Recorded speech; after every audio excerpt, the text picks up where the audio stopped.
searching for salvation. Can we find our way back, way back?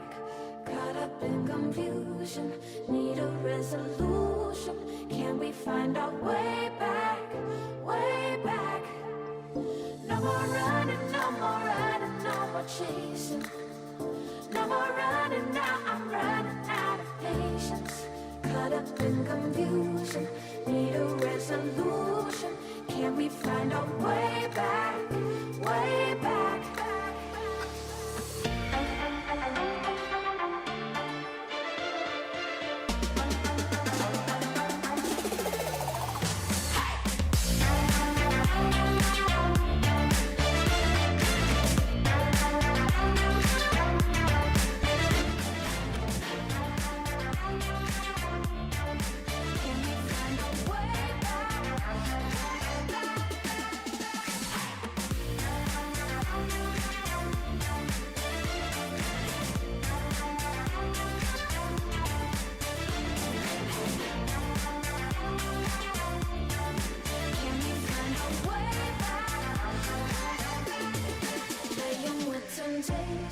Searching for salvation. Can we find our way back, way back? Caught up in confusion, need a resolution. Can we find our way back, way back? No more running, no more running, no more chasing. No more running now, I'm running out of patience. Caught up in confusion, need a resolution. Can we find our way back, way back?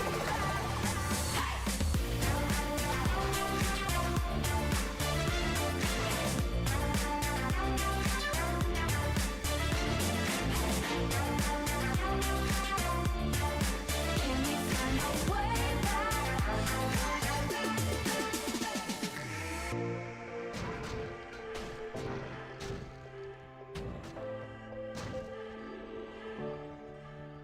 No more running, no more running, no more chasing. No more running now, I'm running out of patience. Caught up in confusion. Hey Drizzle, how's it going? How are you doing, Driz? Nice to see you on board today. It seems like you're the first one. Yeah, I hope you're having a great day. How are things with you, man? Just got started today on some farming. So yeah, last week, or no, sorry, not last week. I think two nights ago, I actually put my coal GC up for trade. I don't know if you saw, and I'm probably gonna have to talk about this again a little later. But it looks to me like no one actually put up any offers for my cold skiller with 12 FHR, which is kind of a surprise, to be honest. I figured I'd at least get like one offer on it, like an actual offer, not the two RALs that ZZZ put up as presumably in jest.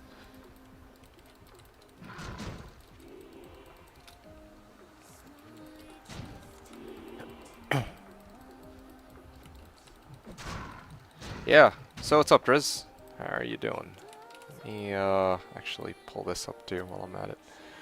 Amazing. Look at my post on Reddit when you get a chance. 2 posts for me. Turd launcher is the flare. Okay, let's go and see what we can do here for you.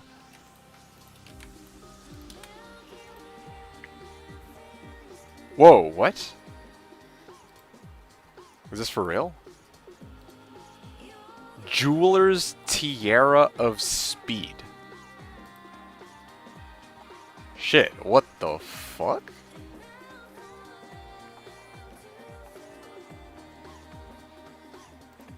Oh shit. That's okay. Yeah, that'll do it, dude. That where's your other one? Wraths for trade list. For trade. Ah.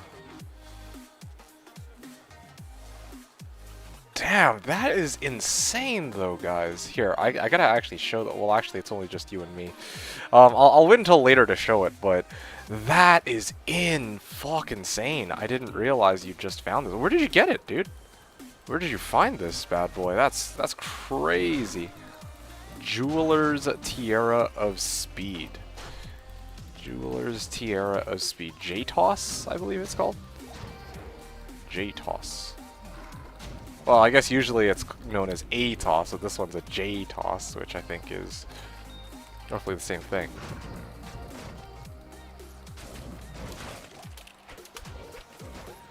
Friend found it, then quit playing? Are you serious? And then he just gave it to you to sell? Wow. That's freaking crazy.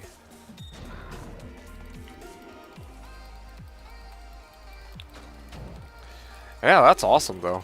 I mean, if ever I thought my find was crazy with the Cold Skiller GC, like, you know, that's probably the best find I've gotten all season. Yeah, that pales in comparison to the freaking J-Toss that you have. Although granted, yeah, like you said, it was your friend who'd found it, not you technically. Yeah, still the fact that you actually, or that you had a friend who found it is kind of bonkers, like, yeah, I don't know what to say. That's fucking insane. Yeah, wow, that's awesome, dude. Congrats.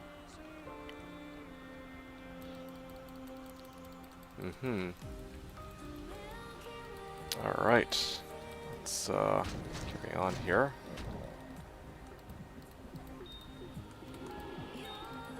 Okay. Yeah, huh. Wow. So you're gonna be able to get an Enigma with it. Then what's your goal afterwards? Like, what do you plan to get from there on? Like, or what do you plan to do from there on? Because you get your Enigma, and then are you gonna have do you have a specific character in mind you're gonna use that Enigma with, or are you just gonna like try to sell that, or like what's the play here? Hoping to finally make my Tesladin. Oh shit, yeah, with Enigma, that'll do it, dude. That's gonna be crazy, crazy, crazy. Yeah, dude, that's awesome. Yeah, I figure. What else are you missing for the Tesladin? You still need to go Double Dream, don't you? Is that how you're gonna make your Tesla? I assume it is, but I mean, I don't know. Maybe you might go Dreamless. Yeah, you might just go Dreamless. I don't know. You're going for Dual Dream. Gotcha. Yeah. Going for Dual Dream. So how close are you to Dual Dream? So you have the Enigma. I'm gonna go on I don't know what you're, like, are you gonna be using the Enigma, or are you gonna, like, sell that Enigma and then get 2 Jaw runes with it? Like, I honestly don't know. Just Enigma and Dreams. I see. Yeah, I mean, I had a Tesladin a while back too, and that's kind of the schema I had. There was a season I was playing my my Barb, my Singer Barb, and then I think I went. Let's see, what did I do with my Singer Barb?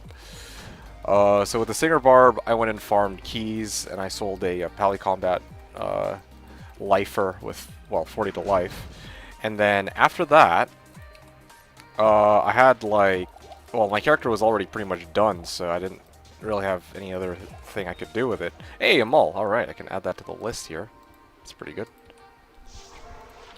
That is a mole.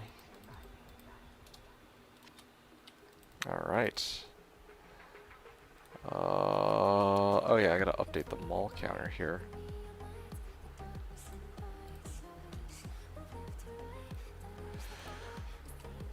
Anyway, so I too would like to be big in. What the f? Okay, there we go. Where is it? Yeah, I want to become famous? Not really. Banned. Boom. Gone. Alright, moving along. Alright, let's see what you're talking about here. So, running Conviction on Merc with upped Perf, Angel, and Andes. Yeah, did you actually end up buying that Guardian Angel off that dude? I remember somebody was selling an Ev Perfect Guardian Angel, and I thought that's a sick-ass Merc armor, dude. Also, where are you going to run the Tesladin, by the way? I don't think I got a chance to ask, because Tesladin can do a lot of things, a lot of different things. So, I don't know where you plan to farm with them, or if you plan to farm at all, or if he's just going to be like a trophy character or what. I remember when I ran my Tesladin, I was trying to do a bit of pits. I thought that pits worked out quite nicely for my Tesladin, but anyway, that was me. Conviction on Merc with... Yeah, honestly, that's a pretty legit setup though. That's roughly, like I said, like when I played my Singer, I had a lot of excess wealth, so I actually ended up well, I was able to make two dreams, and then I borrowed the Enigma off of my Pit Singer. That was how I ended up doing things. And boy, oh boy, that character was a lot of fun, especially on P1. Like, you just teleport into a pack and it just shocks everything to death. It's awesome. And then of course for your weapon, I don't know, Tesladin's a lot of fun because there's a lot of really cool ways you can build it. I'm sure you already know this, but I'm just reflecting on this. I remember a lot of the guides that I've seen for Tesladin, they insist on using Grief actually. I actually prefer a Sea Moon variant.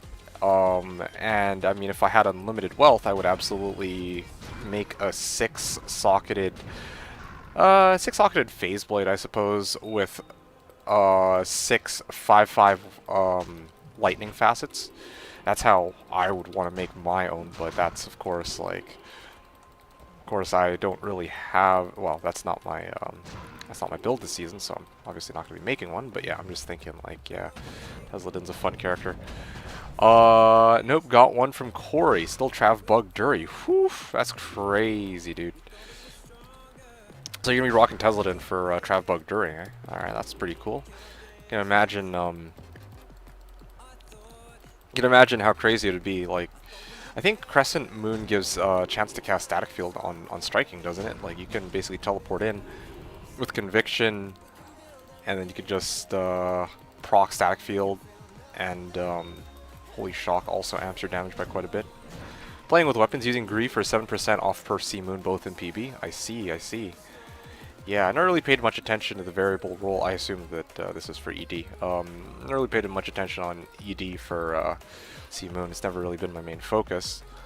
Obviously, if you want damage, like raw physical damage, Grief's the way to go. And if you want to boost the lightning portion of your damage, then Sea Moon's probably the way to go. But yeah, both in PB. Yeah, that makes sense. Honestly, very nice. Static on striking. Okay, cool. Yeah, I don't remember verbatim what the way, like all of Crescent Moon's special abilities, but yeah, nice to see that I was right on some of them. By the way, goal for today, I'm gonna have a soft goal of 630, I think. Run number 630 is where I'm gonna at least aim for, so that I can actually come closer to my quota of like actually making it to 1,000. I kind of want to push for 50 today, but we'll see. We'll see how I feel in the next couple hours. I'm going pretty strong right now. I also need to grab dinner at some point, but well, I guess it's just you, so I'll have to echo this statement again later. But yeah, I just want to do some runs today, and hopefully things go well. But anyway, going back to what you were talking about, Conviction, playing with weapons. So yeah, you said you've been playing with weapons. So how, like, what have you found so far? What are your thoughts on the weapons that you've been trying out? Actually, Beast Mode for melee stat-wise, just low ED, 220 is max. Yeah, no, I believe that. I totally believe that. Crescent Moon just sounds like such a fantastic rune word. I've never really used it on a melee-type character, but it's something which I've certainly thought about. Doesn't give as much raw physical damage as other alternatives, of course, like Oath, for example, but very, very nice rune word that gives other really amazing bonuses. Chance to cast Static Field, minus enemy lightning res. I think it also even gives Magic Absorb, which is pretty cool too. So, alright, GC. Let's see. I guess I can loop around this way.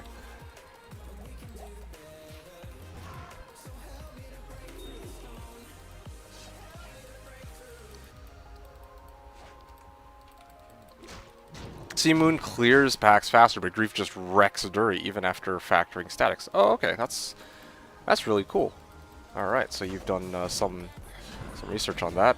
I'm guessing too that, well, here's something I was thinking, right? Like a lot of the characters I've made and a lot of the places I've farmed, or that I farm, are places like Act 1, Act 3, Act 4, Act 5, and I realized that I can actually bring in my bow barb and then bow my character so that I can have weapons on switch, right? Like, I have my...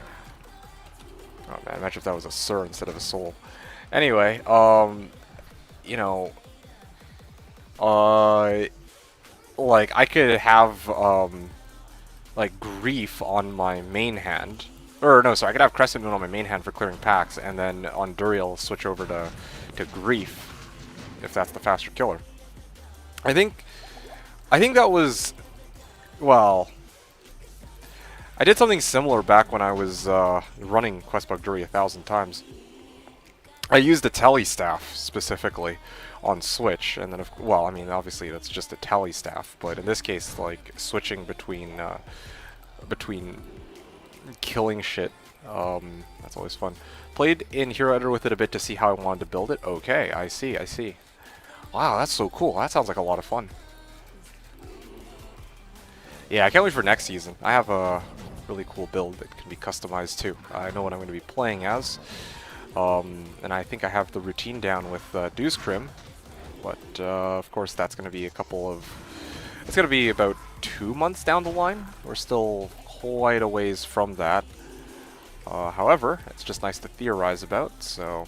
Yeah, I don't know what to say. That's why I went on Infinity on Merc instead of Self-Run, and I can run Fanaticism. Interesting. Yeah. That makes a lot of sense. For, like, a full-fledged Tesladin, it makes total sense.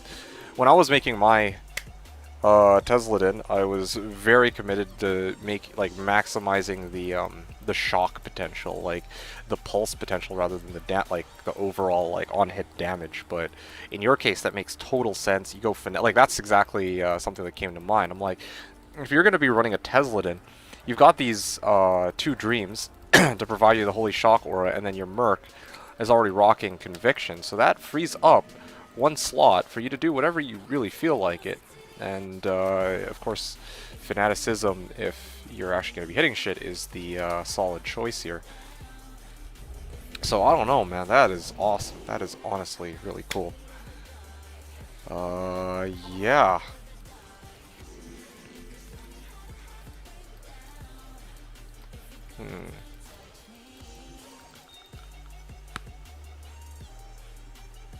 Makes me, it's gotten me kind of thinking, like, now I'm trying to come up with other types of Tesladins. Like, because the Tesladin I made, well, the Tesladin that most people try and run is Double Dream, but I was just thinking, like, what if you just ran Holy Shock? Like, what if you went, well, sorry, what if somebody made, like, I don't know, I'm just theory crafting a character here. Maybe I'll try this in Hero Editor sometime. That sounds like a lot of fun. But anyway, what if somebody did something like Crescent Moon as their weapon, but then they rock like Holy Shock as their main aura. Their shield and their helmet is Griffin's, and then their shield is like a 2020, like, I don't know, faceted shield or something. I don't know. I was thinking, like, I wonder if that would be any good. Like, just maxing out the amount of lightning damage you do off of your own Holy Shock, and then rocking Infinity on your Merc. And that also sounds like an interesting setup that I don't think I've ever actually tried. Gonna think about that. You go selling out runes now, only a matter of time. Yeah, that's awesome. What else have you been able to find so far, and what else are you planning to sell? I'm sure you recall I had a Cold Skiller from the last stream, and I was just talking about this, but I was unable to sell it, so it looks like... I don't know, this kind of sucks. I was really hoping to be able to sell it, because then I would have been a lot closer to my Enigma. However, it doesn't look like it's going to happen. I just don't think I'm going to be able to, at least not this season, be able to show you guys that super secret, cool, awesome build that I was hyping up. Unless I borrow items from people, but maybe I'll save that character for a future season for my, well, yeah, I think maybe for a future season. I could totally just save it for a future season. I think that's perfectly acceptable too, so I think I'm gonna do that. Anyway, the 6-socket sword with 6 life facets is intriguing. Yes, yes, of course. Well, I'm glad you think so. Yeah, the idea behind that sword was I was like, what is the best? What is like? How can you maximize the amount of damage that the pulse on Holy Shock does? And for me, that's not actually off of Sea Moon, but that's actually off of a 6-faceted sword. However, there's a very clear problem with a 655 light-faceted sword. I don't really think I need to explain what that problem is. I think it's fairly obvious.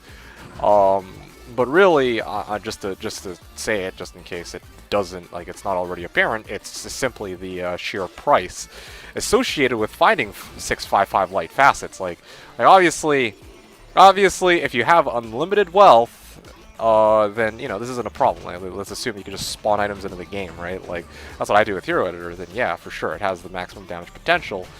But Crescent Moon is a very small fraction of the price and rarity. All you need is an Elmarin, after all. And it does the job still really well. And you do gain also a chance to cast Static Field. But of course, I would still, like, if the sole goal is to rely on pulses, then that sword is like the GOAT. But that is kind of a tall order. It looks like, honestly, collecting these malls is kind of fun because it's not like I'm really finding many other scrap items anyway.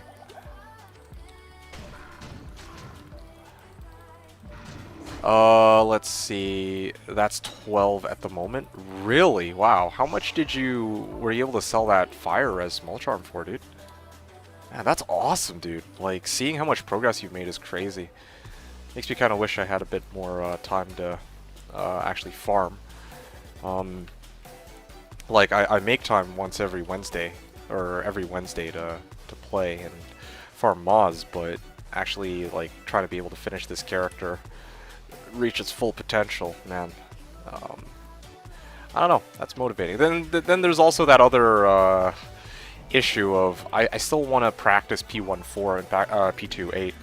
Mostly P14 because, again, like, to actually find a 2-8 partner to theorycraft with, like, I think is too much of a hassle. I'd rather just work things out on my own time.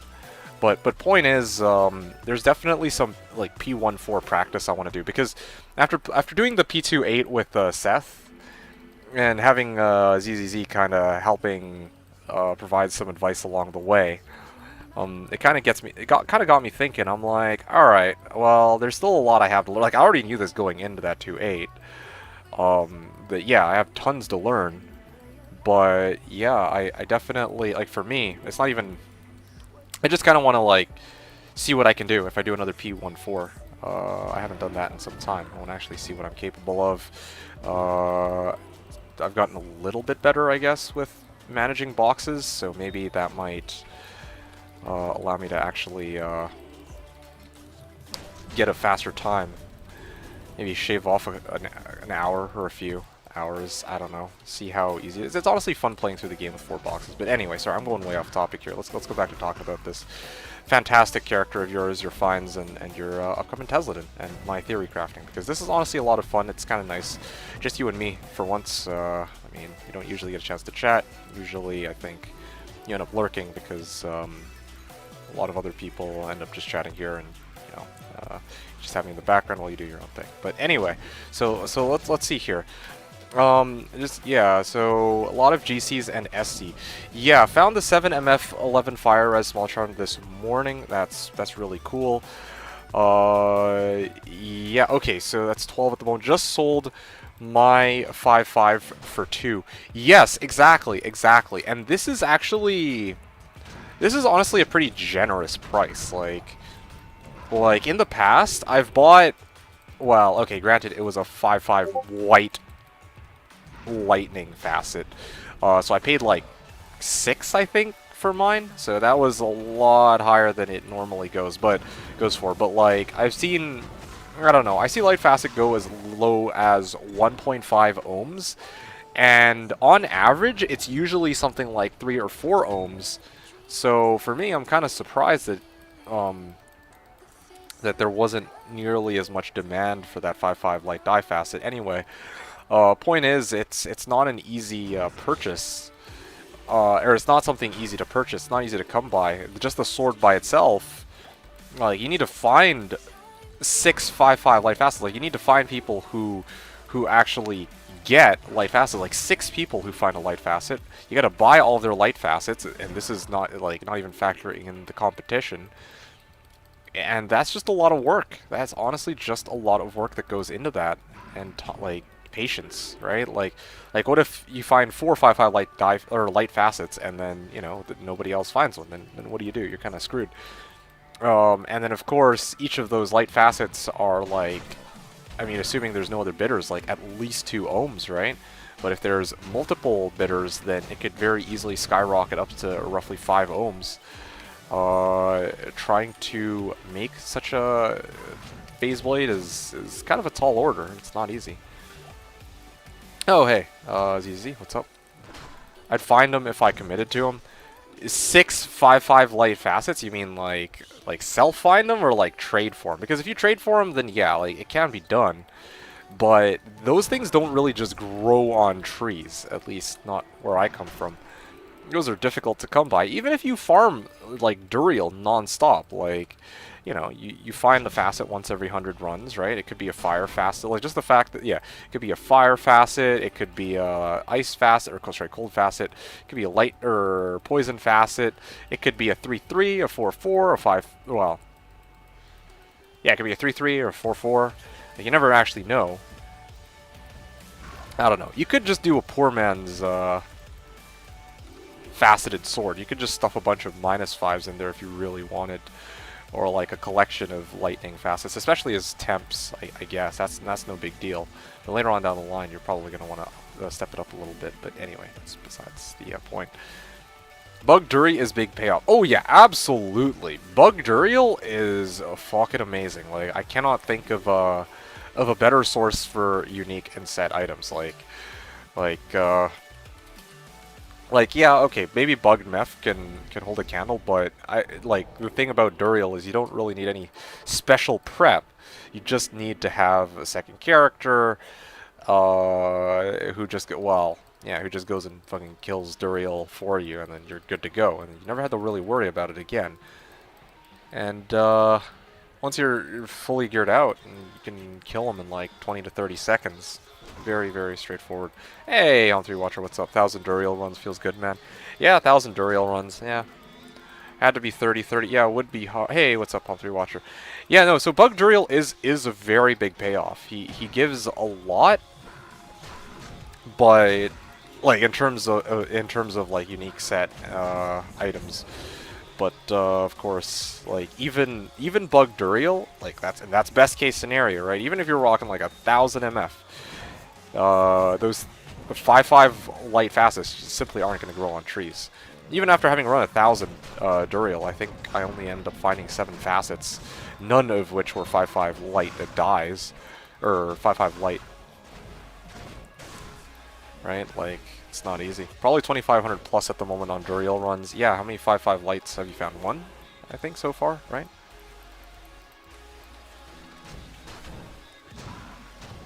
D2D2, I miss you. Hey, LeBron, what's up? What's up, dude? Yeah, I saw you come into my, I think I had a game up yet. Oh, I remember. I had a game up a couple nights ago because I was trying to take a photo of my, cold FHR GC. And then I saw that you actually stopped by to say hello. And you were like, ISO D2D2 stream. And I was touched.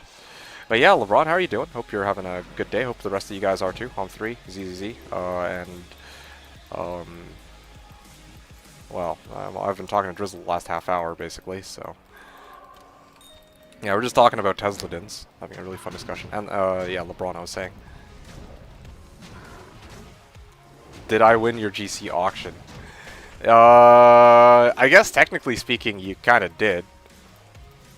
But yeah, now I'm gonna extend that auction indefinitely. Yep, gonna extend it indefinitely. AKA, I'm just gonna let it rot on a mule if that's the case. If no one's interested in it, then well, fuck. Like, I'm kind of boned. Like, and it's not like it's a worthless or useless item either.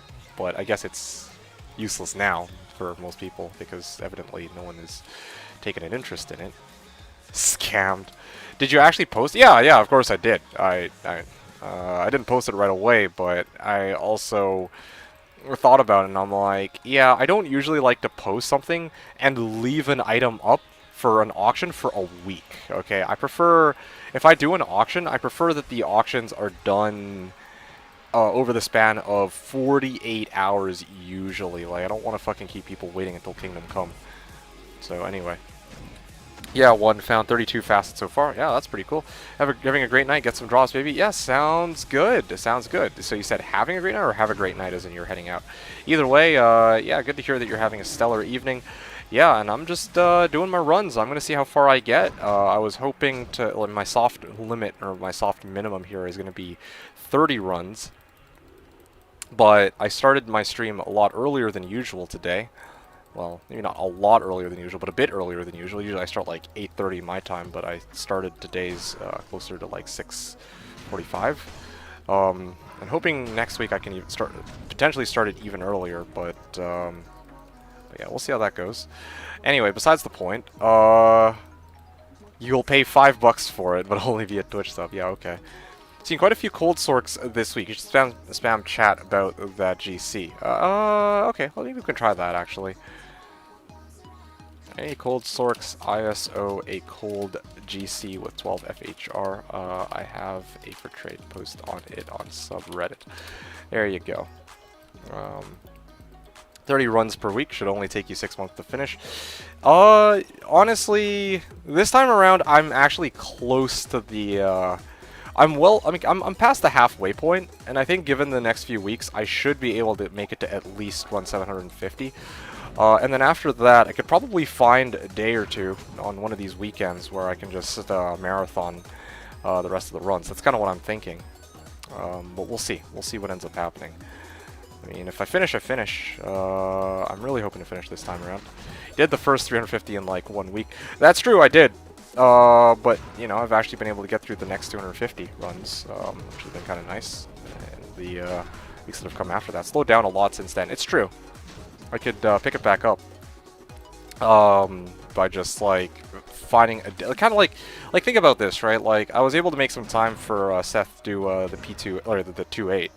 I could probably find at some point some time where I can just sit down and just say, alright, fuck it, I'm just gonna, like, marathon run it. You know what I'm saying? Not much interest in FHR GCs of all classes this season's. Seems that way. But who knows? Yeah, so again, like I mean, I figure that there might have been more people who were interested in this really ISO of a cold FHR 2 weeks ago. Yeah, well, I mean, I found it a week too late, it seems. Anyway, like I was saying, though, just wrapping up what I was saying earlier with regards to trading posts, I don't usually like to make a post like a week in advance. It's usually...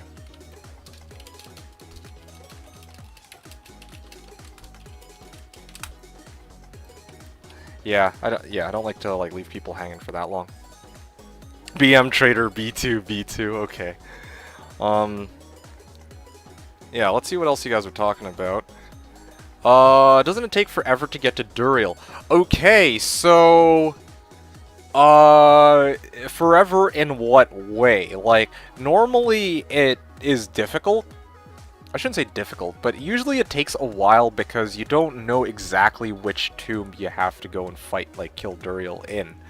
Right? Like...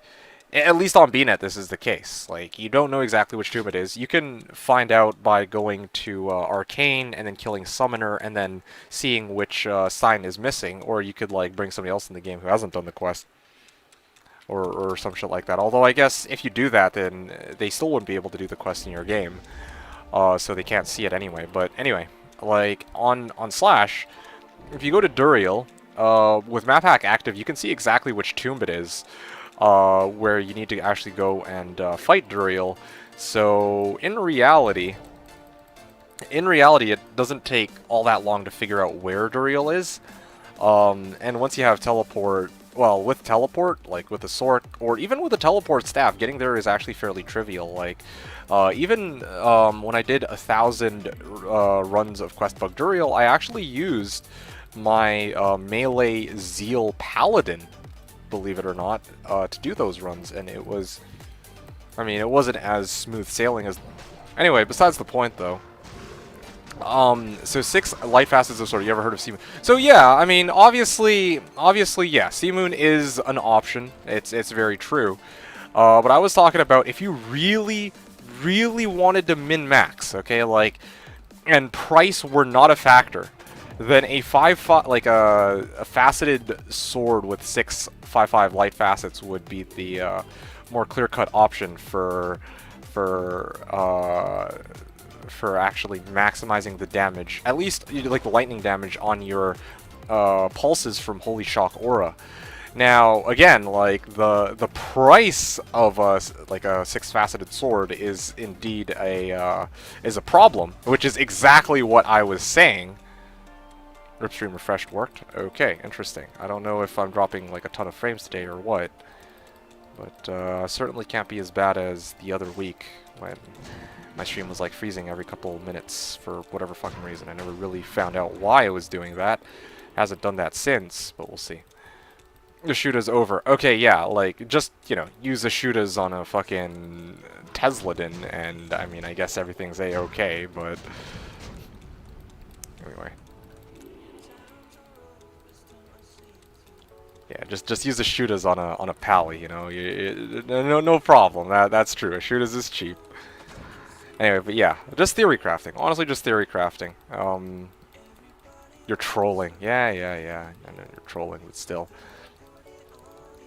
Being sarcastic with the Shootas, of course. But anyway, besides the point. So yeah, just coming up with different ideas for Tesladins, because the majority of Tesladins use double Dream, right? They go Dream Helm, Dream Shield, and I'm like, what if you just used like main hand, or instead of using Dream Shield and Dream Helm, like what if you use like Griffins plus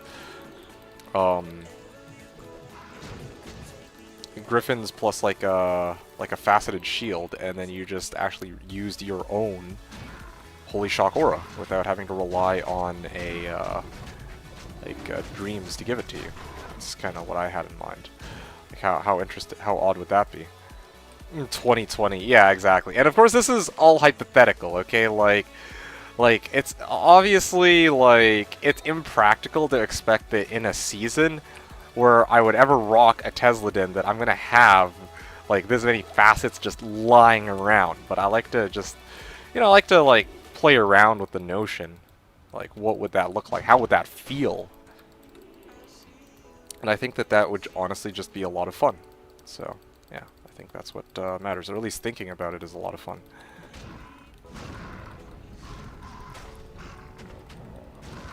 What else? What else?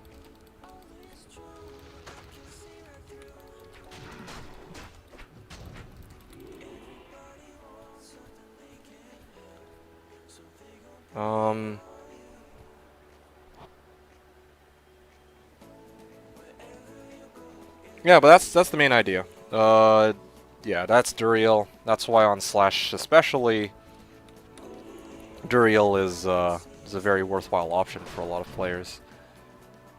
At least the ones who know about it. Also, the GC auction, Hom 3 Watcher. So, I mean, this is the thing about the game, and I guess Slash too. I thought that somebody might be interested in the FHR Cold GC, and, you know, some people actually did need it at some point. But the fact of the matter is, no one needs it right now, unfortunately. So, alas, I was not actually able to sell this item. Even though, like, under normal circumstances, whatever normal might be, it might have actually been worth a damn. But in this case, it's not. So, well, at least no one was willing to really offer, like, a proper bid. Like, yeah, okay, ZZZ said 2 Rals, but, I mean, he was obviously joking about that, even if he weren't. Well, I mean, it's definitely not like a real bid, you know? It's not like, it's not even like a gull rune or anything like that. It's just straight up, just messing, obviously. Anyway, but that's fine. I mean, like this, if it had been a couple weeks ago when I found this, honestly, I think I would have been better off. Like, legit, I feel like I kind of missed the mark, if that makes sense. Like it's just too late now. It's honestly just too late for this cold FHRGC. I was kind of worried about that. Gull rune, yeah, yeah. I mean, if somebody offered a gull rune, maybe I might consider it, but you're not that rich, not yet, I guess. Definitely a bit too late. Yeah, I think so, right? And it's like, yeah, on one hand, like, just haven't been putting as many runs per week as I should be, but also on the other hand, like, given the hand I'm dealt, the timing on this was just unfortunate. Like, it's too late now. Like, if I gotten this in the first half of my runs, like the first 350 runs when I started on week 1, I think this might have actually sold for a pretty penny. Even like if it had been like week 3 even, there were still Cold Sorks who very much could have used this item. But now at this point, I don't really know if there's any Cold Sorks left that are really looking for an item like this. Yeah, anyway, need this circuit to sell, then the fun begins. I'm so close. Yeah, dude, that's exciting. That's honestly exciting. So you have the Enigma. Well, I mean, assuming that you know, no one backs out on that bid, you get Enigma, and then what happens? Like what comes after that? Will you be? Oh shit! I keep misclicking off this fucking thing. You know what? There you go.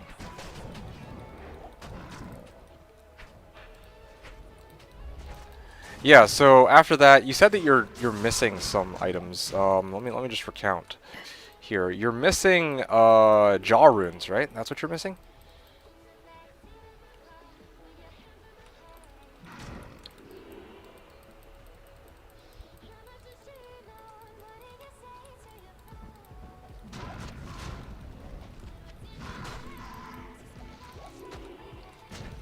Yeah, so you have the Enigma.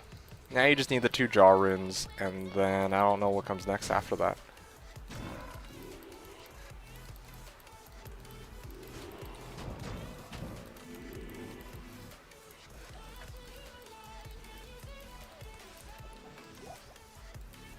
And speaking of which, I don't know how close you are to those jaw runes. You said that you're at 12, and I presume that's not counting the Enigma either. So you're actually, so basically you're already there. You just need to get the jaw runes if you don't already have them. Hey, Coaster, how's it going? Nice to see you on. What's going on?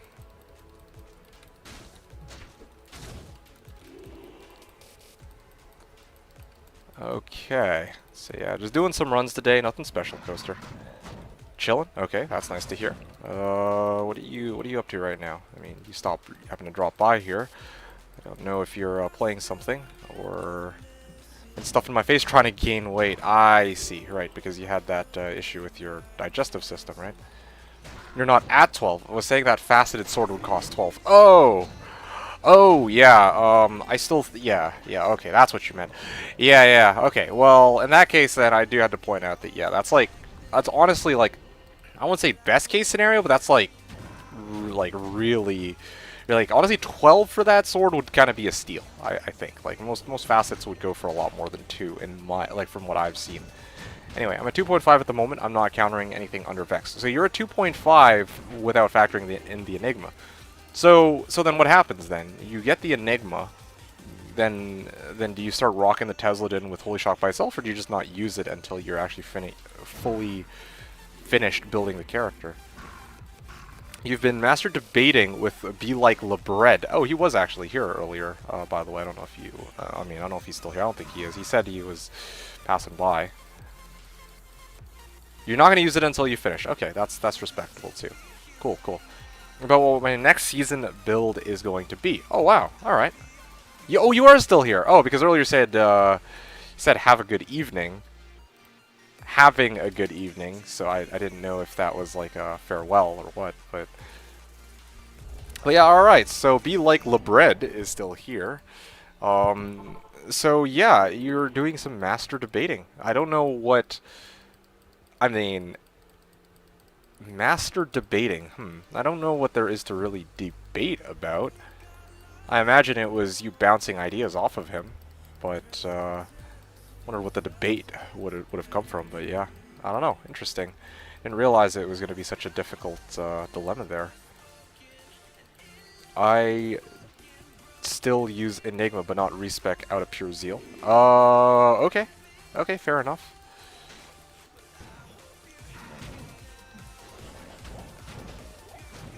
You decided to go Singer. Interesting.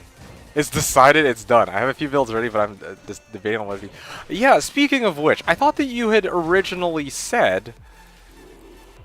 I thought what you had originally said, Coaster, was that you wanted to make a hybrid Singer, Singer Zerker Barb, was it? Or just hybrid Singer Barb?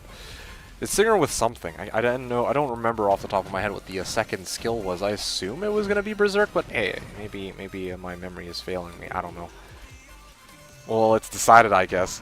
Hybrid Singer, yes, I have made it. It is incredibly silly. I mean, Singer itself is a pretty silly build, as if that season with my Barb from, you know, about 2 years ago was any indicator. Yeah, so, I mean... But, I mean, knowing you, you're going to find a way to blow me away with your build, so that's going to be... It's going to be fun, seeing what you got. So you've made it. I have a few builds ready, but yeah, I'm surprised. I actually didn't realize that there was a dilemma for you as to what you were going to use. But anyway, yeah, we'll see what happens next season. I'm gonna try to keep things interesting by playing together with Deucecrim, of course. Be partners in crime in a way, but aside from that. Yeah. I think I've already told you, Coaster, what my next season's build is going to be even, too. I'm just trying to remember off the top of my head. Yeah, I think we've talked about it, haven't we? I just didn't tell you where I was going to farm. You didn't tell... I didn't tell you anything? I could have sworn I had said something. Do I have my... like... Huh.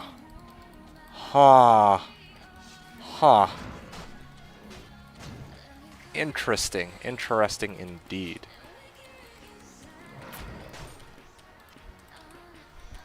Man, my memory is failing me. It actually is. Anyway, you have made a viable melee necro. Wow, that sounds like a... That sounds cool. You said Blizzsork, that's it. Well, I said Blizzsork... I said that I'm considering going Blizzsork for next season.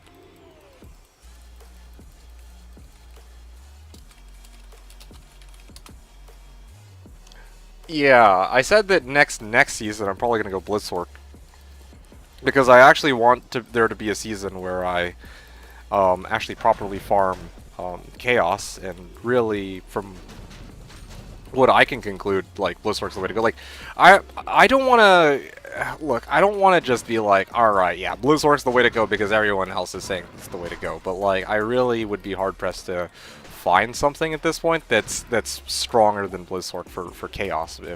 If my goal is to see, like, if in the first few days, like, all right, like, can I outpace the LK season by running Chaos, like, directly? Even if it means 4-boxing, I still think it would be a worthwhile thing to experiment and test. So that's something I'm really interested in. But having said that, though, yeah, 2 seasons from now will probably be Blizzsork. Yeah. Yeah, and yeah, unless, yeah, that's kind of what I'm thinking. But that's later on down the line. That's in spring, so yeah, we're just talking about fall. That's gonna be fun. You have made a, but let's go back to this. Let's talk about you, Coaster. So you've made a viable melee necro. Okay, I mean, I'm not too surprised. Loki think melee necro with the right setup, like starting off, probably you're gonna want like an actual proper melee type character, like a barb or a paladin, right? But once you actually have enough equipment, I believe that a melee necro could work just fine, especially because they have amp damage, and they have like other curses like attract, and they have summons. And they have corpse explosion, so like theoretically you could, I mean, maybe you could just opt not to put any points into corpse explosion either, or any points into summons, but yeah, like I could imagine like maxed out amp, and maybe like maxed out poisoned. I don't know. There's a lot of ways you can do it. Like we're talking about yeah, no, there's honestly a lot of ways you can make a melee necro, I imagine. Because the curses give you so many ways to play around with your character, but like I just don't feel like you get that same freedom with the Zon. But we've talked about that tons. That's it. I would start with a melee necro. Now that is interesting. That's very interesting indeed. If that's the case, then I imagine maybe Dagger Mancer, like Poison Dagger and whatnot. I wonder. But aside from that, you said that you also enhanced your daggers on. Well, that's also quite interesting too. I still can't really imagine rocking a dagger like a melee's on, like I mean, I shouldn't say like a melee's on, but I don't know, daggers on, like what, with crit strike? Like I don't know how that would work, right? Like we're gonna go daggers on. Why not make like a dagger din or something like that? That is very interesting. Yeah, I found a nice trick with the necro. Some obscure shit that gives you awesome attack rating. Oh, okay, cool. That's awesome. That's actually really cool.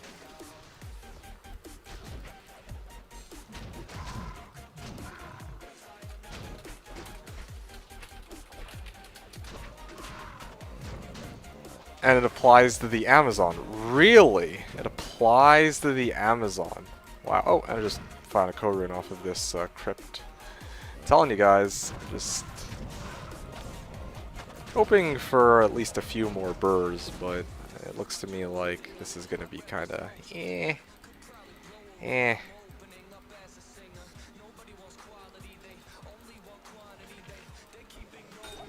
Oh, wow. That's actually kind of cool. Got a lot of items in a single go. Let's get rid of that.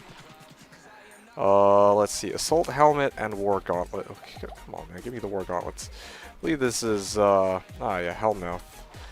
And useless Barb Helm. But anyway, let's keep at it. Hey Marahum, how's it going? Yo, what's happening? Been a while since I've been able to jump on here. Well, I mean, regardless of whether it's been a while or not, it's always a pleasure to have you, so nice to have you on board, Marahum. How are you doing this evening? So I'm just continuing my runs of Mausoleum. I don't really know what more to say than that. I'm at run number 610 now, and I'm hoping that by the end of this evening, I'll be able to hit either a soft minimum of 630. Wow.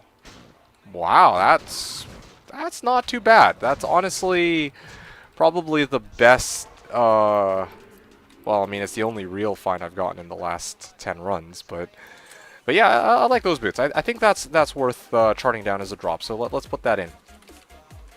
Okay.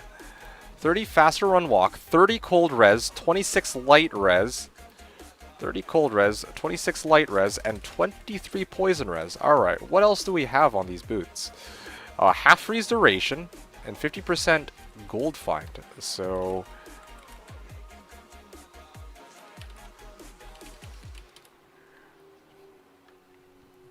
rare boots, and this was on run number 610. Not bad.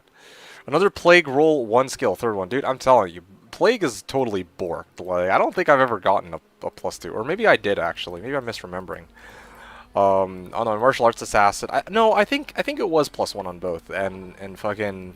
one of them was a 13 cleansing, and the other one was like a 17 cleansing, I think, is how it went. But anyway, big oof, dude. Plague is just, like this big sad. But yeah, I also want to try a Melee Sork.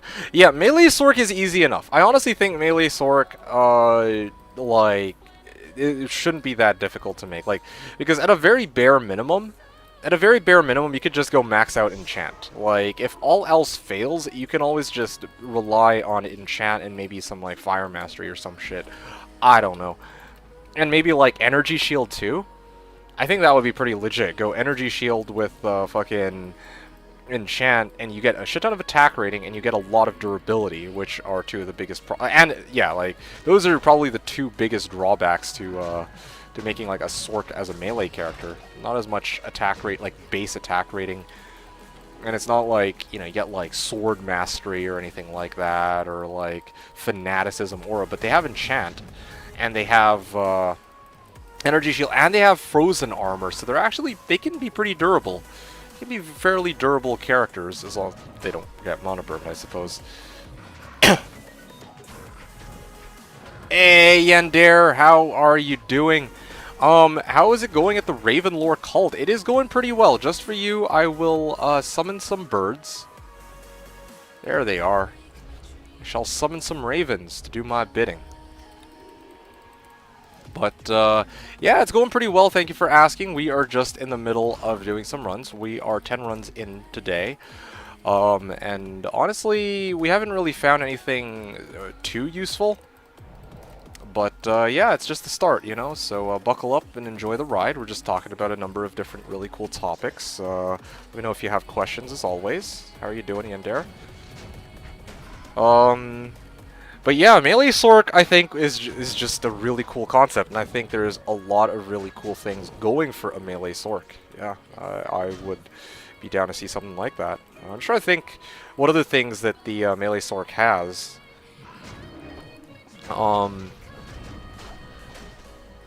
Yeah, I can't really think of anything else that they've got. Like, they got Fire Mastery, I guess, technically speaking, if you're going to try to boost enchant damage or what. But, yeah, just in terms of, like, raw combat, like, melee-type skills, or skills that help you for melee, I don't really have any in mind. Maybe a Thunderstorm, I guess, loosely speaking, but yeah, like, by and large, anyway, doesn't really matter. Hail, Ravenlord! Yes, exactly. Let's see. So, Marahome was saying, not bad. Been a hell of a week. Been working to land a new job. And happy to say I snagged an offer letter this morning. Hey, congratulations, Marahome. Congratulations, especially while COVID is still going. I mean, I think more and more companies are going back to hiring now. But I know that for a while, some people that I know were having difficulties. Well, some people either lost their jobs, or that I knew either lost their jobs or were having troubles finding, you know, new jobs, or both, in some cases. Anyway, what else here? Marahome was asking, couldn't Enchant Melee Sword go dual Phoenix? So that's a great question. You're thinking of Dual Dream. You're not thinking of Phoenix. Phoenix is the rune word that provides Redemption Aura, and it also provides minus enemy fire res. It's not Dream. Dream is the one that provides Holy Shock. I think that's the one you're talking about. Okay? So that's what I'm going to say about that.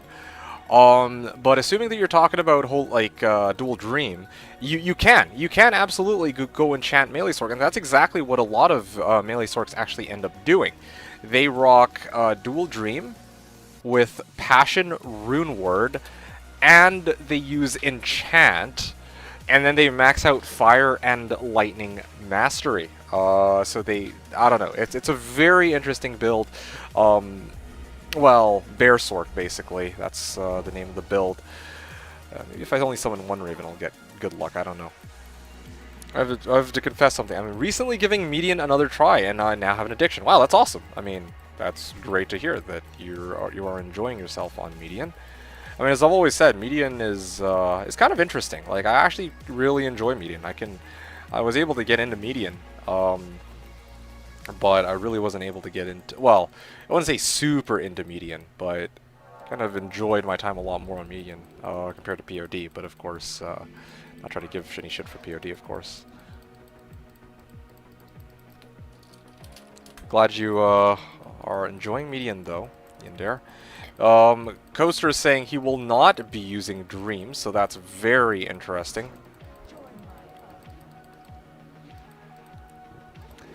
Yeah, you're thinking Dream Rune Word. So yeah, you're right. You can absolutely rock 2 Dreams, and then just run around and have Holy Shock Aura active. Like I said, it is something that, you know, that is a perfectly viable build. But of course,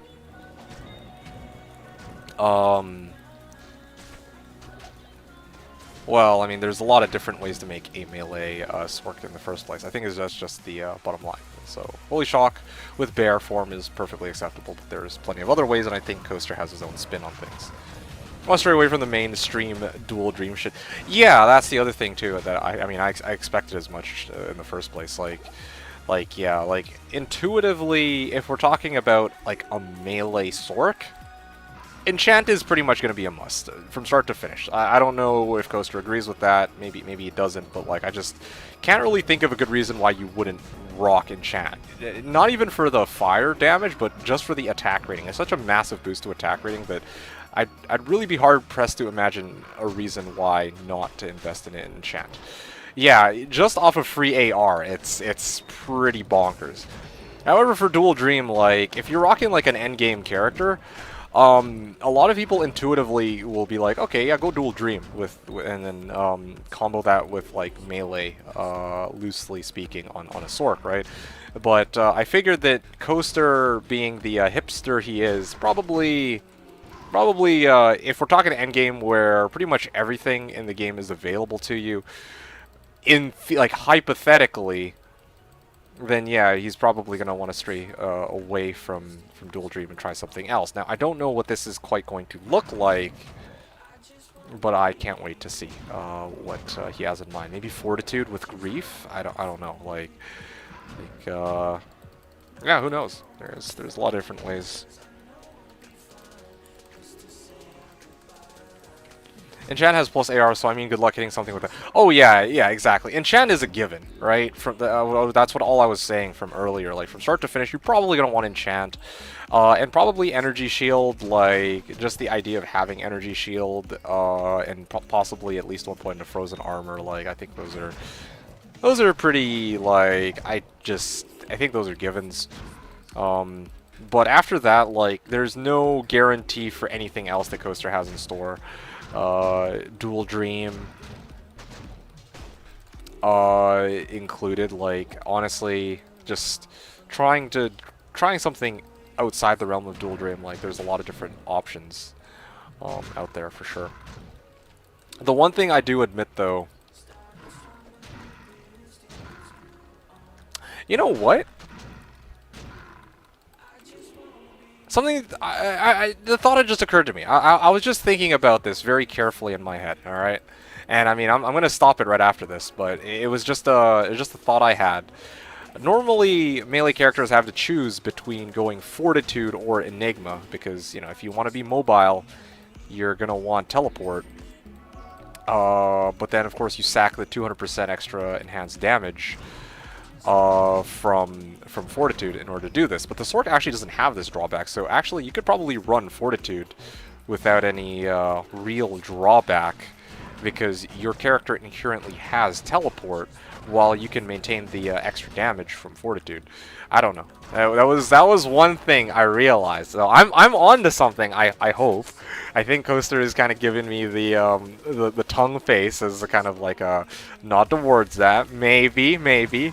But I mean, I think that's actually kind of brilliant. It's definitely something that's kind of overlooked. I've never really given that much thought, but I'm gonna stop there, because if I theorycraft any harder, then I might spoil some things for myself, which I don't want to. But I think that's a good start in the line of thinking there.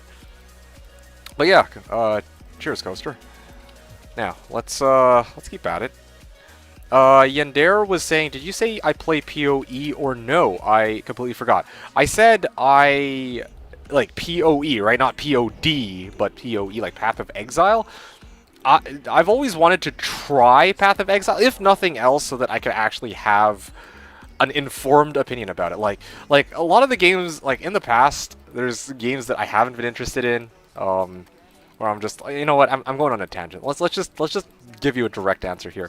I haven't actually ever tried PoE. It's always been on my to-do list, especially because it's kind of like, a lot of people have called it like the spiritual successor to Diablo 2 compared to Diablo 3. And I've also had a number of people who I know who, you know, well, yeah, a number of people I know say that, yeah, they praise PoE. They're like, oh yeah, PoE is so great, blah, blah, blah. And so I'm kind of like, alright, I mean, it sounds like a lot of fun, right? Like, I kind of wanted to give it a try, but I just don't have the time to, you know, branch out from all the things I'm already doing that are D2 related to give PoE an honest shot. You know what I'm saying? So no, I've never actually played PoE. Meanwhile, POD, I've played it, but I don't play it, at least not regularly. Like, I think this season they rolled out a patch, I think 2 months ago, or a month or so ago, or a month and a half ago, or whatever. Hey, another Ogre Mole. Alright, let's add that to the collection here. Anyway, like I was saying though, PoE. So, I know that... Oh, somebody's looking for key sets. Maybe I should start farming key sets so I can get Enigma or some shit. But anyway, whatever. It's gonna be for the future.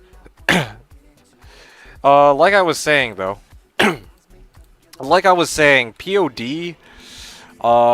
Yeah, the most recent season took place like a month and a half ago or some shit, and I think all I did on it was I played like an hour.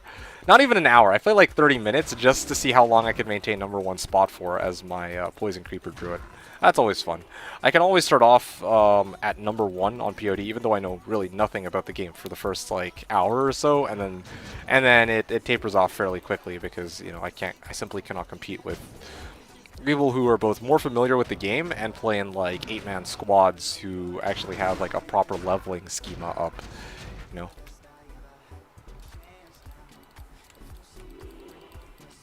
Alright, moving along here. Enchant has plus AR, or being 5 ahead and use Bless Aimer. You could do that. You could actually do that. Coaster. Yeah, no, for real. You could totally run a Blessed Aim-Merc, but let's say you do run a Blessed Aim. Okay, yeah, well, I mean, it's pretty 5-head. Like, you'd still, like, I don't know, man. If your sole goal is making a melee character, like, yeah, you can get a Blessed Aim-Merc for AR, even assuming that solves all of your AR problems. Like, where are you gonna dump the rest of your points if you're making a melee Smirk? Like, alright, 20 points telekinesis, 20 points energy shield, then what, right? Like, there's really no good reason for a melee Smirk not to take enchant. I don't know how else to put it, frankly. Gear plus enchant would do everything. You'd want something. Exactly, true, exactly. That's more or less what I'm saying. But I'm hypothetically entertaining the idea that, all right, let's say you go Blessed Aim-Merc, and then all your AR problems are solved. Then what are you really gonna dump the rest of your skill points into, right? Like, you gonna max out Frozen Armor? You gonna max out Energy Shield? Like, I mean, I guess.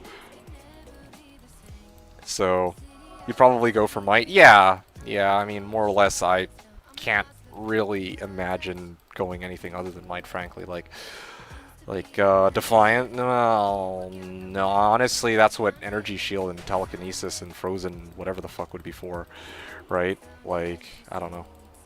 Don't hate on Energy Shield. What do you mean, don't hate on Energy Shield? I'm praising Energy Shield. Actually, not even really praising Energy Shield. I'm just saying straight up, like, you're probably gonna dump your points into 20 Energy Shield, 20 Telekinesis. Then where else are your points going to go after that? Right? Like, you're gonna have, like, assuming you have like a level 90 character, or like a level 91 character, you still have, what? No, not, well, you basically have more skill points left over than you could possibly use if you're not dumping it into enchant. That's the problem I'm talking about. So that's why I'm saying there's really no reason not to get enchant. Like, I guess hypothetically you could like put 20 points. I don't know if you really want like a 4-head build, like you could put 20 point telekinesis, or sorry, 20 point teleport to max out the like. I don't know, man. It's just I don't know. It's bugged for PVM. It gets drained 1 hit. No, definitely not. If you come across a monster that's mana burn, like a unique monster that's mana burn, yeah, it can cause you some problems. But But yeah, like, aside from a Mana Burn monster, like, talk to Corey about it. He knows a lot more about... Wait, I'm going the wrong way. There we go. Corey knows a lot more about it than I do, but he swears by Novasork, you rock an energy shield. I, of course, always build my character as Vit. Well, my Nova Ballsork as Vit, but, like, I know a lot of other people swear by energy shield, so... Without Mana Burn? No, where it disappeared one hit without Mana Burn? Yeah, absolutely. I've never had that... Well, no, I shouldn't even say never had that happen. To be honest, I've never really used Energy Shield as much as I've wanted to, but at the same time, like, it just... The concept, but, well...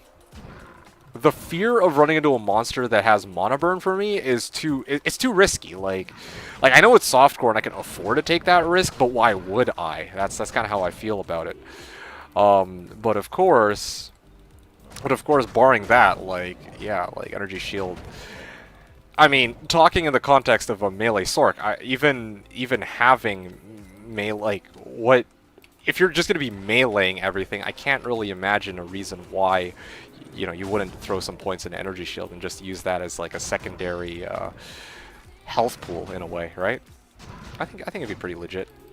Imagine how fucking durable your character would be, even in P8, as long as you don't encounter any fucking like Mana Burn monsters, obviously. Yeah, 20-point warmth, obviously. Okay, sure. I mean, I guess 20-point warmth. But if you were gonna go 20 points enchant, you were probably already gonna go 20 points warmth to like maximize the damage on. I don't know, man. Like, assume melee character would go vitality. Oh yeah, sure. You can see ES on a caster, but on a melee character, well, okay. Again, it's like this, right? Okay, 20-point enchant. 20-point warmth, probably. 1 point teleport, 1 point telekinesis, and then 20 points fire mastery. All right, let's just hypothetically. Then where else are your points going to go? I said 20 points warmth because you probably are going to want. I believe warmth is a synergy for enchant, if I remember correctly. I think that's correct in this case, but I can't be bothered to go check. Like, correct me if I'm wrong, but I don't think I am in this case. So yeah, like, where are the remaining points on your character going to go, right? Like, that's all I'm trying to say. Hey, seeing a purple box and it being effects, don't worry. Like, I saw a purple box and it was a cham, so, I mean, explain to me which one's worse. Yeah, I'll have to do some testing. Yeah, absolutely, please do. Please do. Like, let me know how it feels. Like, maybe, again, I'm just throwing shit out there, right? Like, I just hypothetically, if I were to ever make a melee character, I would absolutely dump a point into Energy Shield. Because if I don't dump a point into Energy Shield, what the fuck else am I gonna use my mana for, right? Mana is usually like a limiting factor if you're spamming like spells, like, you know, spamming Lightning, spamming Nova, spamming even fucking Blizzard, I guess. But after that, or in this case, you're rocking a melee character. Where's your mana gonna go? Like, what's it gonna be used for? Even if you never put a single point into energy, it's like it couldn't possibly hurt to have Energy Shield as a secondary resource to add additional durability to your character, right? Or additional survivability. So I don't know. That's just, again, that's just how I think about it, as somebody who doesn't regularly use Energy Shield and doesn't really, like, I don't really swear by it. But, I mean, I would certainly utilize it in this case because I feel like this would be a perfect use for Energy Shield.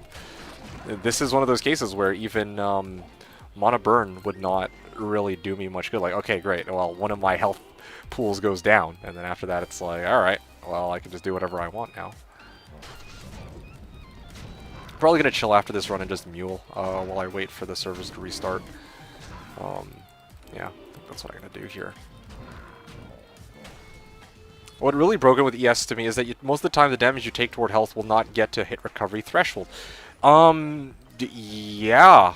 I mean, like, yeah, that's another awesome thing too. And I don't know about Coaster. If it were me, I would be rocking a bow barb. Like, most of the time I rock a bow barb anyway, so this isn't a problem since hit recovery threshold, like, I usually play P1, so it's never really much of an issue. I don't ever really hit recovery threshold anyway if I'm bowed on P1. But if, in Coaster's case, he's not going to be rocking a bow barb, because I know he doesn't usually run a bow barb, then yeah, like, Energy Shield might be perfectly reasonable, with reducing chances of getting into hit recovery being one of them, right? So, I take Cham over Vex at the moment. Yeah, that's fair, that's fair. Cham feels like such wasted RNG. I don't regularly come across wasted RNG, but in this case, I feel like I do.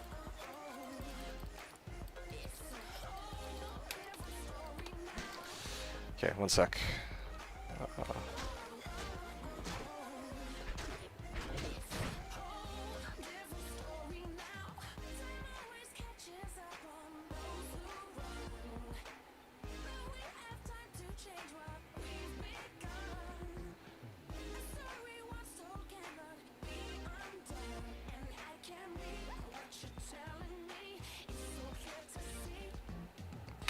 Alright, so one less thing to care about unless the mana burn hits you. Well, I mean, like I said, if you're playing a melee character, probably don't really give two shits about running out of mana in the first place anyway.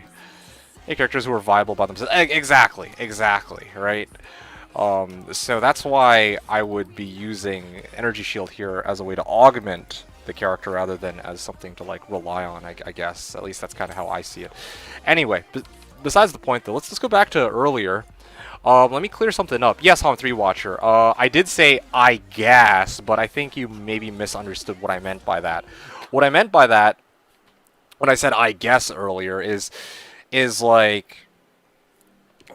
if you're not, like if you don't put your points into enchant, where else are your points going to go, right? Like you're already going to be going 20 well, I don't know. Essentially, I feel like if I were making a melee character, I would already throw 20 points in enchant, 20 points warmth, 20 points fire mastery, because again, well, honestly, even just 20 enchant by itself is okay, but I feel like why not? Might as well throw extra points into enchant if that's, or into boosting enchant if that's going to be one of my main skills. Then I have like 20 or like a bunch of points left over. Where are they going to go, right? And I feel like I would want to put 20-point TK and 20-point Energy Shield. That's kind of a given regardless. Like, I wouldn't really think to branch out and put 20 or my extra points anywhere else. So yeah, when I say I guess, it's kind of like you put 20 points Energy Shield, you put 20 points Telekinesis, and then you put 20 points Frozen Armor or something. I guess like any other skills. Like, I don't know. It just, yeah, I'm definitely not hating on Energy Shield here. I just think that Energy Shield's kind of a given anyway for me if I'm making a melee character. So yeah, anything else is kind of secondary to that, really. That's all I was trying to say. I'm probably only going to put 1 point in Telekinesis and Energy Shield, and O-Skills will do the rest. Yeah, although I think, again, there's, look also into how, like, the synergizing, like, I think if you put more points into Telekinesis, it boosts, like, I don't know, like, a lot of people who I've seen rock Energy Shield, they, like, insist on maxing out Telekinesis. I don't know the exact mechanics behind it, but I don't know. I think from what a lot of people done, there's been some, like, it adds to how much Energy Shield can absorb or some shit like that. Like, yeah, okay, plus skills helps for sure too, but apparently hard points at a TK helps it, or that's what I recall. That's something for you to look into for sure. So yeah, I'm just throwing things that I've heard out there. It's up to you to filter, I guess, what is just bullshit for me and what isn't. Oh, game server restarting. All right, well, perfect timing. I don't have the points to do more than that. I mean, if you have other points or other places or skills that you want to throw your points into, hey, all the power to you. I just can't, off the top of my head, imagine running those points or putting those points anywhere else, really. That's kind of all I was trying to say. How long am I running tonight? I am probably aiming to run for at least 30 runs. Not 30 runs more, but I'm already at the halfway point. At the very least, I'm hitting run number 630. Oh, shit. This character is already full. Let me make a new mule here. D2 Malls 2. Alrighty. So not long.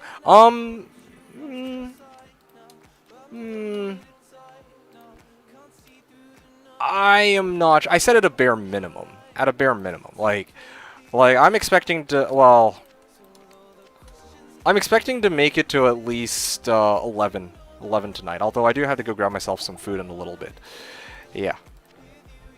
So I don't know. When you say not long, I don't know how long you want me to really be streaming here for. Like what did you? Basically, I'm probably going to be here for at least a couple hours. Okay, like 3 or 4 hours. I'm not going to be dropping the stream like, you know, in 30 minutes or anything like that.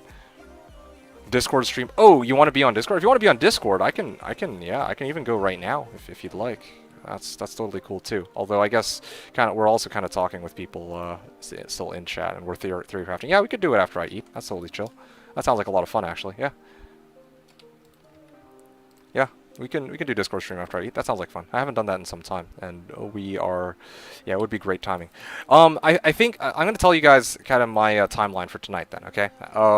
I'm planning to make it to run number 630, and then I'm going to go grab myself some dinner, and then I'm going to come back and see if I can do another at least 10 runs. That's kind of what I'm thinking, alright? So, again, I don't know. It usually takes me about an hour to do 10 runs. So, I'm expecting that if I'm doing another 16 runs, that's another hour and a half. And then if I go eat, that's going to be 20 minutes. And then, yeah, I come back, I do another 10 runs. So, I'll probably be done around midnight. That's kind of what I'm expecting. Hop in about 30 minutes, finishing up some household BS, watching stream live clean. Okay, that's cool. You're playing vicariously through me. I figured you were listening to me in the background while you farmed. I imagine that was the plan there, but yeah. Well, now I want to make a dream sword. I've been mulling over what the next build is going to be after Fury Wolf killed Veil. Hell yeah, absolutely, go for it. Like, I mean, even right now, Driz himself is in the middle of making a Tesladin with Dual Dream. And honestly, like, I can attest, it's honestly a really fun character. Like even though Coaster himself doesn't want to make one, since you know, most people who run melee character or melee Sork or melee Paladin are gonna, well, maybe not melee Paladin, but melee Sork are gonna default to Dual Dream. But that doesn't detract from the fact that Dual Dream is kind of a lot of fun to play around with. At least in my opinion, it is. That's the plan after this kitchen is done. Okay, sounds good. Yeah, Yandera was saying more point in telekinesis makes your mana burn less. Exactly, right? So yeah, it helps. Although, again, it's kind of weird because I don't know if it's like hard points or soft points, or I don't know exactly how all that works. Like, I don't, off the top of my head, know the exact mechanic. Hey, looks like we got another superior maul. Glad I threw the other one. Alright, very nice. Wall counter goes up to 21. Alright, you're familiar with the synergies.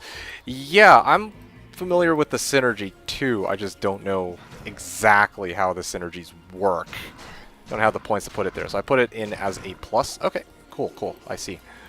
Yeah, again, if you have other stuff to put points into, that's great.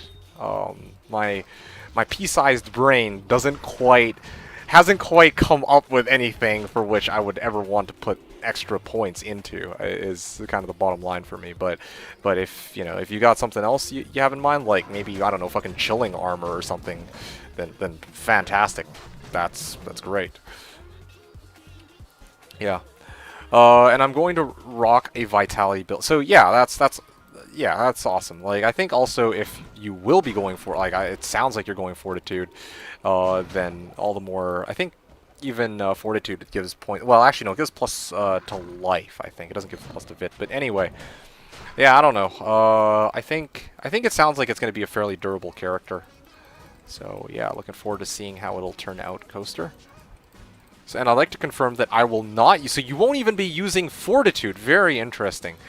Yeah, I mean, earlier my guess was, like, I was saying earlier, like, okay, like, one of the interesting things about playing a melee Sorc is you don't need you don't need to have Enigma to have teleport, so that frees up Fortitude, but of course, I wasn't entirely sold on the notion that you would for sure be using Fortitude, but it's nice. It's interesting to hear also that you will definitely not be using Fortitude. So you won't be. Okay, I don't even. Yeah, I don't even know, man. That's funny. You will use Tyrael's Might, I'm sure. Well, I mean, if you can find one, I suppose, then great. But that'd be pretty cool to see him using a Tyrael's Might. That'd be fucking awesome, actually. Yeah, that'd be something. I'd never find one. Yeah, I mean, that's of course the hard part. Although, of course, finding. I mean, maybe somebody will find one week 1. You could just buy it off them. I don't know. But I'd like to think that Coaster is a bit more practical than that, in the sense that if he's going to be starting off a season, he'd try to come up with some items that he would at least be kind of inclined to find, or at least come across. Daikon, so good. Hey, yo, sup, Bone Star. Pretty similar.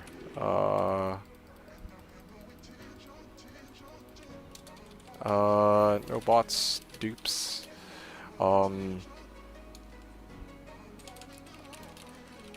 This is, let's see.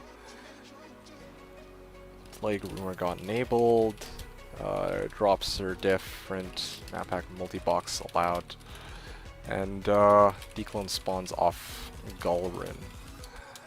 But otherwise, a lot of QOL stuff.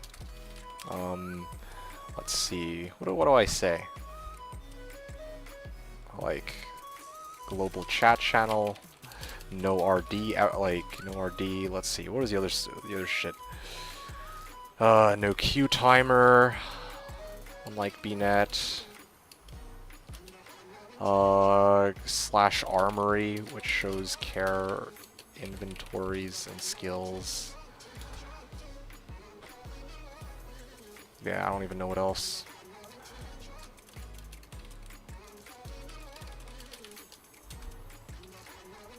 Alright, I'm done trying to do my little spiel there for Pwn Star. Yeah, so I don't know. I mean, other rune words that come to mind: Treachery. Like a faceted armor that has like a 15 IAS with like 40 ED. Let's just set that. Okay. There we go. Good. Yeah, 15 IAS with like, I don't know, some amount of ED, jewels or some shit like that. Like, I don't know. I mean, I don't really have anything off the top of my head that, you know, I'm like, oh yeah, I'm thinking outside the box real hard here, and this is a possible option. So, when debating on the helmet I could use, yeah, the helmet's got I can imagine has a lot of good choices too. I mean, I don't know what you're trying to go for here, but I think there's just a lot of good all-around helmets for melee characters. Useless. Like, obviously G-Face is always an option. But if you want to go for something a little bit more unusual, V-Gaze is there. I don't know, maybe Shaft Stop I just realized might be an option too, but it doesn't really boost your damage, it only really boosts your survivability, which maybe you care a lot about that.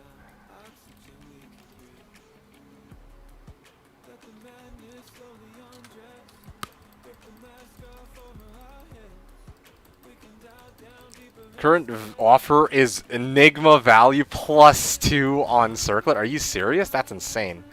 That's actually... I see that there's a legendary mallet, but it's not a maul. Anyway, I think I'm done with this run. I'm just gonna make it down here, and I think that is confirmed. And I'm gonna go check the chest. Should really keep a better track record here. Kira's Guardian might be a good choice. That is true. That is true.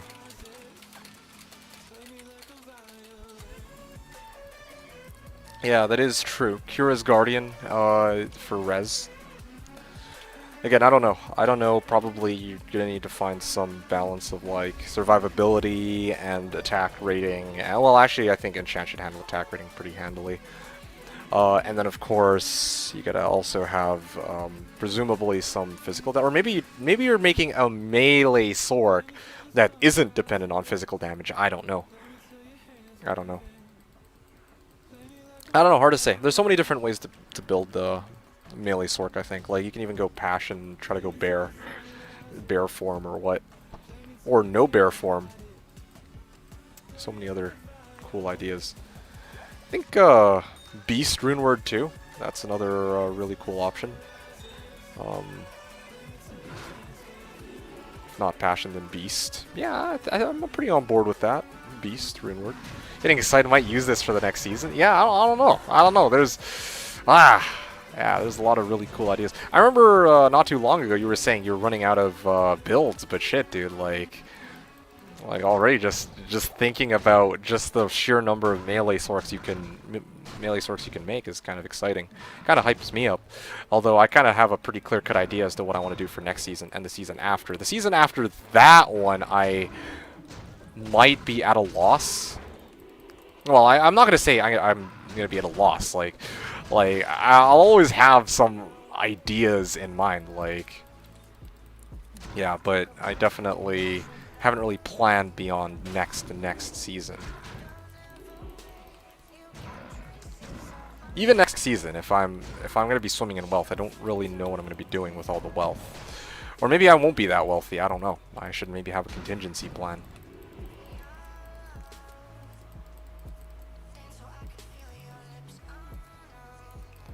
When will Slash reset, though? Ah, that's a great question. So we can usually extrapolate from past resets. It's usually about every 4 months. And the last reset was late July. So we are about a month and a half in. So about another 2.5 months before the reset, which sounds like a long time. And it kind of might be, but it'll be here before we know it. And when it does, it'll be an exciting time. And hopefully for this next reset, I'll be much more prepared. Better prepared compared to this season, because honestly this season kind of caught me off guard. Like, I didn't really prep for this season as well. Like obviously I got my druid up and running and everything was hunky-dory with the druid, but even the fucking name for my character, fucking D2D2-bear, I've definitely come up with better names for sure, and I don't really need you guys to echo that sentiment and tell me that, yeah, for once you guys aren't going to be like, for once, you know, usually you guys are going to try and be like, okay, well actually no, it's not as bad as it sounds, but D2D2-bear is probably one of the most uncreative names I've ever come up with. I was just in a rush to get my character up and running in the first place, and I simply haven't had a chance to recreate my character since. That's really the bottom line. However, yeah, like that just ties into what I was saying earlier, right? Like, I simply haven't, I didn't really take the time to come up with a better name than that prior to the season start, because I just didn't really have the chance to. And now, hopefully, with this upcoming season, I'll actually have the time to come up with like a fancier name. I don't know. Although next season is going to be a bit difficult. Next season is going to be difficult to come up, trying to come up with a name for my character, because I don't really know what I would want to name him or her.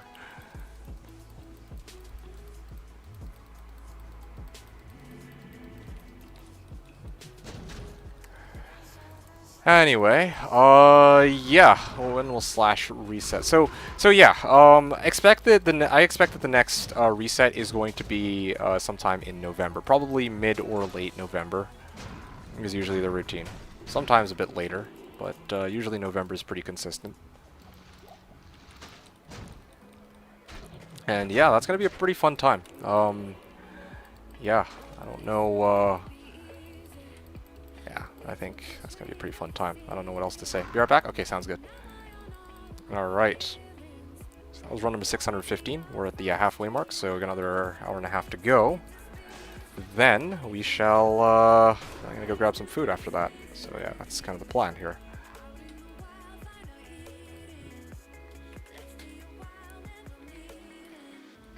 Okay.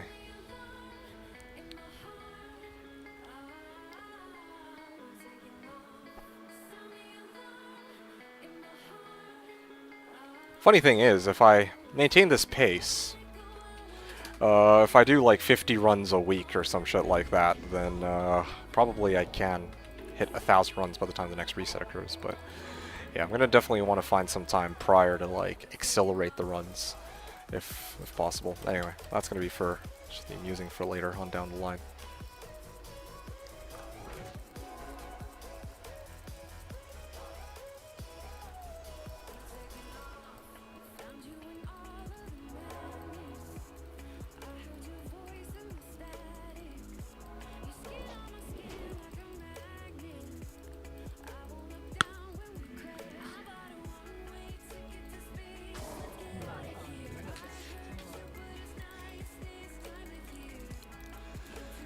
Alrighty, here we are, Mausoleum. Run number 616. I'm actually kind of proud of how many runs I've done up until this point. Like, to tell you guys the truth,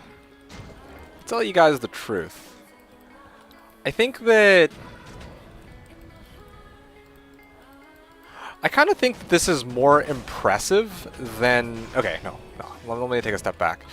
When I really reflect on these runs, like, if we count just the runs of Mausoleum to the runs of, like, let's say Chaos, right? The thing is, like, 1,000 runs of Mausoleum versus 1,000 runs of Chaos. It sounds like just the same thing I've done every other... Well, my wording is terrible today. Basically, despite the fact that my goal is to do the same number of runs of Mausoleum versus, like, compared to all the other places I've run, right? Like AT, Pits, Chaos. The reality is, I've already spent more time... Well, I'm spending, like, more time on running 1,000 Mausoleum as compared to 1,000 runs of Pits or AT. So, just, like, what I mean by this is, like, when I was running AT, my runs were about... Okay, sorry. When I was running Chaos with the Nova Baller, my runs were about, like, under a minute. When I was running it with, like, the Pits, like, the Poison Mancer, it was, like, 90 seconds. When I was running Pits with my Swapcast Telly Boazon, the runs were 2 minutes on average. And when I was running AT, my Fire Druid was actually running AT in 4 minutes, and my Cold Druid was running it in 3 minutes, and this was well before I'd gotten my Enigma. Now, here I am running Mausoleum, and my run times are closer to about 4 minutes in, well, somewhere between 4 and 5 minutes. So really, even though I've only done 600 runs, I've actually spent more overall time in this area as compared to the other characters that I've run in those other areas, even though I'm only really streaming once a week. Yeah, I don't know. I just think it's interesting. Like, yeah, I've done only 600 runs of Mausoleum, but that still amounts to something like 600 times 5 divided by 60. That still comes out to something like 50 hours. I've already spent 50 hours on this project. Yeah. Kind of interesting. Of course, I could speed things up by playing like a Sork or some, like, trying to grab myself an Enigma and then continuing these runs. Or there's like different ways I could really speed up the runs if I wanted to. But I think the point here is just that, given the way that I'm doing things, like, I've actually spent 50 hours on just these runs alone, which I guess for some people isn't that much. Like, Fatty, like, 50 hours for him is would be laughable. Like, he probably spends 50 hours a week just trying to find the fucking materials. But in this case, I'm quite happy with how long I've been able to play this character for, in that it hasn't turned out to be nearly as much of a shit show as the martial arts assassin. So, just find something good already, so I don't feel like I'm wasting my whole evening. Get the fuck out of here, Hon3 Watcher. Get the fuck out of here. Oh yeah, and then tomorrow, just remember, your presence here reminds me that tomorrow I actually have something to take care of. Cough, cough. So I think that's going to be a fun day, I guess, or fun evening.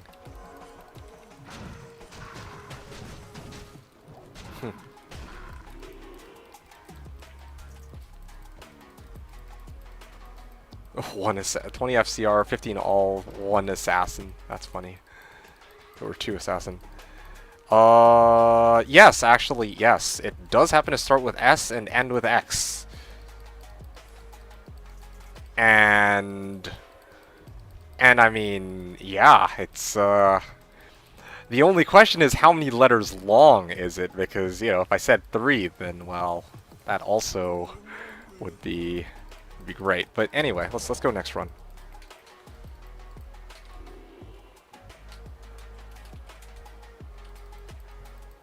Alright. Yeah, oh, there's one more monster that I left behind.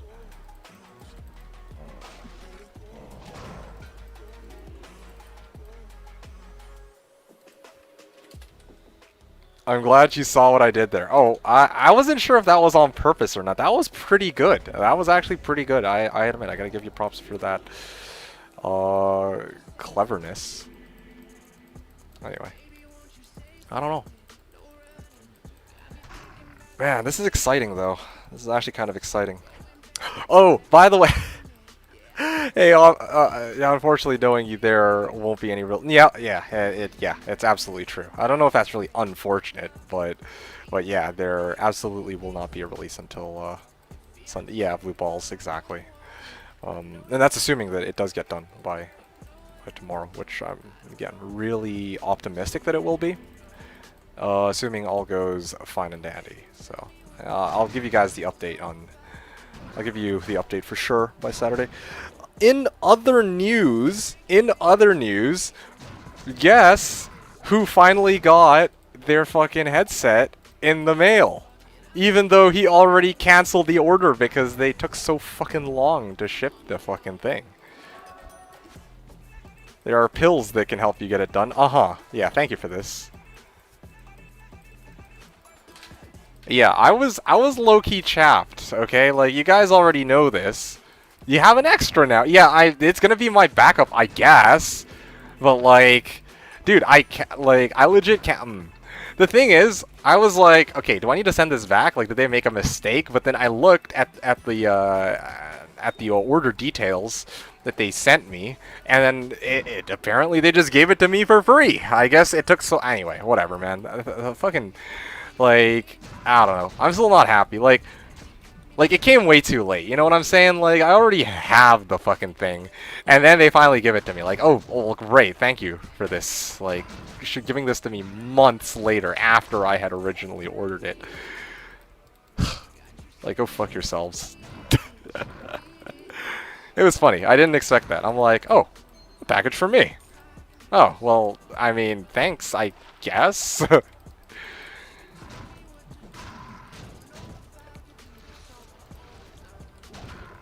Anyway, it was interesting. It was the observation that I had to make. I was faintly amused by it, even though I really shouldn't be.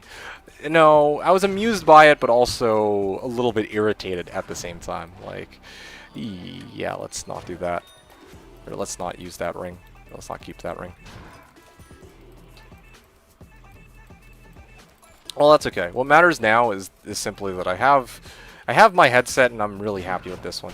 It's comfortable around my head, and it's I much prefer the sound quality on it, right? Like not everyone can really tell the difference, but I can, and I'm quite pleased with it. So, yeah.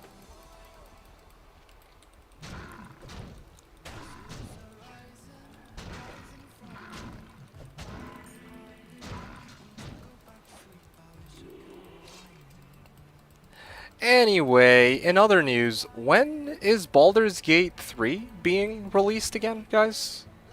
Is it supposed to be this month? It is, right? Like next week? Because I kind of wanna get into that. Like, I don't know how I'm gonna be able to make time for it when I'm already like struggling to even do one stream a week for Diablo 2, but yeah, I don't know, man. That's kind of exciting. Hey, Yandere. Coaster. Oh, by the way, Coaster, are you going to be streaming today? I mean, I figure you might be, so I'm just trying to figure out if later I should try and host you or what.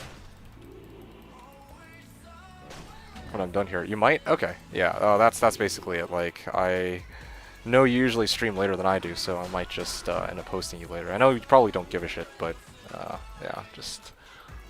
Also, I mean, it'd be nice to stop by for a little bit. You don't want to be hosted by a headset. Get the fuck out of here. Who's the thief? I'm no thief. I deserve this headset as compensation, okay? As recompense for these people wasting my fucking time. All right? At the bare minimum, like I am offended, infuriated that you even suggest that that I am a thief. Like, this is payment, and more than that, they are the real thieves. They stole something I can never get back. My time, alright?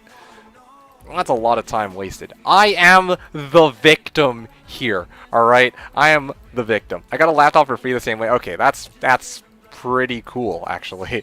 Although, I don't know. If you're in the same boat I am, like...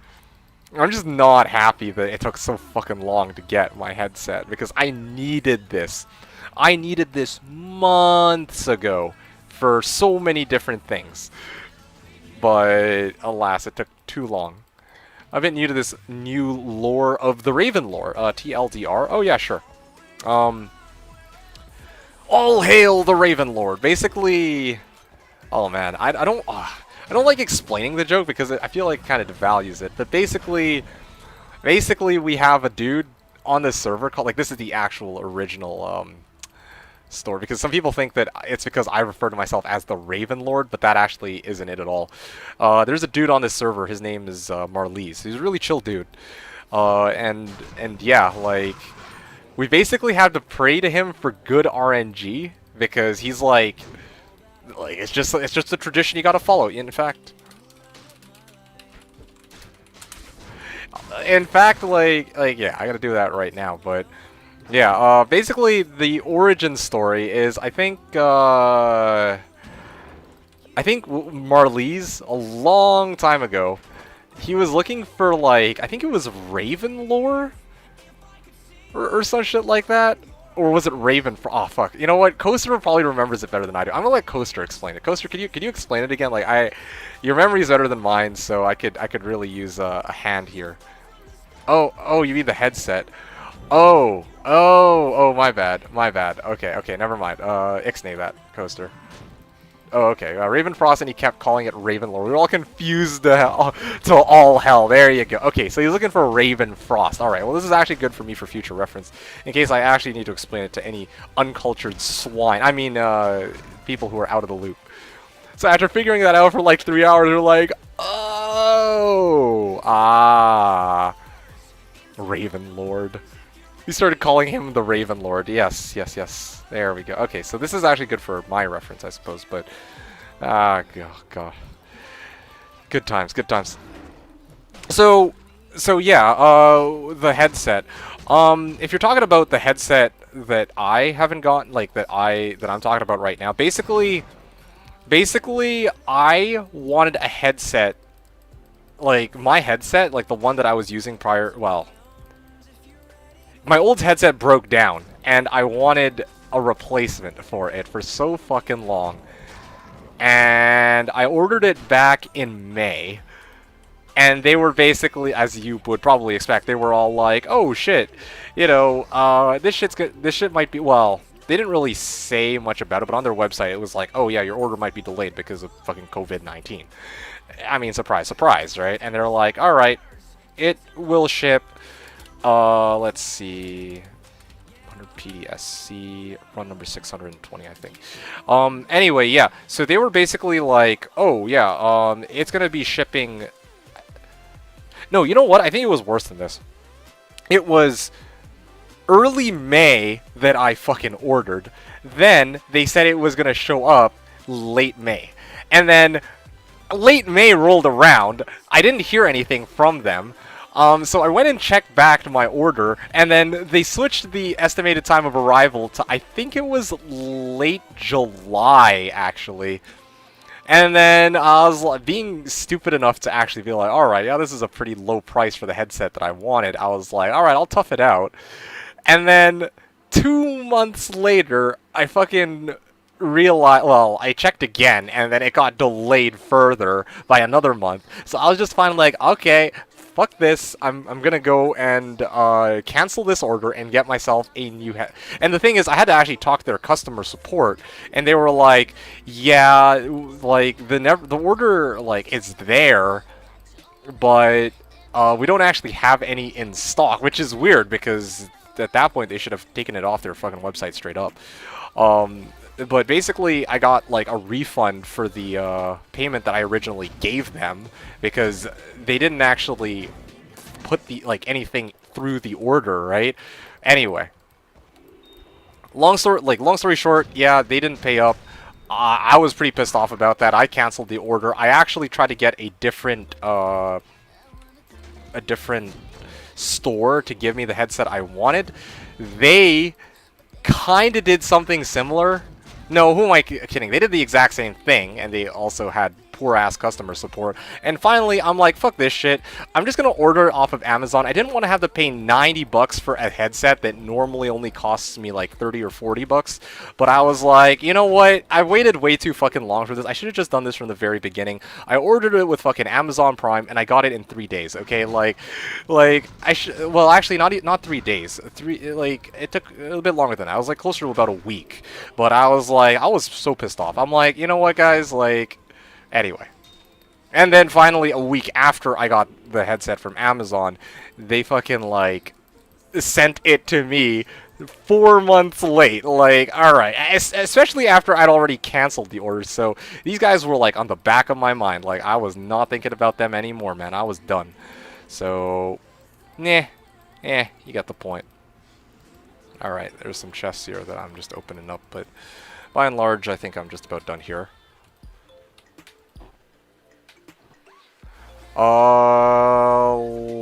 There's an opposing faction on the servant calling the Raven Lord Eiffels Prophet. They pray to RN Jesus instead. Oh, really? Or RN Jesus, sorry. Nice, nice. Well, I actually prefer, I prefer that spelling of it, but anyway, that's just me.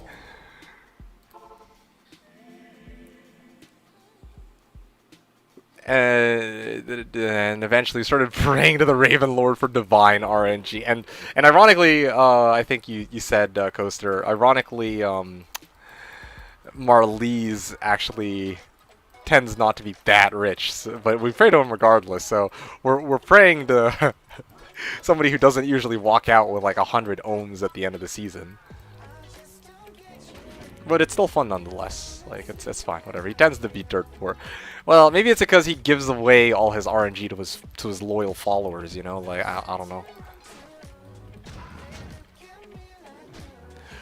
Coaster was saying, I got a laptop for free the same way, except that I didn't cancel anything. They canceled my order and refunded me, and then sent me an invoice saying that I paid. Yeah. I mean, honestly, you deserve it. Like, if you fucking sat around and waited, and they basically were like, I don't know how long you had to wait. For me, I waited months. I waited literal months for my headset from people who fucking had dog shit ass customer support, and yeah, I just feel ripped off. Like, frankly, I don't think it should be legal.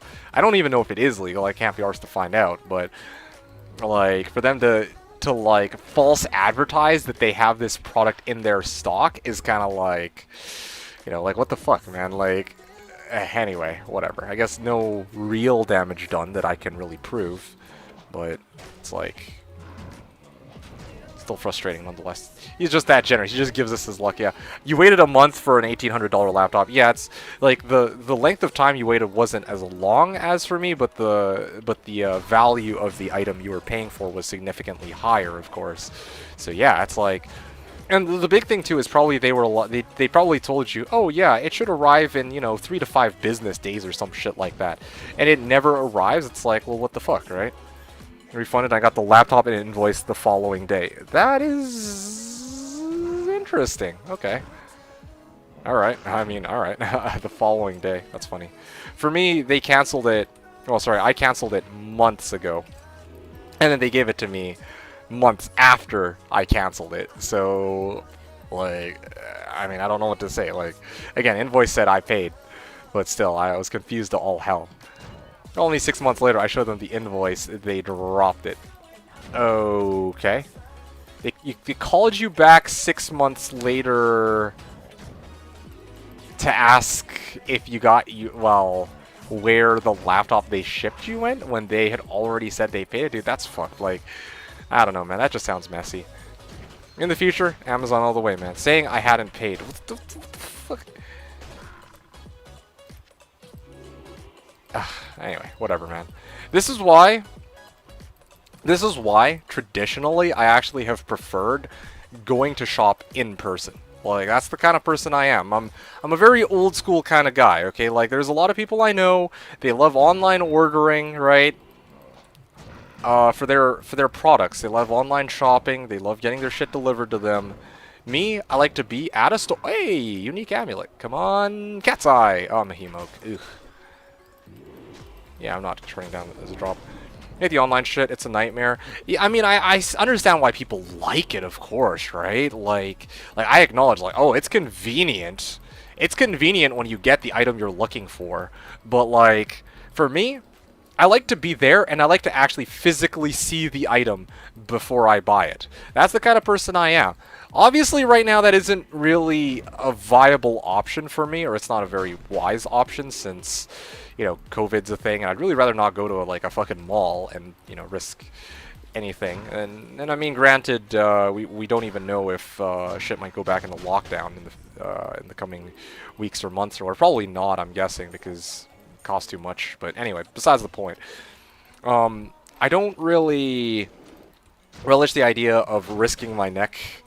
Not even risking my neck, but I don't really want to risk contracting COVID just to get a product. Like, in this case, yeah, it makes sense for me to do online shopping.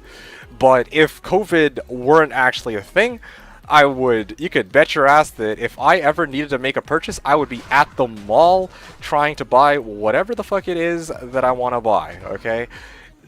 Perhaps with some, like, notable exceptions. Like, so there's some things that you can't really buy at a local store. Then at that point, in that case, you order. But if it's something that you can, you know, get at the local store, like this headset of mine, then yeah, normally you would just go out to the store to buy your fucking headset. When you get something that works out on time, sure, but that's very rarely the case. Yeah, exactly, right? Like, and then there's package thieves. Yeah, well, I'm not even thinking about the package thieves hassle.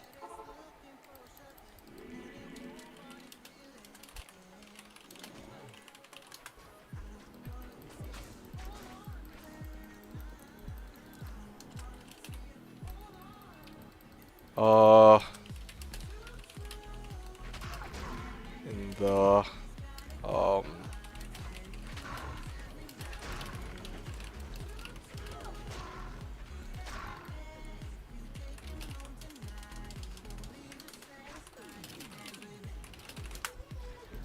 what if you hate trading keys, sell quick?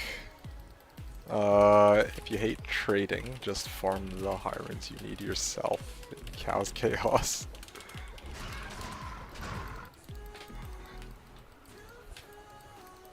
Play hardcore.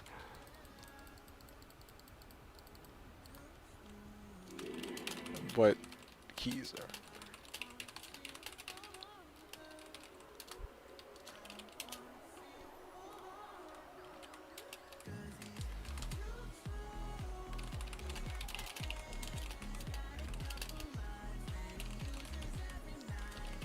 Some,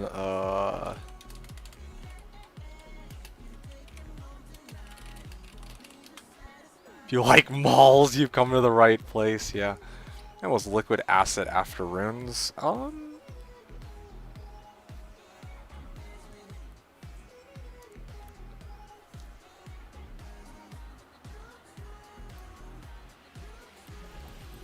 The resets in 2 hours. So that's what,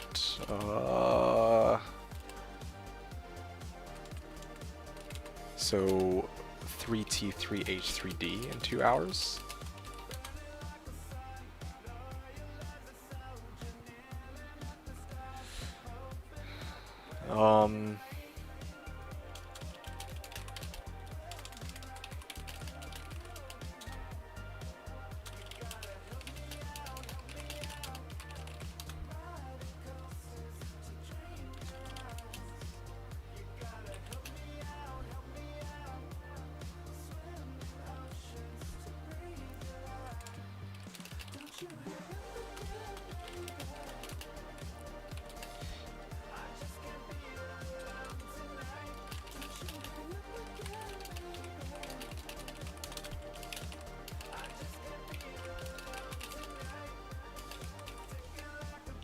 Um,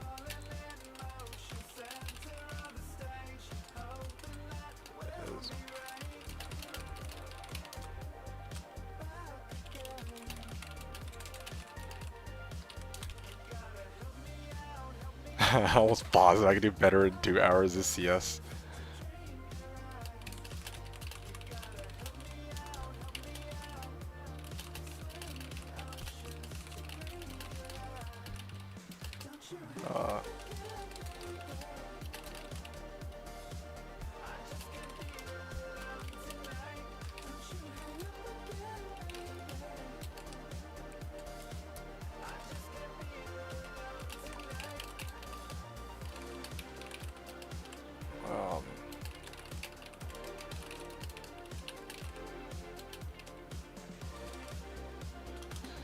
Hybrid within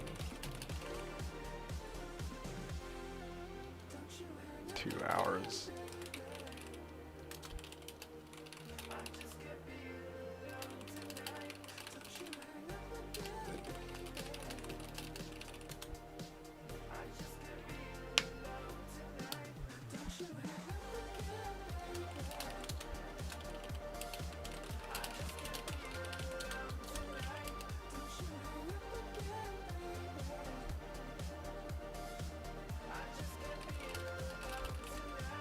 While doing goal find runs already.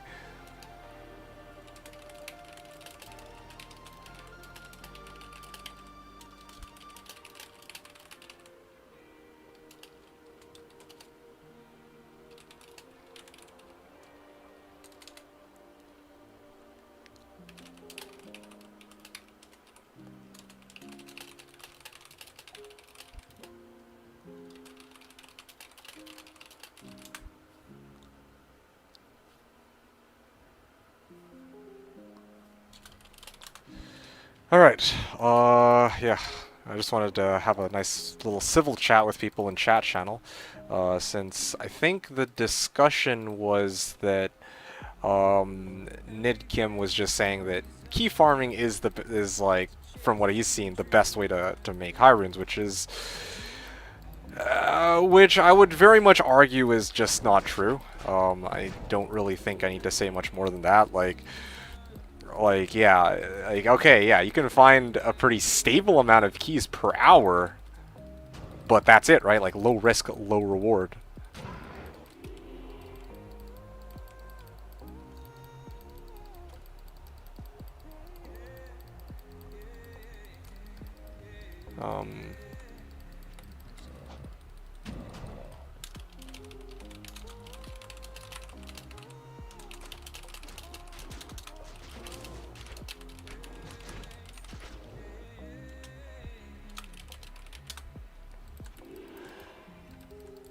Alright, what else were you guys talking about? Sorry, Coaster was saying, sending back this stuff. Oh yeah, sending back this stuff. Sorry, this was like, we took a far departure, but it's a very interesting discussion. Like, I haven't been able to have a civil discussion with people about, about this kind of thing in a long time. Kind of miss it.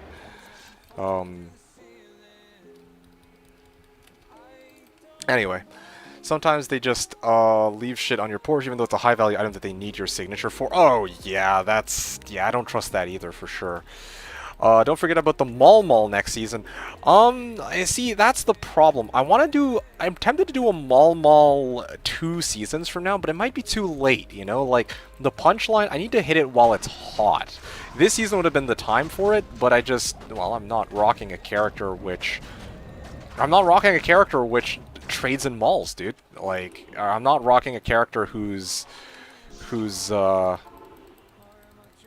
I'm not really using a character who can get items that I can sell for a lot of malls. Like I mean, yeah, I have like mules with some items on it, but I mean, it took way too long to get them. I think the meme's kind of like on the low, like it's kind of been tucked under the rug a little bit. So I gotta wait for a good opportunity to revive it. You know what I'm saying? Like next season, I don't know if I'll be able to.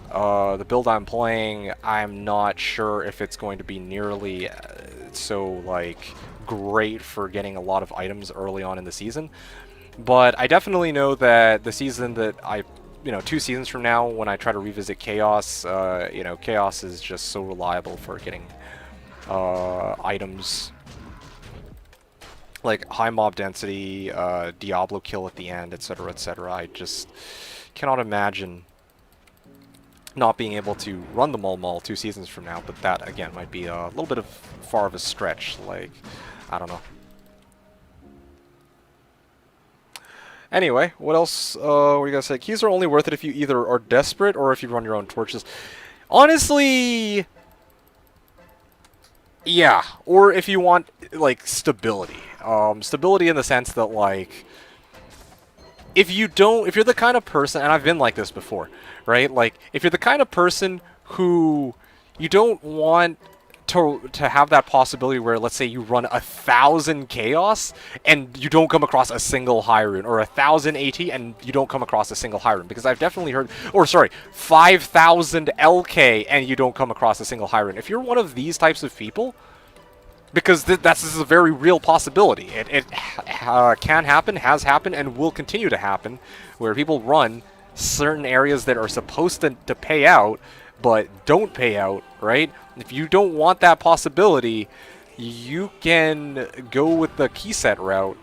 And usually, in most cases, if you farm, like, let's say, you know, 18 key, like this dude, like, what? He got a key set in 2 hours, right? Like, if he keeps at it, let's say key set is what, a gull, right? So basically every 8 hours he's up to 1 ohm. That's like 80 hours. That doesn't sound right at all. Like, honestly, I think if I crunch different numbers, if I actually, like, blitzed key runs, I could probably do better than that. I could actually even run some math in a couple moments. But honestly, you could, you know, reliably get to Infinity or Enigma, because you're much less likely to get screwed over by a 1 in 10 chance versus a 1 in, like, you know, 1 million or 100,000 or however much chance to find the high runes. So again, I think there is an argument that could be made for, if you don't want to take any chances, or if you want to take the least chances possible, yeah, you could go key farming. You could probably make it to Enigma like that. I have done that before. I did that with the Trapsin even, and with the Pit Singer. But obviously, the highest amount of the seasons where I've gotten the most amount of wealth has come almost strictly from farming places like LK, Chaos, even AT. To be honest, I wouldn't really expect AT to be giving me, like, a lot of high runes, but 5 high runes in 1,000 runs is pretty damn good, I would argue. So I don't know what to say about that.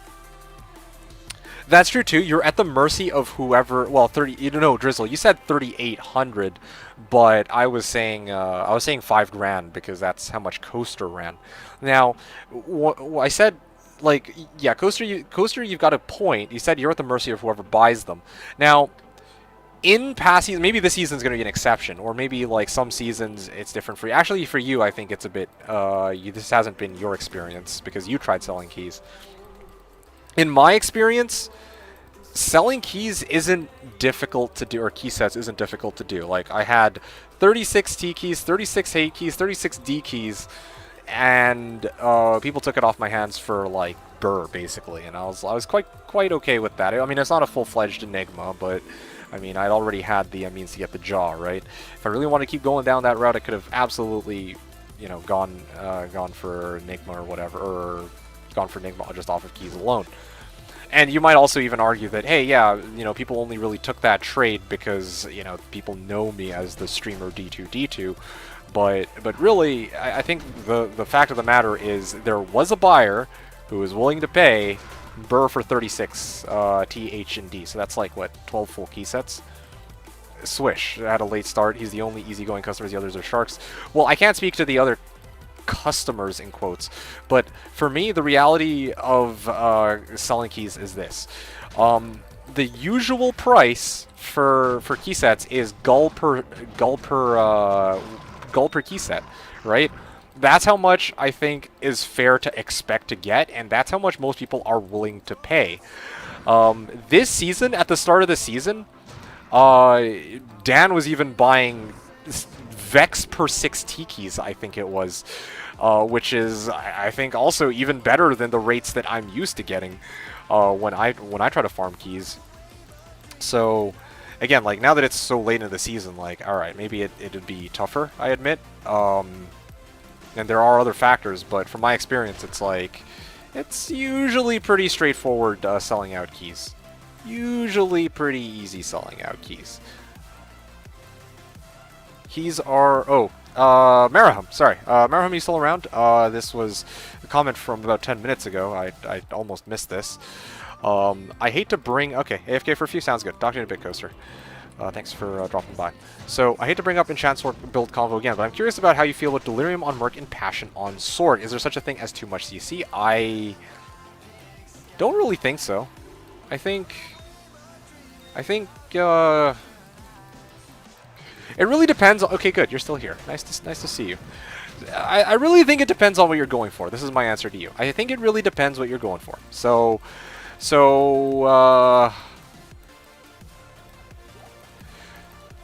obviously, if you're going to be rocking Passion, then, or Delirium, like if you're rocking Delirium, you don't get as much damage compared to if you were going for G-Face, right? And it also lowers your ability to try and like branch out and do other things too. Like the thing is with Delirium, you don't get like lifesteal. So your Merc might be a little bit less durable if you're going up against like unique monsters. You don't get access to like damage reduction. You don't get access to crushing blow off of G-Face. You can't really boost ED, like enhanced damage. I mean, on your Merc, like right? Like there are some drawbacks to rocking Delirium trade-offs. But if you don't really care much for those trade-offs, and there's really nothing wrong with going for crowd control. It just depends what you're trying to go for, right? Like, some people really like Delirium's crowd control, which is totally fine. Does that mean that... and same with Passion, some people like the fact that you can go Zeal, right? But does that mean, like, does that mean it's the best option? Not necessarily, but does that mean, like, it's a bad... You know, it's bad to go for Passion or Delirium? I don't think so. Just know that you're trading off some of the alternatives that are available in the same category, right? Think about the alternative to Passion, which would be, or some alternatives to Passion, which would be like Grief, for example. If you're rocking, if you're rocking an Enchant Sword, I don't... Well, actually, yeah, Passion on an Enchant Sword is perfectly fine. Like, some people try to take advantage of going Enchant and then they go Zeal, which, again, that's totally fine. But other people who like to rock Enchant on their sword use rune words like Beast instead, right? Like, there's another option, or Grief. And then you get, like, a physical fire damage hybrid, but... Yeah, definitely a case can be made for Passion because, you know, it's a relatively cheap rune word to make and you get Zeal out of it, so that's perfectly fine. And the same with Delirium, that, you know, you don't get nearly as much damage as G-Face or some of the other options out there, or even damage reduction, but you get, like, widespread crowd control, which is in itself a really good effect, right? So, yeah, I don't think there's such a thing as too much CC, is, I guess, the bottom line. Also, it's interesting that you put Passion and Delirium in the same category as CC, because, like, Delirium, or put that under the CC category, because Delirium absolutely makes sense as CC, because, you know, chance to cast Confuse. I don't really think much more needs to be said than that.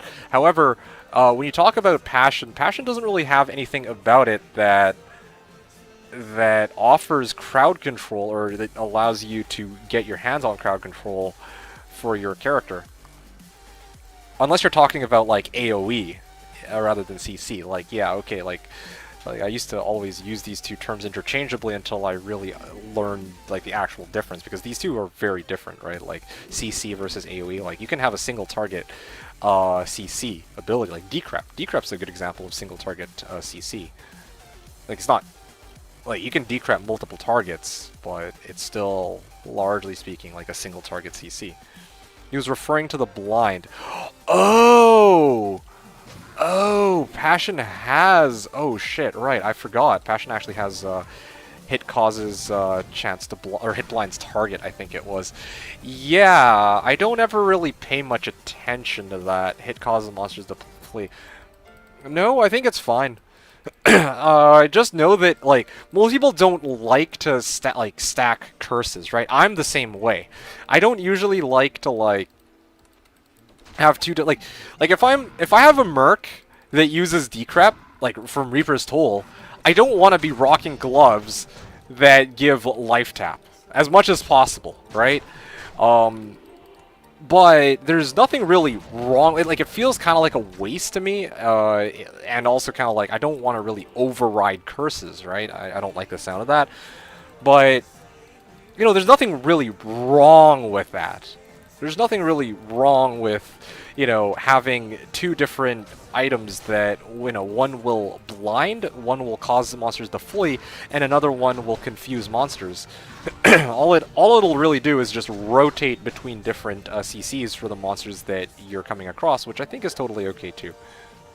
Blind over curse, I think. I don't know about that, because dim vision. So here's the thing. Hit blind's target is essentially dim vision from my understanding, right? And dim vision can be overwritten by confuse, amp, pretty much anything, really. The only curse that I really know of which you can't really overwrite is attract. And you're not really casting attract here with your skills. You know, you're using dim vision, fine, but not attract. Blind over curse, I think, overdrives. Yeah, well, yeah. Anyway, 2/20/18 shooters. Okay, cool. Hey, Tara Tony, welcome to the channel. Is this a fresh ladder? It is not really a fresh ladder, no. This is we're about a month and a half into the ladder season on the private server called Slashdiablo. I wouldn't ever want to go back to BNet. With a number of bots, dupes, realm down, and now Q timers on BNet. No, man, that's not really my cup of tea.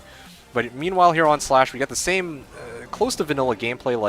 Like yeah, we get to use map pack and multi-boxing here, but the gameplay is very, very close to vanilla. Like, the gameplay in terms of, like, the characters are still the same, the items are still the same.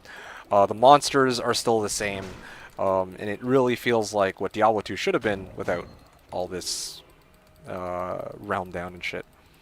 Are players still playing a month and a half in? Well, right now it's not really peak hours, but yeah, there's still quite a number of people who are online today. It says that there are 138 users online, 46 games.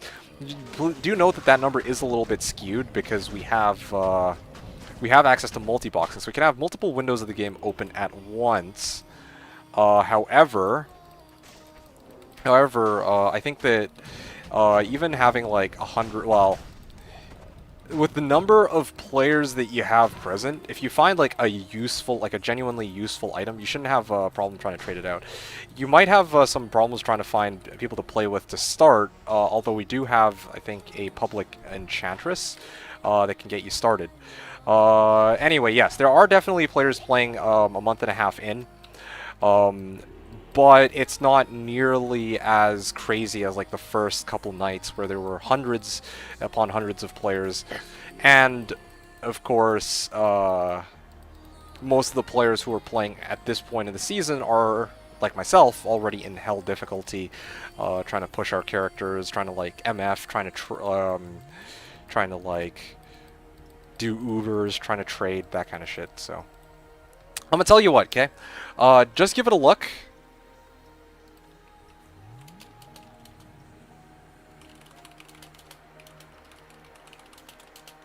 I'm gonna give you a link to the Slashdiablo subreddit.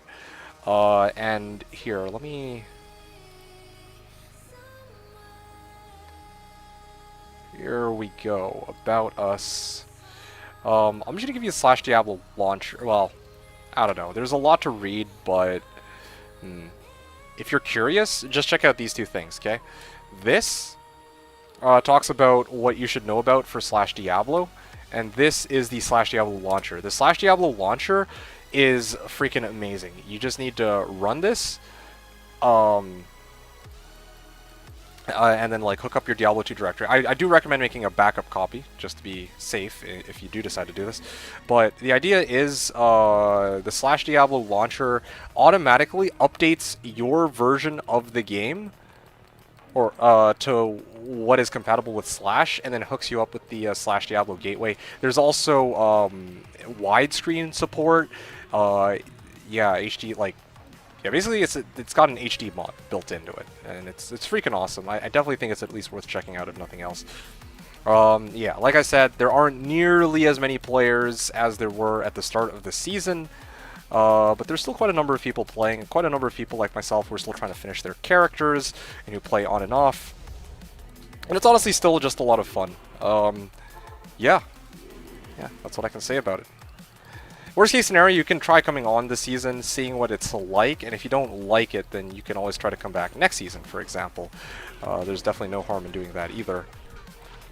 Just getting a nice taste of what this server has to offer compared to what you're typically used to on good old botnet, or bnet, as most people would call it. Yeah. This is my escape from the madness of my guild. Actually, how's that been going for you, Drizzle? I haven't had a chance to ask. So, how's your, I mean, you were playing a lot of WoW lately, or a while ago. And yeah, how's that been for you? You play every reset, yes. So, it's the same for me, for sure, right? I mean, like, as the season progresses, you know, real-life responsibilities, find a way to creep back up on me, and I gotta get back into the grind of other things in my life, right? But the first few weeks, or the first few days, in the past, the first few weeks, I usually try to invest as much time as I can into trying to make the most out of the reset. Anyway, I don't know if you're still around, Tired Tony, but please let us know, or let me know at least, if you have any questions about the server. Again, not trying to force you onto the server or anything, not trying to cram it down your throat, but I honestly think this is a fantastic private server, an excellent alternative to bnet, and it's definitely worth at least checking out, if nothing else. The bnet reset, if that's what you were asking about, I think they reset in June, and they reset every 6 months rather than every 4 months. Which means that their next reset is probably not going to be anytime soon. It's probably going to be well into December. And even at that, I don't even know if it's worth playing with all this stupid queue timers and shit. Here, there's none of that. No queue timers. Just good old D2. You know, join games, leave games whenever you want. It's great. It's glorious. It's a lot of fun. Cleared AQ 2 weeks after we opened the gates. What is AQ again? I feel like you've told me this one before, but you're gonna have to refresh me here.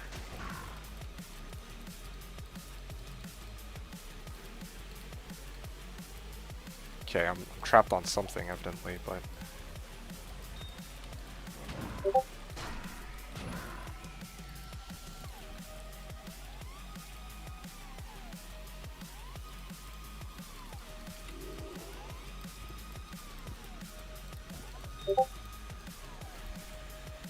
alright. It's the 40-man raid in Classic WoW. So something I was curious about, was there always this classic, or this 40-man raid in Classic WoW, or sorry, in World of Warcraft? Like, from my understanding, Classic WoW is kind of like a blast from the past, like a return to the game's origins. And when I hear 40-man raid, that gets me thinking, like, is this something that was present in the original game, or is this something that they're adding into Classic WoW that wasn't present in the original game, but is, well, now present in the game?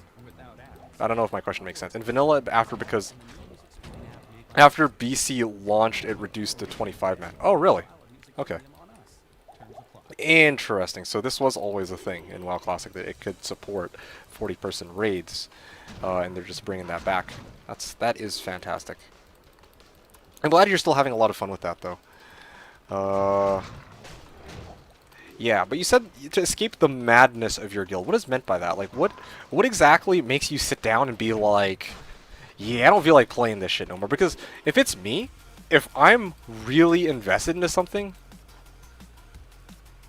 if I'm really, like, if I find a game that I'm super hooked into, and I know that, yeah, I think, like, the best example of this was, well, you know what, let me do one step at a time. Yeah, like, for me, if I find a game that I'm really invested into, I just cannot take a break from it.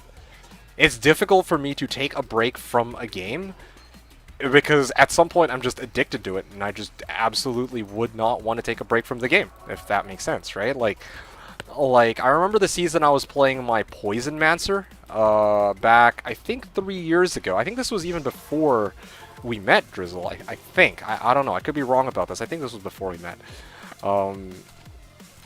Yeah, like back when I first did my Poison Mancer, my second iteration of the Poison Mancer, I was hooked onto the game. I was playing way more than I should have. Like it got to the point where that was the only season for which this has been the case. I had to actually just step away and stop playing for a couple of weeks because I had spent way too much time on the game. Every waking moment was me obsessing over my Poison Mancer and what runes I'd find next, which is a great feeling. But it was a struggle trying to pry me away from Diablo 2. Like, that's just to put into perspective. So for me, to hear that you actually wanted to escape the madness of your guild when things have been going so well in WoW Classic is kind of a surprise. That's very interesting. Very, very interesting. But anyway, yeah. I don't know if I worded that poorly, but it's kind of a question where I was asking...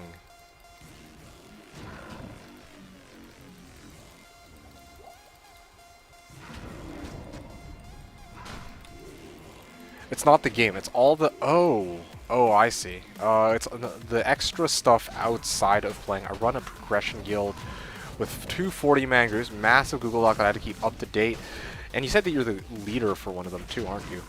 5 to 7 days I have to make group comps. A lot of extra work, but worth it. Oh, that sounds... interesting. That is... Yeah, that sounds like a lot of work. I see. So it's not really that you're getting sick of the game or that you're getting bored of it. It's just that it's a lot of effort, right? To try and keep everything up and running. You're running with not so much. I don't even think that, well, probably like the folks will occasionally give them a hard time, but it sounds like it's not even the folks themselves. It's just that the sheer amount of work that goes into coordinating everything, I think, just sounds like the toughest part of all that. Because I've definitely been in a setting where, okay, like, you know, I talk to 40 people, and I don't have an issue with any of these 40 people, and on the surface, like, at the very least, on the surface, these 40 people are totally okay interacting with each other. However, in this case, like, from my experience, it's never really about the 40 people themselves or how they behave. It's just that, you know, trying to coordinate that volume of people is insane, right? Like, that's a lot of work. It takes a lot of time and effort that gets, you know, that gets put into that kind of thing, and it's really just very difficult. So kudos to you, Drizzle. That's, yeah, I mean, even me right now, like, this channel of mine that I run once a week, right? Like already like I can only really run it once a week, and well, I only really have the time to do it once a week. But in your case, probably you also have so many other commitments, but you're making time to make sure that these raids go successfully and that everyone's playing the game to their utmost potential and just having a lot of fun with it overall. So yeah, that kudos to you. I'll AM you a link, AM, I guess DM. You a link to my guild Google Doc. It's massive. Oh, okay, yeah, indeed DM. Okay, sure. Let me know when you sent it, and then I'll take a look right away, because that's, yeah, it's kind of interesting seeing kind of the other side, because, you know, all these years, there are games that I grew up with and games that I didn't grow up with, right? Like, but that I heard a lot about. I think for me, like, the biggest example of this is World of Warcraft. That was something which I never really got into, ever. It was something that I didn't want to get sucked into, I guess. That's kind of one of the reasons why in the past I was never really keen on starting up on WoW. However, I've certainly heard a ton about it from even you, from Dew's Crim, from Seth, right, like Purple, Green Cable, he goes by a number of different names here. And I'm kind of sitting here thinking to myself, like, I play a lot of Diablo 2. I know what to expect from Diablo 2, but hearing about World of Warcraft, like, it intrigues me, the things that I kind of missed out on, for sure. So, oh, XP Shrine, yeah, hell yeah. And we got another Oak Sage. I'll get an Oak Sage up once I make it into Moz, I guess, whatever.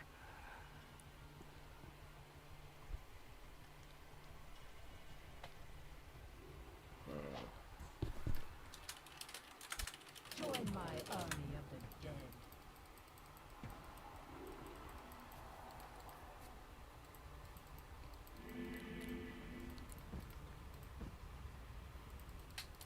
Alrighty, gonna go down, right, top, left. I think that's how I'm gonna do it. Let's try to. One game that I would have absolutely loved playing is Star Wars Galaxies. Okay, I've got this itch that really needs to be scratched, where I like to play as a non-combatant character. Non-combatant character in a game that focuses mostly around combat, like building a character solely around crafting niche items. Yo, I can relate. I can honestly kind of relate. Sort of. Sort of.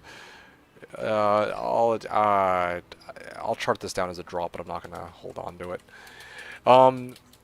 Can't find you to DM. Weird.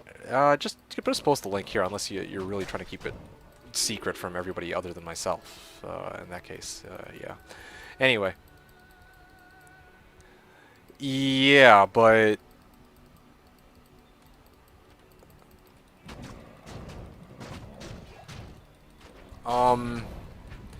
Yeah, I mean, like, I guess the closest thing... Non-combatant character. Like, I can't really do a one-to-one, but back when I used to play Modern Warfare 2, one of the things I used to really enjoy doing was going Riot Shield with stun grenades and one-man... I don't know if you've ever played Modern Warfare 2, Marahum, but I used to love doing one-man army, one-man army, Riot Shield, and stun grenades. And I would try to walk out of the game with 0 kills and the highest number of assists that I possibly could.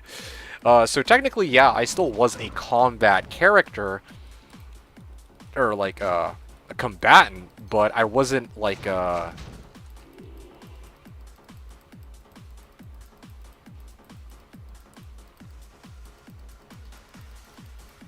wasn't like, you know, actually going around running and gunning. You were a ghost intervention revolver boy? Hells yeah. I can see that. Revolver. Yeah.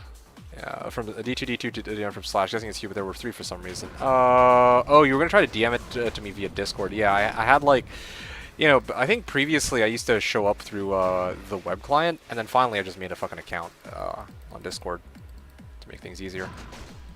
Revolver for close quarters. Was it a Kimbo revolvers or just single revolver? Wow, that's such an interesting and unusual setup. Like, yeah, I mean, yeah, I don't know. There's like so many other just single. Wow. Okay, that's so cool. It's cool in the sense that, yeah, I'm definitely not used to that kind of setup. Like, even when I first started playing, I would go like SMGs, ARs, right?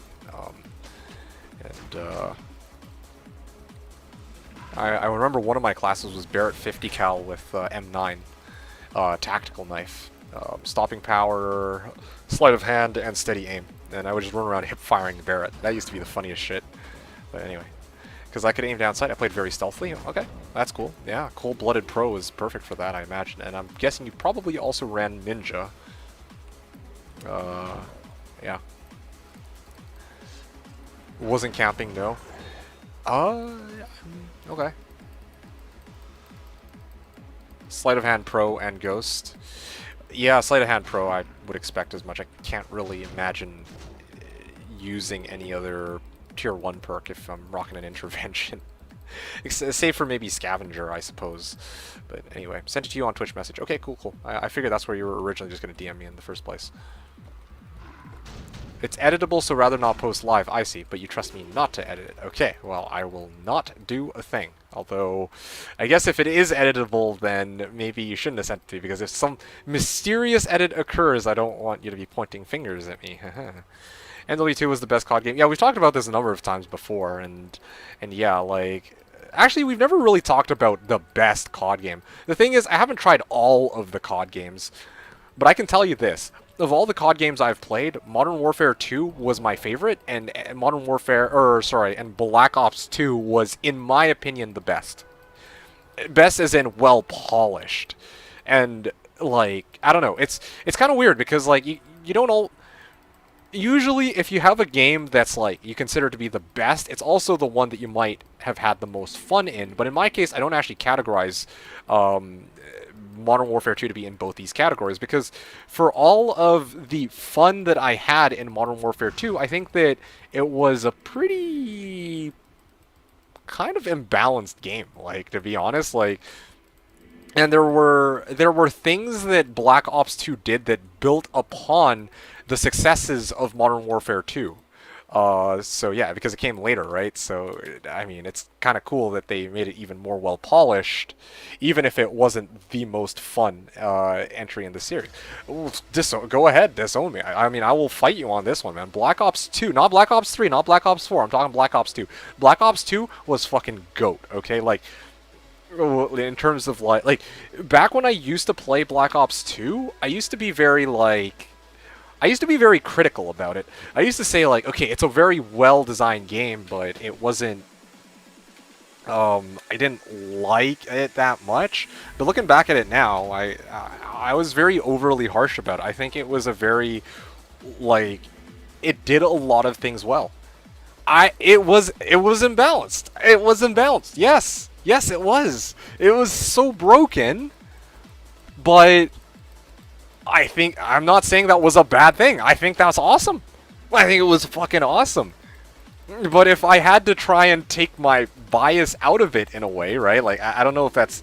I don't know if it's going to be easy to put this into words. Like, if I wanted to try and, like, review this game, like, there were definitely things that just did not belong there. One-man army noob tubes did not belong there. Commando lunges, like, knifing somebody from fucking 3 meters away with a tactical knife and Commando Pro and fucking lightweight, I don't think that belonged there either. You know what I'm saying? Like for me, I gotta call a spade, man. There were things that in that game that were imbalanced. Was everything viable in that game? Absolutely. Were some things better than others, or were some things more annoying or overpowered than others? Absolutely too. Don't forget the Akimbo. Oh yeah, Model 1887 Akimbo. How could I? Well, I know how I could forget. It's because that was actually something that was patched. Because that was something that was patched, I can kind of give that a pass, because that's something that, you know, later on down the line they realize, okay, we have to do something about this, right? But noob tubes with one-man army never got fixed. Commando never got fixed. And what else in the game was, like, exceptionally busted? Like, I don't know. I think those were the big ones though. One-man army noob tubes, commando lunges, like everything else was like reasonable, I guess. Like I guess you could argue that F2K was like F2000 was like kind of like too underpowered, but I don't really have an issue with things being underpowered in a game, right?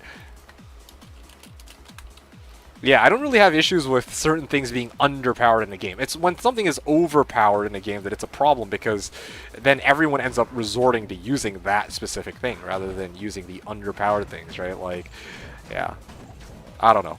I don't really think I need to say much more than that. Like, I think most people would agree, but anyway, besides the point. I mean, I think that Scar, like the assault rifle category was fantastic. It was fantastically well balanced. I think honestly, UMP 45 was kind of broken, but I never really had an issue with that. ACR was, I don't usually like to say it like this, but it was a literal laser beam. I think that was fucking awesome, believe it or not. Yeah, Modern Warfare 2 was just like, there were just a lot of things. I think a lot of people put it quite nicely. It was, you know, if you make everything overpowered in the game, then maybe everything is balanced that way, right? But I do think that, yeah, one-man army noob tubes and commando, along with Model 1887 akimbo shotguns, needed to go. Aside from that, it was pretty well-rounded game. But even if we take balance out of the equation, there were other things too about it, right? Like, it was a pretty good game as a standalone, but in terms of, like, I think that there were things that Black Ops 2 did better, that were just more well-polished. Like, you could customize what kind of character you had going into the well, sorry, let me rephrase that, actually. I don't think that they introduced, like, character skins yet at that point, which I think is actually a really cool thing when you can customize what character you go in as. But anyway, like, I think one of the things that they did great was Pick 10 system, where you could actually choose what specific... Well, yeah, UMP 45 was lacking recoil. Yeah, it was. Honestly, it's not even just the recoil. It's the fact that the fucking gun had a damage profile of 40 to 35, which makes zero sense. Like, so you have a submachine gun that will literally 3-shot kill any player if they're not using painkillers or if they're not behind cover. Like, that's the damage profile of the gun. Mathematically, there is no way you can hit somebody 3 times in a head-on fight and not walk out with a kill on a UMP 45, no matter the distance, no matter if you use a suppressor. And there weren't really any other guns that had that ability. Why did a submachine gun have this level of damage and that level of mobility? It just never made any sense to me. But again, besides the point, I never really had an issue with that either. Like, I can turn a blind eye to most of the balancing schemas in that game. It was just one-man army noob tubes in command. Well, honestly, I don't even really care much for commando. I just think that one-man army noob tubes was fucking stupid. Not like I could deal with it. My resolution for dealing with it is that I always had my own noob tube class handy, and I also had painkillers on a lot of my classes, and I also, you know, had ways to take cover in places where they couldn't noob tube me very easily. Like, I could play around noob tubes, but I just don't think that they made sense. Like, they had no business being that strong in the game. Anyway, AA-12s, yeah, I can see why you would have an issue with AA-12s, but to be quite honest, like, I think that all of the other shotguns were also very strong in their own right. Akimbo Rangers were completely busted. Spaz 12 had exceptional range. Not Akimbo 1887 range, but still really good range nonetheless. And like the good old Striker, a lot of people I feel like undervalued that gun, but that thing was a fucking monster. You go into a building, you'll never run out of ammo with it, even without extended mags, as long as you have good trigger finger control. So 360 sniper scoping. Oh yeah, well now we're going in a different. We're going down memory lane here. Anyway, how are you doing, Fatty? Nice to have you on board with us. Let's see. Coaster and I were just having a completely civil discussion about Modern Warfare 2, which I don't know. I could go on and on about Modern Warfare 2. Like I could talk about it until the end of time, until the bitter end. That game was just phenomenal. It's my favorite COD, and it's honestly one of my favorite games of all time. Yeah, this is actually not bad. I'll hold on to this one. It's honestly one of my favorite games of all time. Like, is it my #1 spot? Probably not. As far as COD's concerned, though, absolutely. Like, there is no contest. Like, it is my favorite Call of Duty. End of discussion. Like, the new game coming out is a puke fest. Yeah, I talked about that, I think, already with you. I think I mentioned to you. Yeah, it's a pretty nice ring, but I don't think it'll sell for really much of anything. Yeah, I think I mentioned, I've talked to people about it.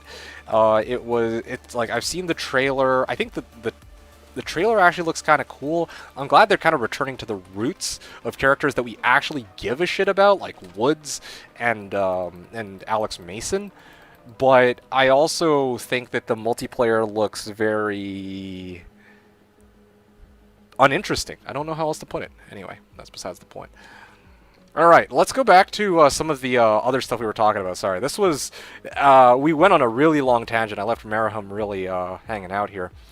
I thought Fallout 76 was going to do that for me, where I could just make a trading post and focus on defense and trade with other players. But that game turned to ash in everyone's mouths. Again, I haven't played Fallout 76, so I can't speak to the game itself. But... yeah, I totally see where you're coming from. I honestly see where you're coming from. I'm really trying to think of a game where you could be a non-combatant character and get by. Honestly, the one game I could think of where you can really do this is... ooh, Talamask. Yeah, okay.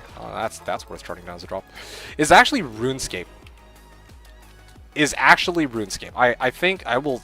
yeah, to the bitter end. RuneScape is, in a way, a combat-oriented game, but you could absolutely get through the game as a non-combatant character. So, yeah, I don't know if you've ever played that, Marahum. I'm sure you have. Like, I find it hard to envision that Zred Fury... I don't know what you mean by that. But anyway, yeah, no, really, I think... I'll come after an hour. Oh, you'll probably be in bed by then? Oh, shit. Yeah, I see. So I guess we probably won't be able to have a chat then if you're... like, because I still have to go for food. Maybe we can chat for a little bit if you want, but I don't know if you're going to be off to bed by then. Never looked into RuneScape? Oh, yeah. You haven't tried RuneScape? The fuck? Alright, what? No. Okay, look, no, don't play RuneScape 3, okay? Old school RuneScape. Old school RuneScape, bro. You gotta play old school RuneScape, okay? Promise me right now. Don't try RuneScape 3. Try old school RuneScape. It's chill. It's like... I don't know if you'll enjoy it, okay? Maybe you might not like it, but for me, old school RuneScape is fucking amazing. It's like... it's a very timeless game, I feel like. It's something that I can always return to, like... just the gameplay is just... it's just nice. It's super chill, you know? You get to grow your character, and you just get to do whatever you feel like. You want to go cook, you want to go fish, you want to go smelt, like, you know, make armor. You can do all that, and then you could sell it at the Grand Exchange if you want. No, it's fucking awesome. Diablo 2 was my babysitter growing up. Oh, I believe that. For me, I had a lot of different games. Like, I didn't just play Diablo 2, but it was one of the many games that I played in the past. One of the other ones, of course, was OSRS. Like, yeah, I dare not speak the words RuneScape 3. And also, I'm trying to think here. Oh, yeah, and of course, Call of Duty as well, right? Like, World at War is really where I started. Modern Warfare 2, Modern Warfare 3, Black Ops 1, Black Ops 2, and then after that, I didn't ever really touch Call of Duty beyond that. I mean, I could go on and on listing all the games. Warcraft 3, there's another really good one. Dota 1, right? Like, there's so many different games that I had played. Not nearly as many as other people. Like, there's some people who, like, I swear to fuck, they pick up a game every other week, right? I'm not that kind of person. If I find a game that I really like, I stick with it to the bitter end. But it's not like my roster was comprised of one game, like, you know, Diablo 2. I'm not just the Diablo 2 guy, although, despite what my the name of mine would lead you to believe. Try Terraria or RimWorld? Yeah, maybe I should. But honestly, one of the things that I actually would have wanted to get into before I tried those games, because that's definitely something that has been brought up in the past. Path of Exile and Minecraft even. Like, all the years that I've lived on this planet, I've never played Minecraft. And it feels like one of those things which every gamer should experience, right? Like, playing Minecraft, because it's such a...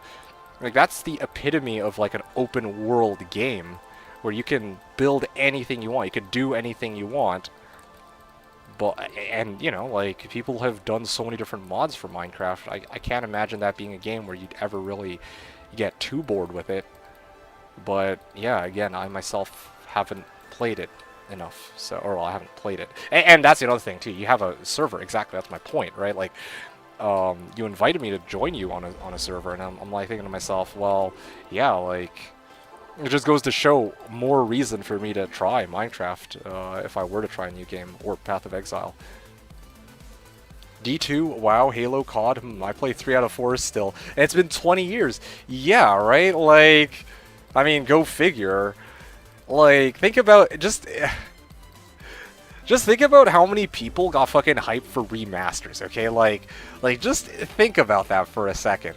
When when Infinite Warfare came out, for example, like this is the first example I can think of. When Infinite Warfare came out, everyone was like sleeping, okay? Like some people actually liked Infinite Warfare. Hey, all the power to them.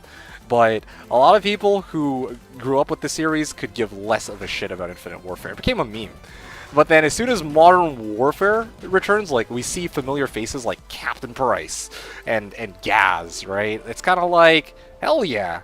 You know, like, it's a return to something that people really liked. Back when, you know, back in a setting which people really enjoyed. Or, well, I guess there wasn't really much about Warcraft 3 Reforged. People were clamoring for Diablo 2 remastered. We're playing it still after all these years. We would love to see, like, this thing return back to its former glory. Or Modern Warfare 2 remastered, right? Like those kinds of, or COD 4 remastered. All these remasters, like StarCraft 2 remastered, like, all these remasters that come out are, you know, it gets people really hyped because people really enjoyed those games in their childhood. It's not just nostalgia. These were genuinely good games that people really liked and people still enjoy to this very day. That you do some things with it, you bring it back to its former glory, and bring it back to its former glory is like, look at Halo. People are still playing that right now. They freaking re-released that shit with better graphics, and there's still people fucking playing Halo. You know what? Let me fucking pull Halo Master Chief Collection. Let me see how many people are fucking streaming that shit on Twitch. Twitch Halo Master Chief Collection. All right, let's see this.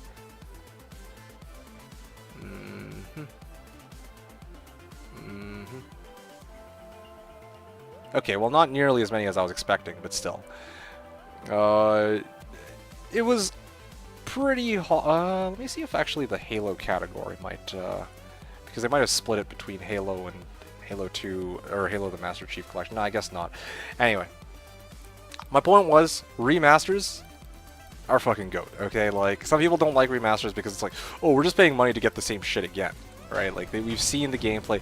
You obviously can't please everybody, but, like, for me, I see all this new shit that they come up with. I'm like, oh, it just doesn't vibe well with me.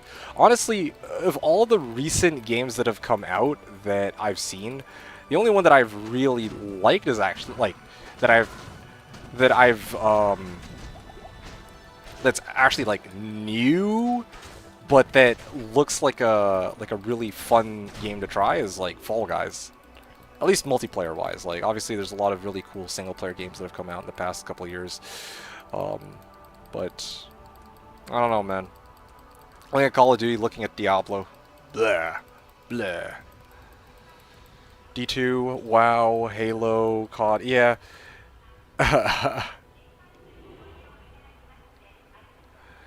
Never played Minecraft. Yeah, I've never played Minecraft. Path of Exile would suck you in for eternity if you like it. Yeah, I know, but here's the thing. If I like it, you yourself said that you didn't like it. Maybe I'll try it and I'll have the same opinion as you, right? Like, it's kind of the same thing with me and Path of Diablo. I tried it and I was largely, not even underwhelmed, but, you know, I was just kind of bored. Like, I mean, I've talked about that many, many times, but you guys don't need to hear that spiel again. But yeah, just like, meh. This was okay. Whatever. Captain Price. Yeah, have I played Borderlands? Actually, I have. I think, oh yeah, that's another game that I'd forgotten about. I don't pay Borderlands as much heed because it's definitely not something that I feel like was very core to my, It's not really something that I would personally invest much time in, but I love the concept of the game. I think Borderlands has a brilliant concept. It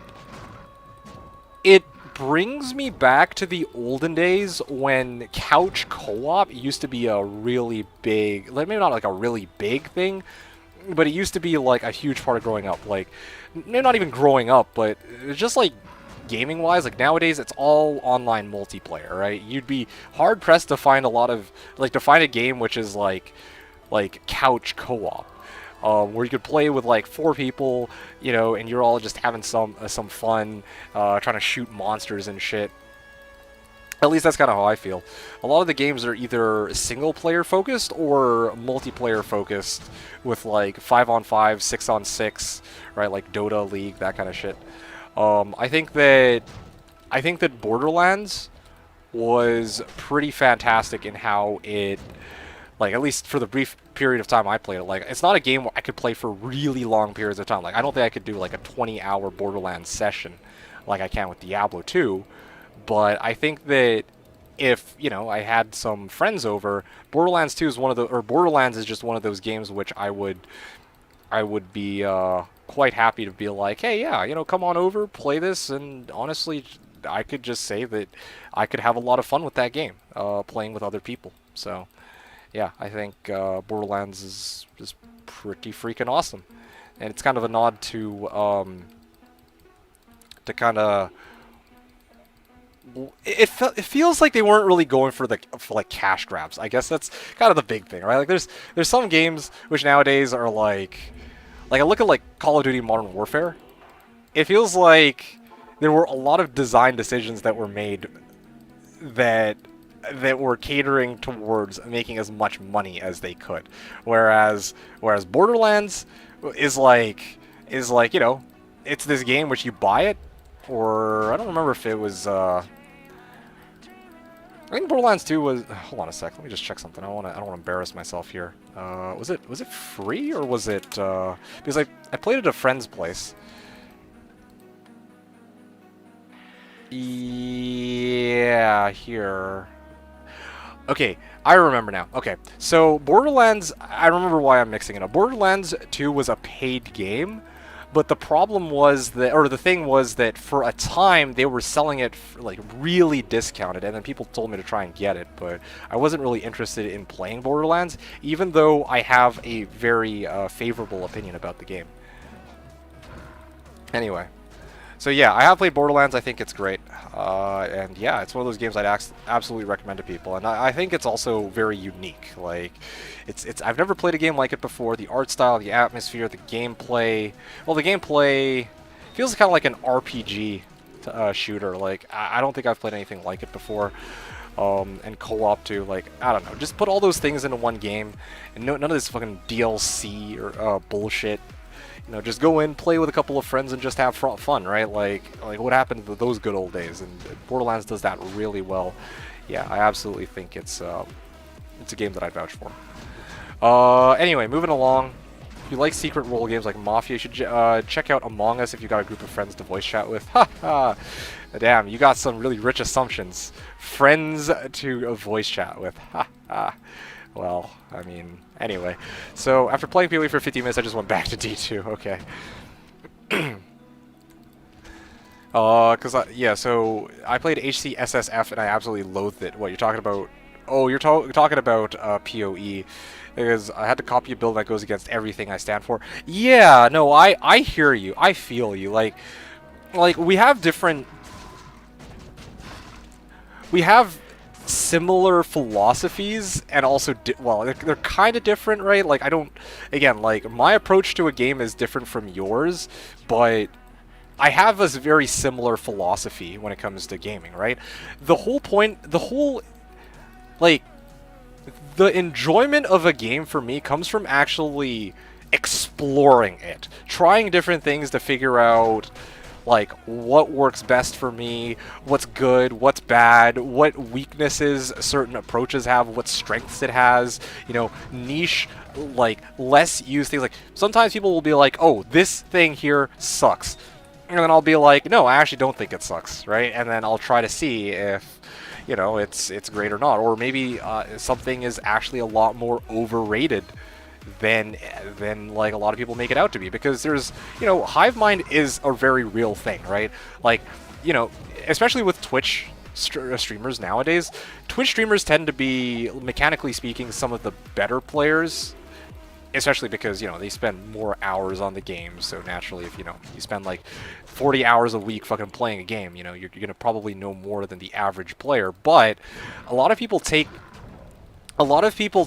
for granted, like they take the words of Twitch streamers and just other people at higher levels as fact, and they never really bother to try and, you know, do things themselves to see whether or not, to see, like, to basically to form their own fucking opinion about something, right? Like, granted, like, not everyone has the time to try every single little thing about a game.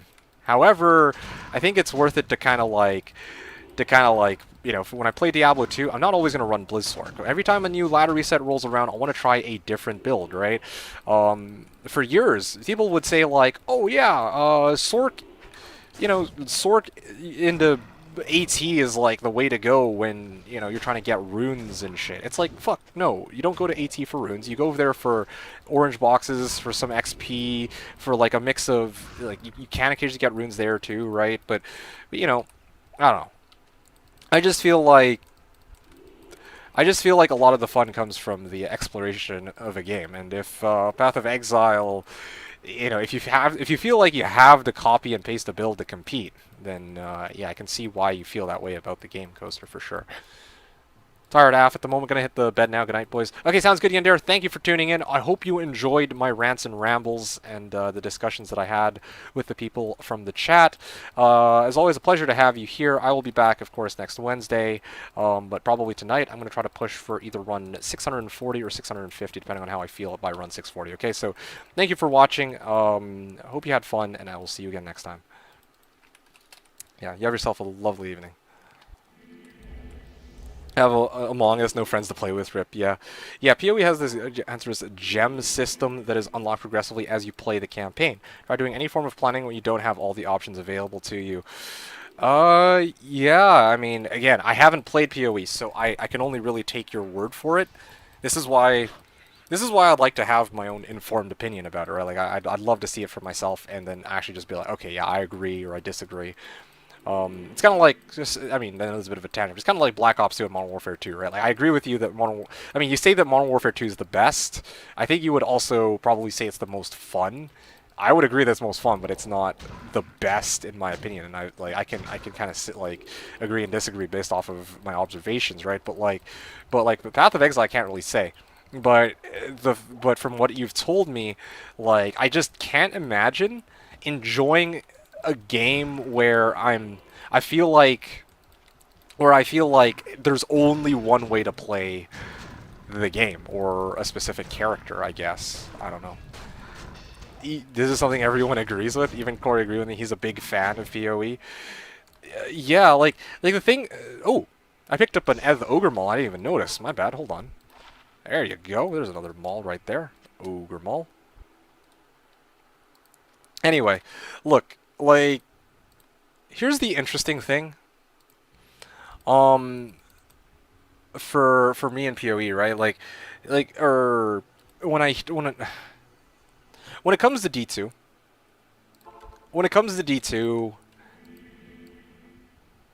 I feel like one of the things I have to acknowledge about this game is that if I'm starting off a ladder season, I feel like Sork is one of the easiest characters to play. I would even argue that this is... Yeah, no, I honestly think that's I don't know how else to put it. It's one of the easiest characters to play. If I'm not playing a Sork, I don't have teleport, and I can't really get from place to place quickly. I can't get through the game quickly. If I try to get a teleport staff on other characters, I have to repair my teleport charges, and it's either more of a hassle or just slower altogether, generally speaking, both. And even within the character classes themselves, there are builds which are more efficient than others in general, right? So I can't just be like, on one hand, I can't be like, oh yeah, like D2 isn't completely devoid of this problem. However, I also do feel like I can be creative with my builds in the end game once I have access to everything, and I can build my character how I want, and usually these characters have strengths about them. I can earnestly say there are strengths about them that would make me want to play these characters over other ones. and that's not even factoring in, like, taking into consideration fun factor. Like, some of these builds are genuinely fun to play. But I mean, just looking at the characters as like standalone characters, like, all right, like this character does have strengths and weaknesses. Like there are certain places which make sense for me to farm with this character, but not so much other places. Or this character is like, it can do just about everything, but it's kind of expensive, right? Like this Fireclaws Druid is cheap, but it's limited to certain areas because it only has one element, but it actually also hits pretty hard in these areas that it can run.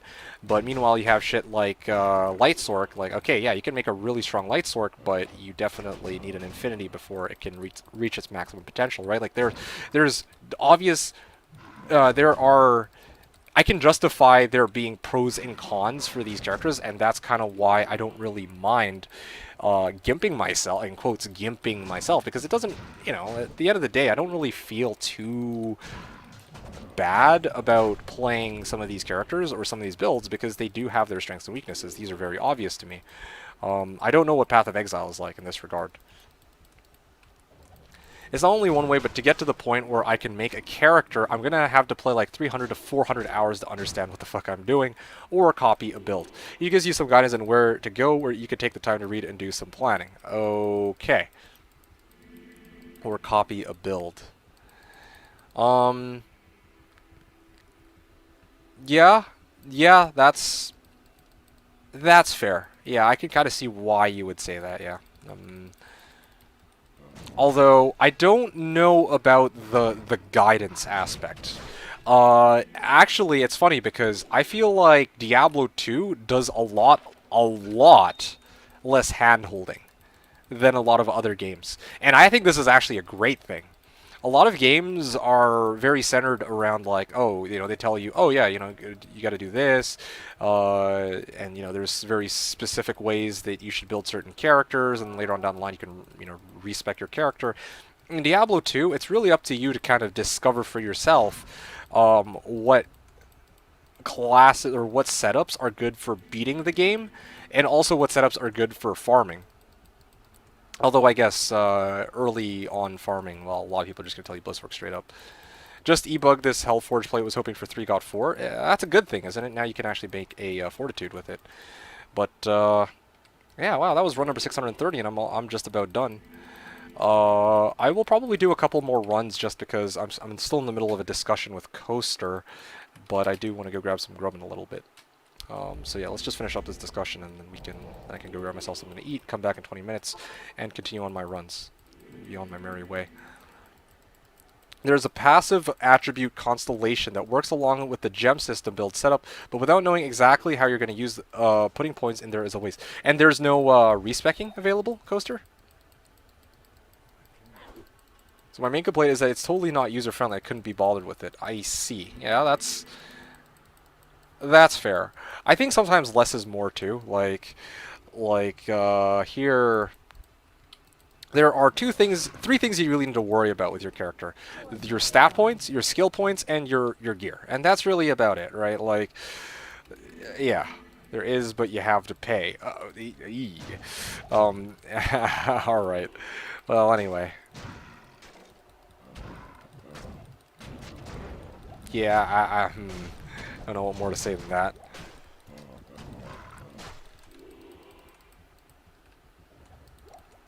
I don't know. Sounds interesting. 30 to 40 hours. That's like, what, 10, 20 days worth of gameplay? It's like 15 days worth of gameplay. Pay in-game currency. Oh, not pay to win. Okay, alright. That's more respectable. That is more respectable. I mean, I feel like it's the equivalent of respec tokens in D2, to be honest. Although, granted, you get 3 free respecs on each character, so I don't know. Like I said, it's very difficult to try and, like, agree, like, 100%, because I haven't ever played Path of Exile. This discussion right here is exactly why I kind of want to try Path of Exile, but just never really have gotten around to it. But I believe you, though, for sure. I do believe you. Like, these all sound like things that could very easily be pain points. Especially try it. Yes, yes, yes, I should. I would watch. Well, I'm sure you and some of the others would, but I would need to find a day specifically for that. And here's the thing too, like if I had more time to actually do these streams, one of the things I would want to do is actually do another budget guide. And also, maybe not just the budget guide, but I would want to do more. Ooh, there you go. That's a cool find. There you go. PNBGC right there. PNBGC, run number 631. Anyway, yeah, the other thing I was going to say is, like, even in this game, right, like, there's a lot of things that I haven't been able to do within Diablo 2 that I'd still love to be able to do, right? Like, just to give you an example, I'd love to run another 2.8. Oh, hey, a mall. Very nice. Okay. 23 malls, and I'm going to cache this. Anyway, what I was saying was just, like, if I have time to do these streams, to play anything, really, I would want to play, like, Diablo 2, right? Like, I would want to play Diablo 2, but I would probably want to try one of three things. Either making new content, or continuing with my trying to do 1,000 runs of all the areas that I'm interested in, or running, like, P14 or P28, right? Or sorry, 14 or 28, right? Like I really enjoy 14s and 28s and timing myself and seeing if I've made any real improvement in those departments. So I don't know. Like for me, these are all options I would take over Path of Exile, at least at the moment. But I don't even have the time to do that, so I'm kind of like, how would I have the time to try Path of Exile? That's my main spiel. And then after that, like, beyond Path of Exile, you're telling me that, yeah, there's like 15 days worth of in-game time that I need to spend just to get familiar with different things I can do with, like, the skill tree or what. And then after that, like there's still other games I need to try too, like Minecraft and Terraria, which all seem easier. So I don't know, man. That's tough. Remember the old purple box races Ohm's buy-in? No, because frankly, I've never really been in a purple box race. I've never, in any season except for my Druid season, my Sork season, and my second Poison Necro season, I've never been rich enough to take part in purple box races. Now, the purple here's the thing.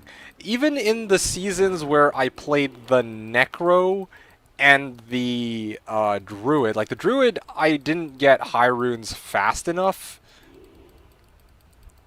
Yeah, like I found high runes by the time the first month was over, but by then I think a lot of people had moved on. And then with the Sork season, or sorry, the Necro season, I had to stop playing early because I gotten way too hooked onto the game. So I don't know.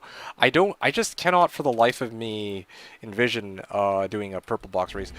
Me, Corey, Stun did them all the time. Yeah, you guys did them, and maybe I would join you guys like as kind of like an underdog, but I definitely didn't actively participate. Like, think about it, right? If I joined you guys, I was rocking my Frost Maiden Boa. I remember you guys did that once, the season I was rocking my Frost Maiden Boa. And, like, what am I going to do? Join you guys? Like, okay, I mean, I guess, but what am I going to contribute? Well, I mean, if I find an Ohm, then sure, but running random players a lot. Yeah, that's awesome. Anyway, yeah, you're wondering what a purple box is, Marahum. As Drizzle said, map hack shows high runes as purple boxes, purple squares on the map pack. You see here, I just dropped the GC. It shows up as a blue square, and yeah, high runes show up as purple on most map packs. So that's why it's referred to as a purple box. I do remember that. Yeah. Hey, boy Kamog, how are you doing? I'm just in the middle of doing some Mausoleum. I've done already 32 runs. Today has been blazing fast. Like, time has been flying. We've been having such fantastic discussions about other games, which is kind of interesting because usually I like to talk about D2 related topics, like when I'm doing these longer streams. However, I feel like there isn't really too much to say D2 related right now. Like, I'm just running Mausoleum with this bear. Like, I don't really know what else there is to say. And we even talked about, like, what we plan to do for next season. So that's kind of cool, or at least what Coaster's planning to do for next season. But yeah, now we're just talking about other games. Path of Exile, Call of Duty, yada, yada, yada. Again, a lot of people here don't play Call of Duty. A lot of people here haven't even tried Path of Exile. Myself included, but it's still fun discussing these topics nonetheless. What's the purpose of these malls? Malls are fantastic, dude. Malls are going to be the new currency. Malls are going to be the new currency in Diablo 2. I swear to fuck, it's going to be a thing. It's going to be a thing, man. Malls are the most valuable item in the game. They're like gold coins, okay? Like big gold coins. Diamonds. That's what they're like. They're like diamonds. You gotta collect those malls, man. Malls rule all. Exactly. Malls are fantastic. Nah, it's just it just doesn't so silly. I'm trying to see how many malls I've come across because yeah, like we're all treating this as this new sort of like otherworldly currency on the server now.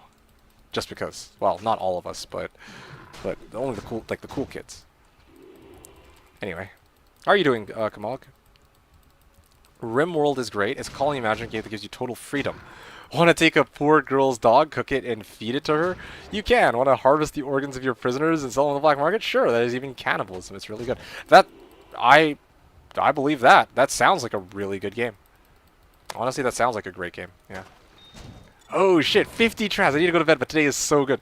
I'm gonna tell you right now, man. I'm gonna tell you right now. You're gonna hate yourself later, but I'm telling you, you gotta keep it going, man. You gotta keep going. And then you gotta try to go to bed, because at some point, the moment you try to go to bed, that's when the next big drop is gonna show up. Because, think about it, right? How many days do you play where you get great RNG? Not very often, but there's always time to sleep later, okay? As long as you're getting more than 3 hours of sleep, you're good. Good old advice from D2. Yeah, I mean, well, this is exactly why I'm unhealthy as fuck, but anyway, yeah. I don't know. For me, if I have good RNG, I just go for it, you know? I just go as hard as I can, try to milk the good RNG for all it's worth. In fact, I remember, do you guys remember that one stream with the Sork season where I got like 30 ohms worth of, well, was it 30 ohms worth of runes? It was like, here, I gotta actually fetch it because that was like the day, okay? Like that day, the day was getting so ridiculous that it wasn't even like I was ever having a dry spell on runes. I just simply, it was getting so late that I had to step back and be like, okay guys, I really gotta go. And even on the last run that I had done, I had found a server and I was like the runes just kept coming and they wouldn't stop coming and they wouldn't stop coming. It was crazy. So I'm gonna be up in 5 hours to get my daughter up for school. I got 2 more hours then. All right, perfect. Hey man, I'll be here to keep you company for 2 hours. But yeah, I don't know how your sleep schedule's gonna go. Ha.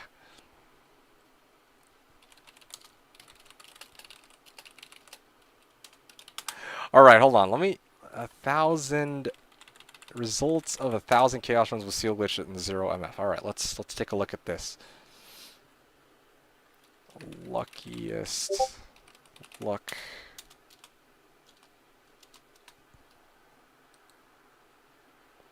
Alright, fuck it. I'm just gonna look at this. Okay, so it was...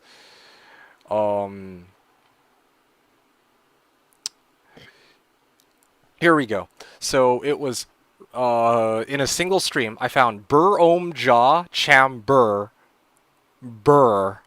in the span of 150 runs. So 2 burrs, no wait, yeah, 2 burrs, a jaw, an ohm, and a cham, and then I found 2 arachnid sashes, and I also found what was the other thing that I found? Oh yeah, I also found a Sur rune in pits as I was trying to log off for the night. So yeah, it wasn't 30 ohms, but it was pretty damn close. It was something like 25 ohms almost. Yeah, I think if I really added up everything for that one stream, it was 25 ohms. Like that day was too crazy, dude. Like that was an example of a day where the RNG was just so good that I had to keep on going, and there was just simply no way. No way to do anything else. Blah, I give up, I found nada. Okay, well, where were you farming and how many did you do? Hello, by the way, Jim Bobs. Into Ragnarok online again, checking out YouTube server under maintenance. Okay, well, you come to the right place. We're just doing some more runs. And then, okay, for real though, these are going to be my last couple of runs. More people keep showing up just as I'm about to try and grab food, but yeah, I'm done talking to Coaster here, and I mean, more people are showing up, so I'm going to probably do 1 or 2 more runs. Then I'm going to go grab some food, okay? Like, it's kind of an awkward number to end on 6:34, but I really want to grab something to eat. Time for dinner, man. Only players 1, you know how that goes. Oh, why were you farming players 1, though?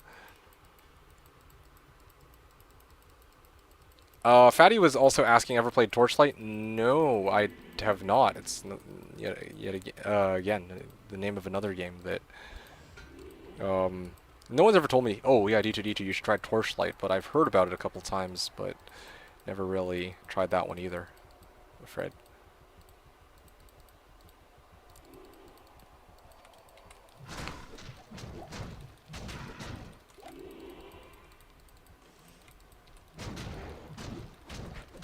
Well, you're gonna jump off when you grab some grub. Always a pleasure getting a chance to shoot the shit here. Oh yeah, absolutely. Yeah, well, I guess if you're hopping off right when I go grab some food, then I guess what that means is that I shouldn't go off to grab food. I see how it is.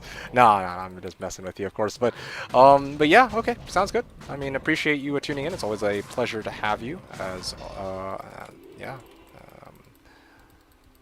always a pleasure to have you here, Marahum, and you asking these fun questions, of course, and contributing some fun ideas here and there. How's it going, my man? See, and more people showing up just as I want to go grab myself something to eat. User miss. It's going really well. Thank you for asking. Hope you're having a lovely day. It's nice to see you. Funny timing. As I was just saying, I wanted to go grab myself some dinner, but every time people show up, I feel kind of guilty if I'm about to hop off and grab something to eat just as you guys show up, you know? That's cool. It's nice to see you either way. How are you doing, user miss? I mean, I'm just doing my runs. I mean, you know, I'm doing good old mausoleum runs, and I'm now on run number 633. My goal, as I'm sure you're fully aware, is to make it to run number 600, or sorry, to make it to run 1,000 by the end of the season. But yeah, I'm trying to hit about 40 to 50 runs a night. Well, 30 to 50 runs a night. I think this is one of those nights where I actually have enough energy to make it, and time to make it to run number 650.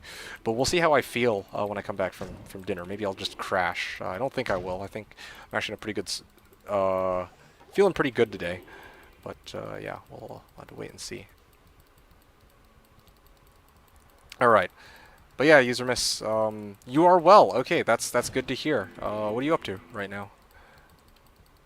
Nice of you to tune in. I'm guessing you're probably not playing D2 right this second. Yeah, what are you up to? What are you up to, my man? Let's go up this way, I guess. Why not? I don't know, today's already been a pretty lit stream. Like, I've had a lot of fun.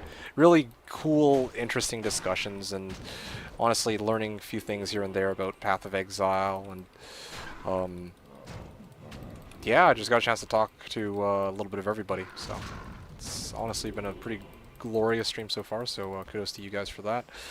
Blue Circlet. Only drawback for this stream is I still haven't gotten any real good finds. Like yeah, I found a PNBGC, okay, that's not bad, but it's definitely not what I need right this second. Like, I need a high rune, or like a big find, or like an orange box, you know what I'm saying? That would be great right about now.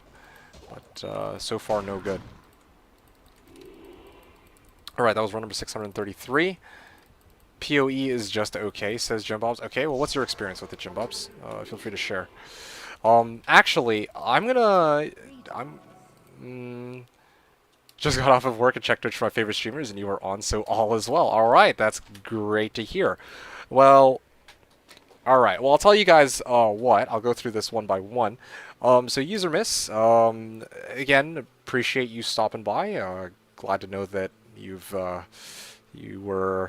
you saw that I happened to be on as you were checking your list of go-to streamers, you know. So that's kind of nice to hear. So yeah, hopefully I can put on a good show for you when I come back. I don't know if you're going to be here when I come back. Like if you're going to go, then that's totally cool too. It's nice seeing you. But yeah, I do want to grab myself something to eat. When I come back, I'll probably be streaming for another 2 hours. My hard limit is going to be run number 650. So yeah, probably going to be doing another 15 runs. That should take me about another hour and a half. So plenty more stuff to come, or plenty more gameplay to be had. Feel free to ask me questions when I get back. As always, I always enjoy the questions that you guys have for me. But yeah, for the time being, I'm going to grab myself something to eat.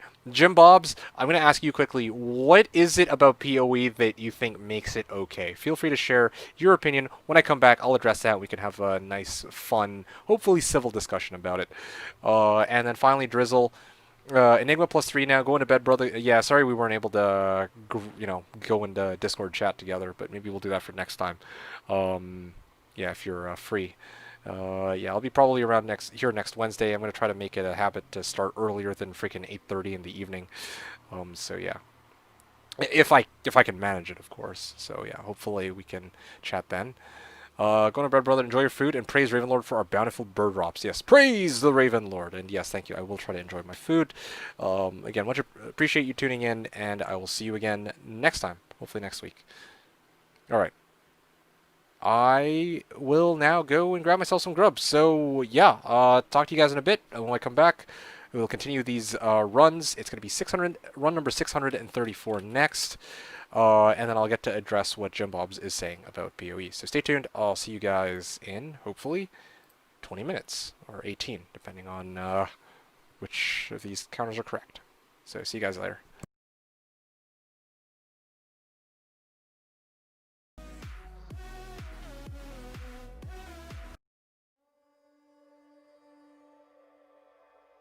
Build custom industrial machines. You lift me off of the ground.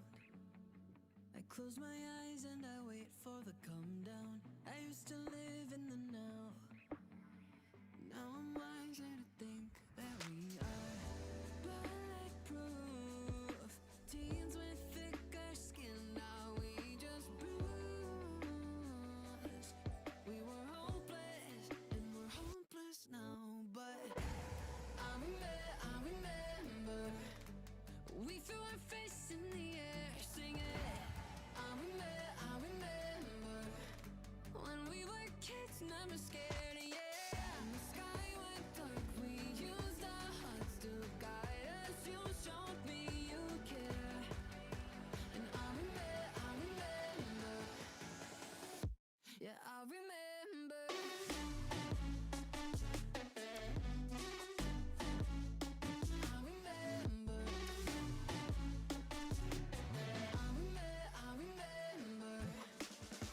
We had a push and a pull. Over time we got unstuck together. You see the world when it's full.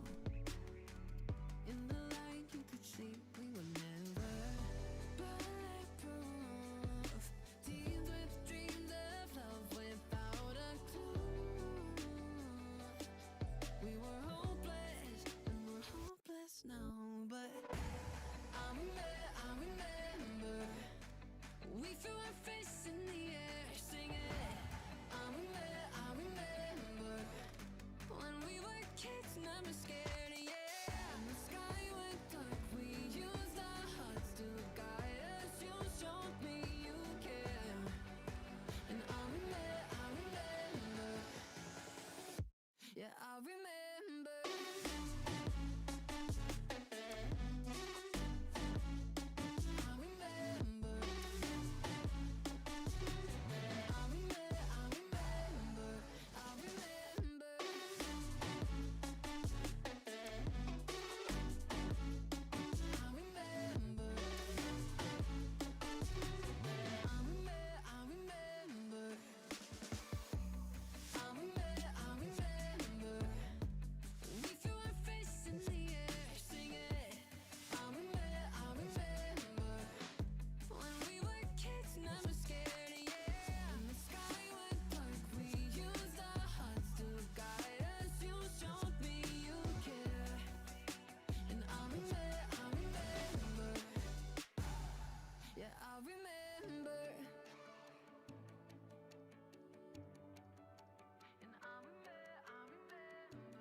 could pack our bags tomorrow, leave all of our sorrows, see where all this road goes. Maybe San Diego.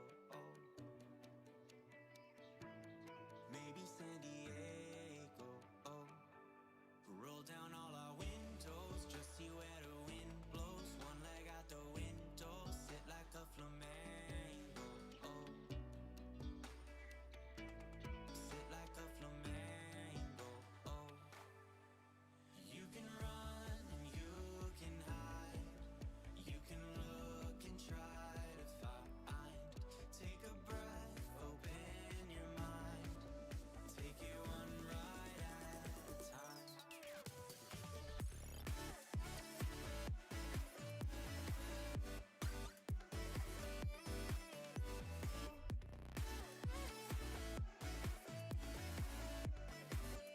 Take it one ride at a time.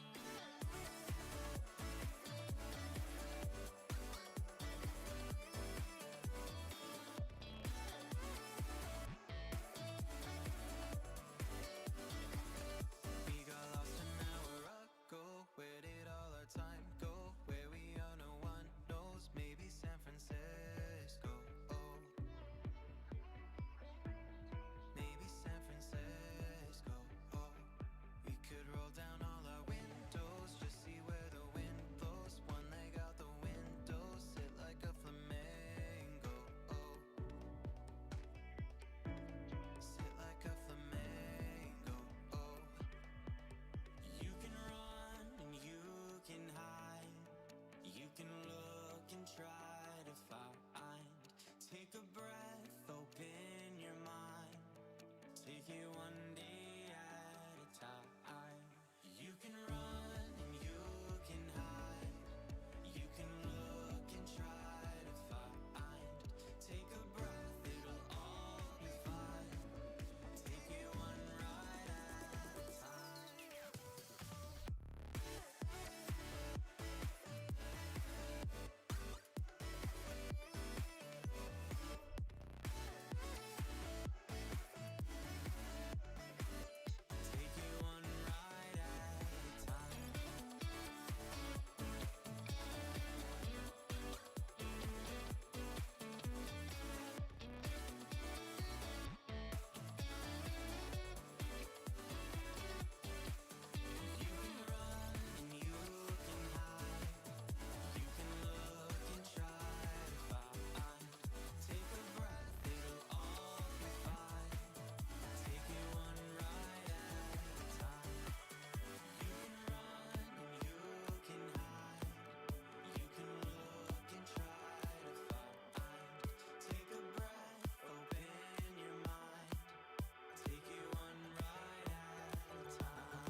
Tryna find that gold. Side on the corner, feeling brand new dope.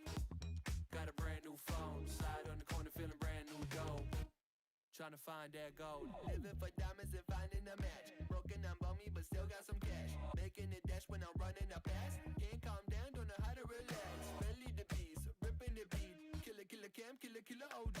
Gunning up cheese, gunning up cheese. Hey, what you want from me? Me, you and your friends got a party at my place. Just bring all your girls, shawty. I can hardly wait, yeah, I try. No lie, let's get real, like right now, yeah, I try. No lie. God damn it, I'm fucked. Yeah. Side on the corner, feeling brand new dope. Got a brand new phone. Side on the corner, feeling brand new dope. Tryna find that gold. Side on the corner, feeling brand new dope. Got a brand new phone. Side on the corner, feeling brand new dope. Tryna find that gold. Sipping on the bottle, got the next round. Mommy wanna get it, ain't no test ride. Feeling like you lifted with the best right here. Yeah, keep killing the shit. Yeah. Getting cold feet, baby, I'm out. Slipping on my always ready to fall. Call me when you wanna, baby, blow my phone. Hey, say less if you're ready, let go. You and your friends got a party at my place. Just bring all your girls, shawty. I can hardly wait, yeah, I try. No lie, let's get real, like right now, yeah, I try. No lie. God damn it, I'm fucked. Side on the corner, feeling brand new dope. Got a brand new phone. Side on the corner, feeling brand new dope. Tryna find that gold. Side on the corner, feeling brand new dope. Got a brand new phone. Side on the corner, feeling brand new dope. Tryna find that gold.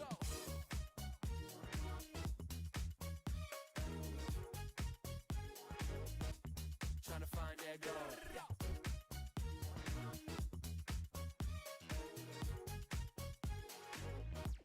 Tryna find that gold. Got a brand new phone. Tryna find that gold. Got a brand new phone.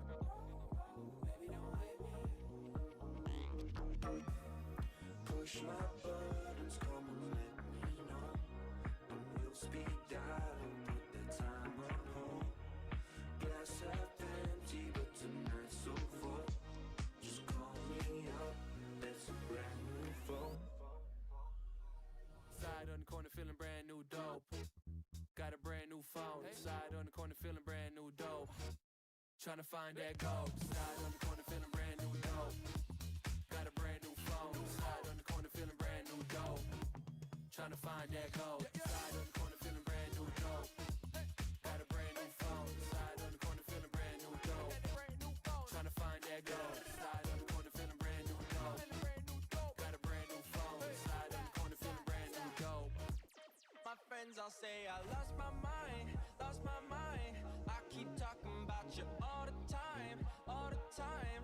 I can't help but treat you like you're mine, like you're mine. Yeah, my friends all say I lost my mind, lost my mind. I keep talking about you. I'm so fucking mad, I know, yeah.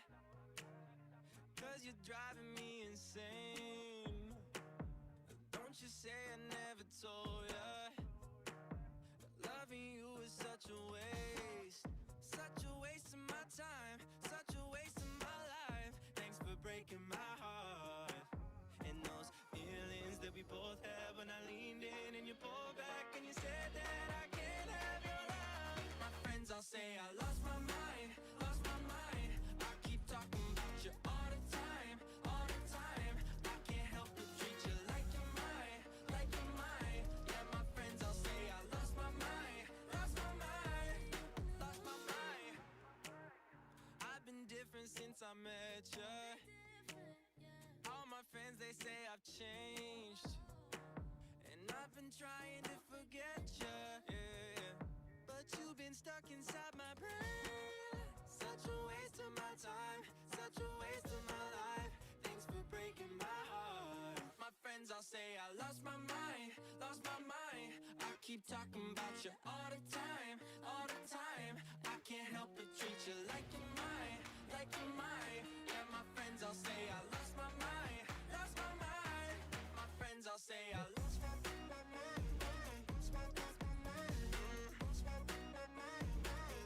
Yeah, my friends all say I lost my mind.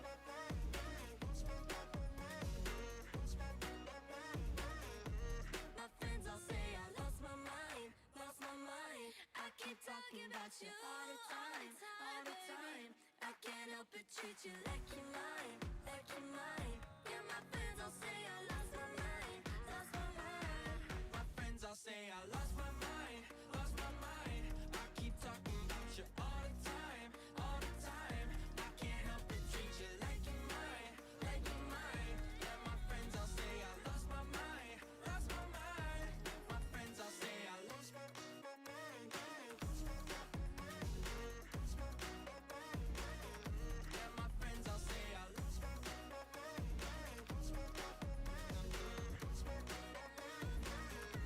My friends all say I lost my mind, lost my mind. I keep talking about you all the time, all the time. I can't help but treat you like you're mine, like you're mine. Yeah, my friends all say I lost my mind, lost my mind.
Alright, hey guys.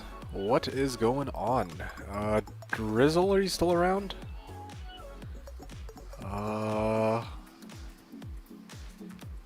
Whew, damn. I just took a look at the,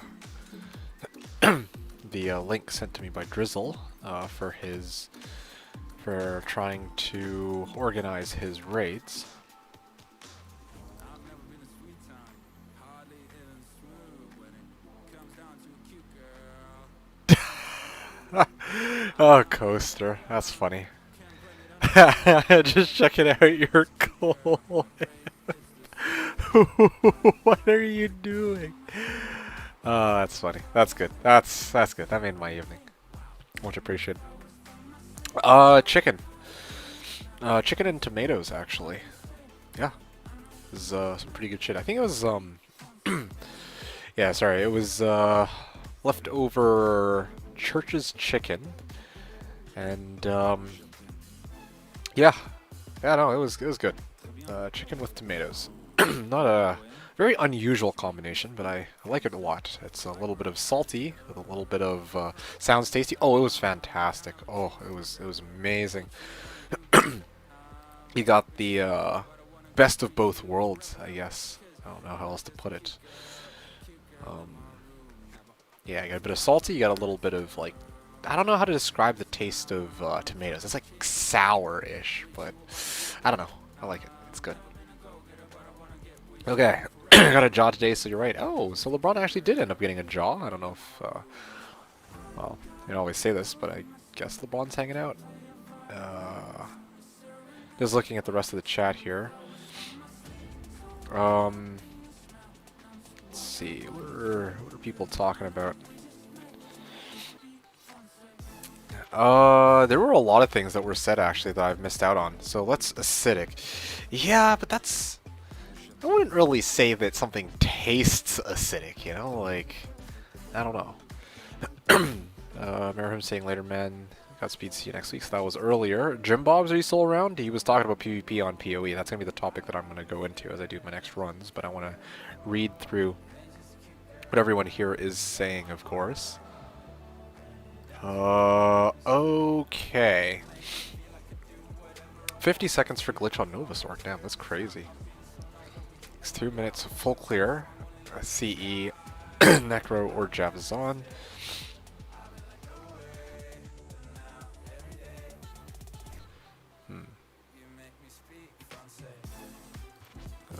Let's see. It's a good rune dropper and then in pits. Okay. I might buy a D-Web, although not everybody has a D-Web lying around, so lol.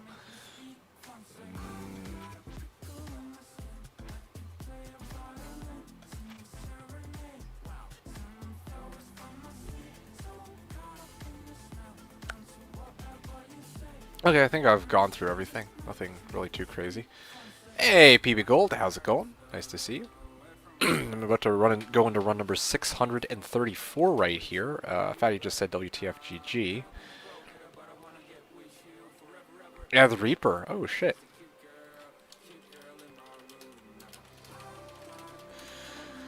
Okay. But yeah, how are you guys doing now? Coaster, Fatty, what are you guys up to? Fatty sounds like you're farming, and Coaster, I don't know what Coaster is up to. Has been hanging around. Oh, I'm not saying that tomatoes aren't acidic. I just wouldn't really use acidic to describe a taste. I guess it technically is a taste. It just, I'm so used to like seeing acidic as like, you know, acidic versus basic. Yeah, I don't know. It's kind of weird for me to refer to tomatoes as acidic. Theory crafting. Ah, now that is a stellar use of time. Presumably for next season, which you want to do. Anyway, they're just farming Nightmare Andy for a Dwarf and Raven. Well, sorry to disappoint you, but you can't actually get Dwarf Star off of Nightmare Andy. You can only get Mantled, SOJ, and Nagelring. Or Nagelring, I don't know how it's said, but yeah. Great Lair, Stupid Walls, yeah.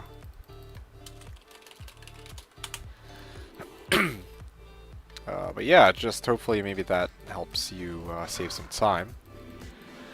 Okay, so, Jim Bobs was saying earlier, I don't know if I can really say too much here, he needs to be better situated for group play and easier to group up for quest and more rewarding. PvP on PoE would be nice, okay, that's understandable. Trade is somewhat broken PoE, it could use an overhaul, so I wish you could elaborate a little bit more on that. Those are some very interesting claims. Like, honestly, for me, trade is pretty big. Like, I really enjoy trading in just about any game, really. Like OSRS, D2. Like, yeah, there's Grand Exchange now. I got mixed feelings on Grand Exchange, to be honest, but I think overall it's good. But still, it's still kind of, I don't know. Anyway, point is, trade is fun. Trading with other people is a lot of fun. Trying to see, you know, get shit that you don't need and like giving it to somebody else who actually needs it, and then taking something from them that you need. Like, basic principle of that is just a lot of fun, and it gives a new dimension to actually farming, or like another reason to farm, I guess, for other people. Let's see. What are these guys talking about? Novasork? Oh yeah. Best Mechit Layer Fire Sork. I wonder if CE Mancer would do better, but anyway. Javazon is kind of decent too. That's surprising. I figured there's a lot of beetles there. That could have been D-Web or Fathoms. D-Weber Griffs. Novasork is absolute ass at it. I assume that when he's saying that Novasork is ass, they're talking about Maggot Lair, which yeah, I could see Novasork being ass. Like this just kind of goes to show there are certain areas where some characters are stellar and other characters are much better at that kind of thing, right? Like, that's the thing I've come to appreciate about this game. Like, there's obviously some characters who are stronger and like they're stronger overall and they have more versatility. Like, they can be run in a lot of different areas, like looking at Light Sork and Nova Baller in particular. Although even Nova Baller can struggle at higher player counts.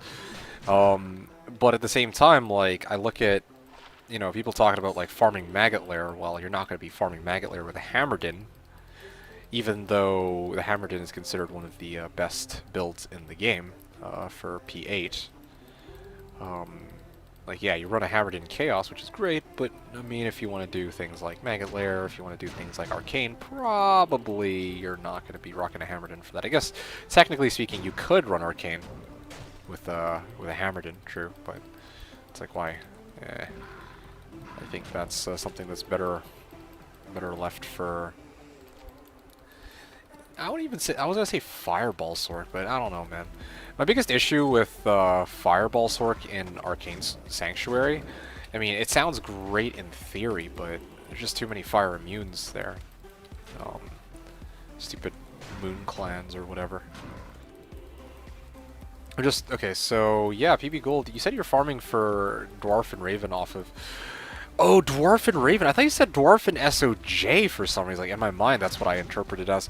No, you can't get Nightmare... Like, Nightmare Andy can't even drop Dwarf or Raven. You can only get those from, like, Hell Andy, if anything.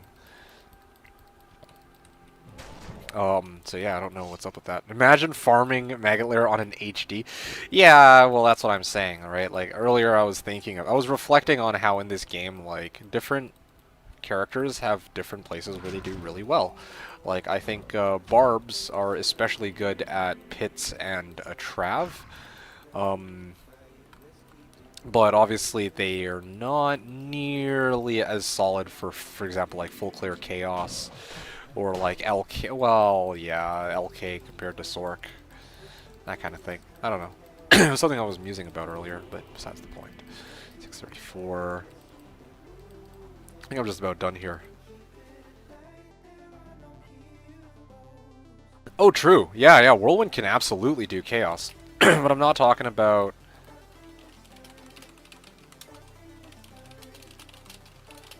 Yeah, I'm not talking about, like, if a build can do something, right? Like, I've proven that even my martial arts assassin can do Chaos. It only takes 45 minutes, but it can do Chaos.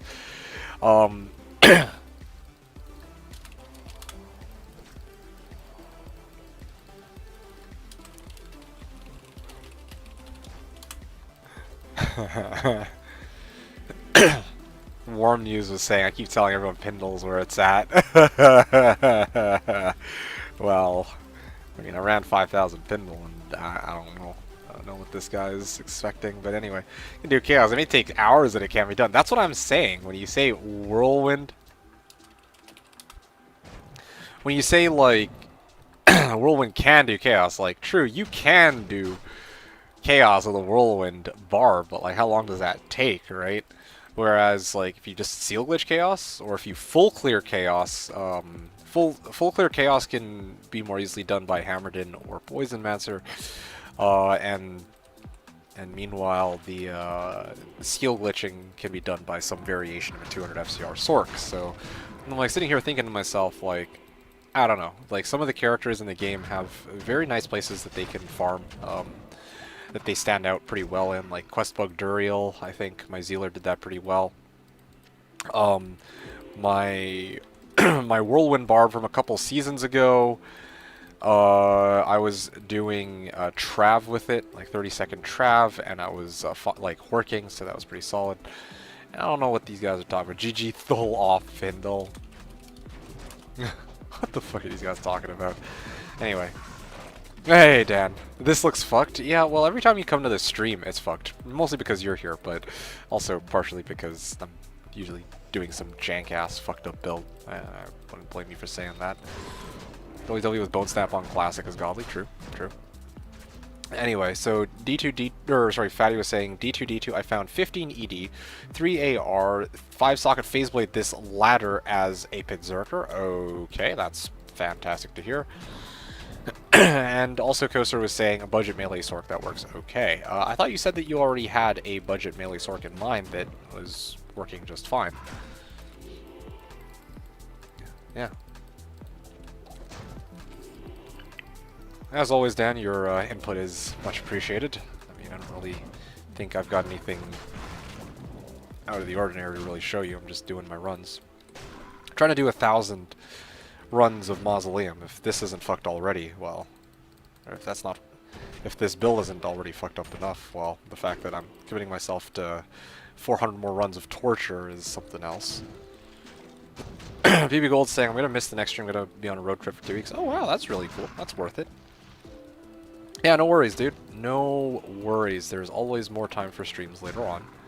But there isn't always time for road trips, although I'm surprised that under these conditions that you'd actually be trying to go out on a road trip. Yes, but now I made a new one. The other one isn't budget. Oh, really? Interesting. Are you planning to transition your... transition into that second build of yours? Because you said that it's not a budget build, so that means that if you have enough wealth, you can build it. But you need to, of course, make it there. So are you going to be using, this budget melee sork to, try and make it to the point where you can build that non-budget melee sork? That's the reason why I'm tired of being stuck in my house. That's fair. That's fair. Stay safe, dude. Hope you make it out a lot. Well, hope you have a fun and safe trip. You will not transition. If I get rich, I will make something else. Oh, interesting. Wow, okay. That's kind of cool. You gotta saving your non-budget melee sork idea for a different season. My early ladder luck was insane, now it's averaging out and I don't like it. Latro. I can never remember. Is this the same guy who's insisting that there are two super chests in LK? I can't remember the name of the guy anymore. Ugh.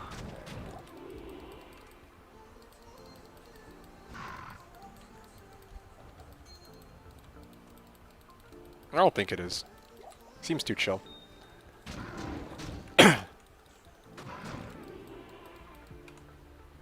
Alright, that's the end of my run. Probably gonna just do a quick sweep on this side because I think I may have missed a corner, but I think I should be okay. Nah, it wasn't him. Okay. Coaster saying ZZZ. What do you mean? You should try doing Mausoleum with non-infinity Jabazon. It will go great. No. What? No. ZZZ would never say something like that. ZZZ, if he ever says something like that, he would be saying that... He'd be saying that, sarcastically, maybe. But he definitely wouldn't be saying that in earnest. ZZZ says a lot of shit, but, a lot of the shit that he talks about that's D2 related, he has sources to back up, or reasons to back up what he says. It's not just this other dude who's oh, there's 2 super chests in LK, and then not having any source whatsoever to back that up. So,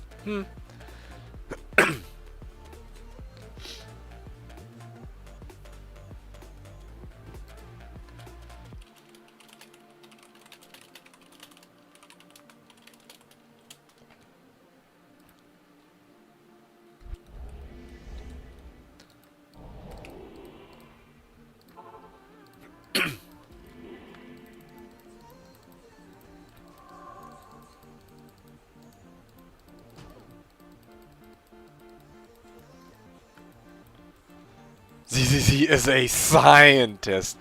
Well, I mean, scientist isn't really the word I would use to describe him.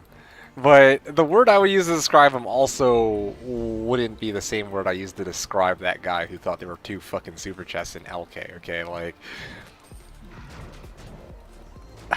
Anyway, no, that's just... Oof, whatever.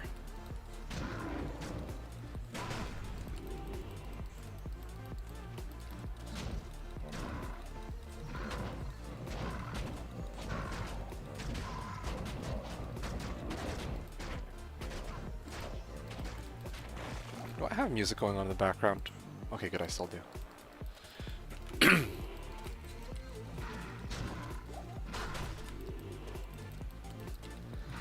Alright.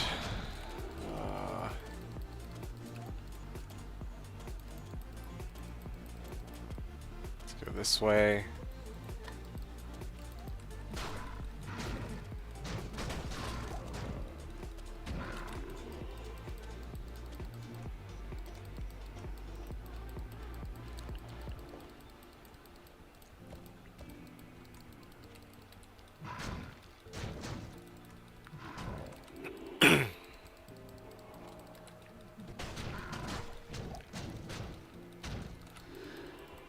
Yeah, there was something that I was thinking about just now. Nice to see you still, by the way, user miss. Mausoleum with non-infinity jabs on it. Good joke, PP Gold, good joke. I was just trying to tinker around with the idea of global spawns. I don't know, like my brain just took a very interesting, like, sequence of turns while I was running this mausoleum. So, I was just thinking back to how...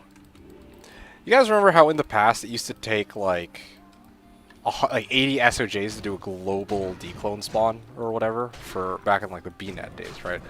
I was thinking like, I wonder if there's any way to do like global spawns on... Ooh, Mavina belt. Okay, I'll chart that down as a drop. I'll keep it. I think I even have room for it. Nice. Anyway, I wonder if there's a way to do like global spawns on Slash while still keeping it balanced. Or just, not even balanced, but like just interesting ways of doing it, to tell you the truth. Like,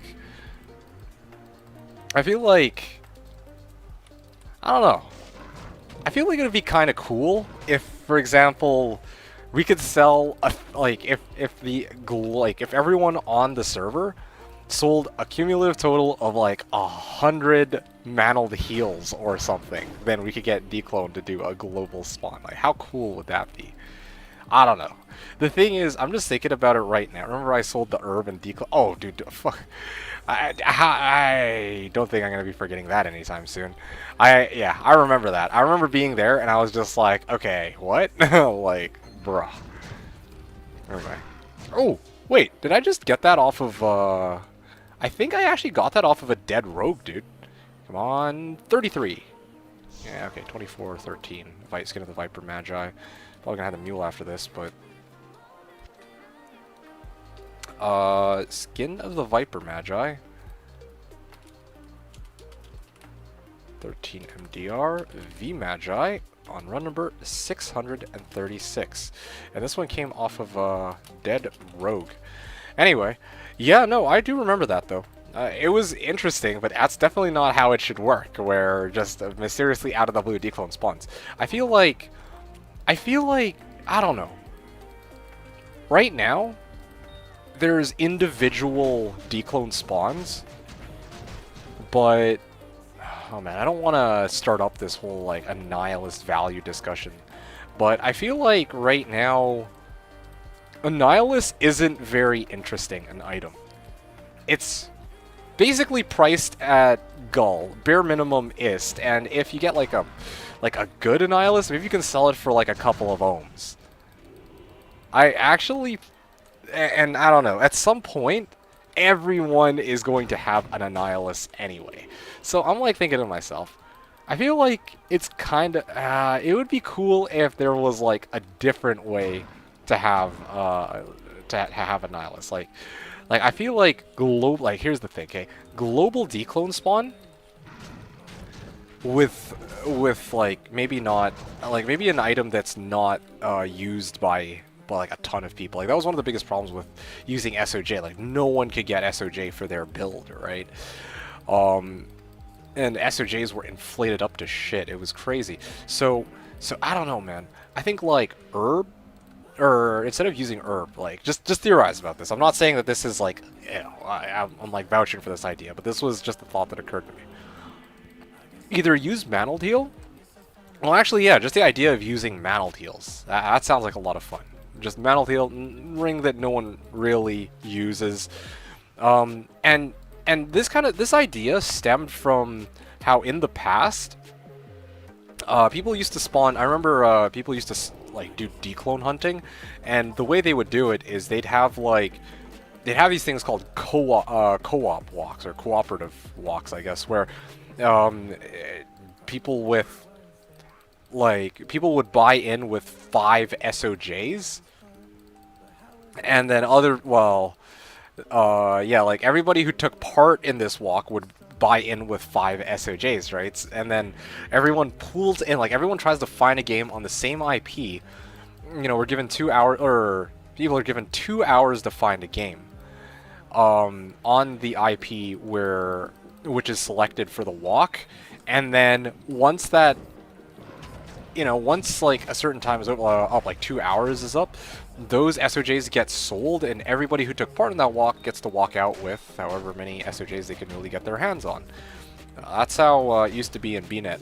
That's how some people used to do it, right? Because once people figured out that, you know, each game is tied to an IP, and if you sell enough SOJs, it spawns for every game on that IP or on that server, then yeah, like that's when people really started trying to game that system. Not really game it, but they would do that where they'd have these walks, and then everyone would chip in, like a small or big group of people would chip in, and then you'd have these declone hunts and whatnot. Anyway, I guess my point here is, like, I look at that system, I think it'd be pretty cool to actually have something like that, because that would mean that there's a lot more server interaction with people who are trying to get Annihilus. People actually had to work together to try and globally spawn declone. I feel like that would have been kind of an interesting system to see over just, oh hey, Gullrune gets you an Annihilus. Like, alright, great. But I think, as other people have pointed out, like, Annihilus is an item that every character needs. It's like every character, literally every character in the game can use an Annihilus. I mean, I guess maybe there's some like really weird, obscure build out there that maybe might not want one. Maybe if you're trying to go like, you know, 100, like all MF, like max MF possible, then you would need to sack your Annihilus even too. But for the vast majority of builds, you do, like, Annihilus is like I don't know. The value of the Annihilus doesn't really reflect, or isn't really reflected in its price as it stands right now. And like, to try and get an Annihilus, it's like, oh, it's just a Gullrune. So I'm like, wouldn't it be cool if there was actually a different way to get a global declone spawn? I don't know. I thought that was just the thought. Sounds like a lot of fun. Conversion Paladin does not want the Annie.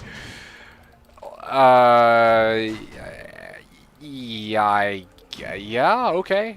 Yeah, sure. There are some obscure oddball builds out there that don't require it. Or if, you know, again, you're trying to go like max MF or whatever, then sure, right? But like most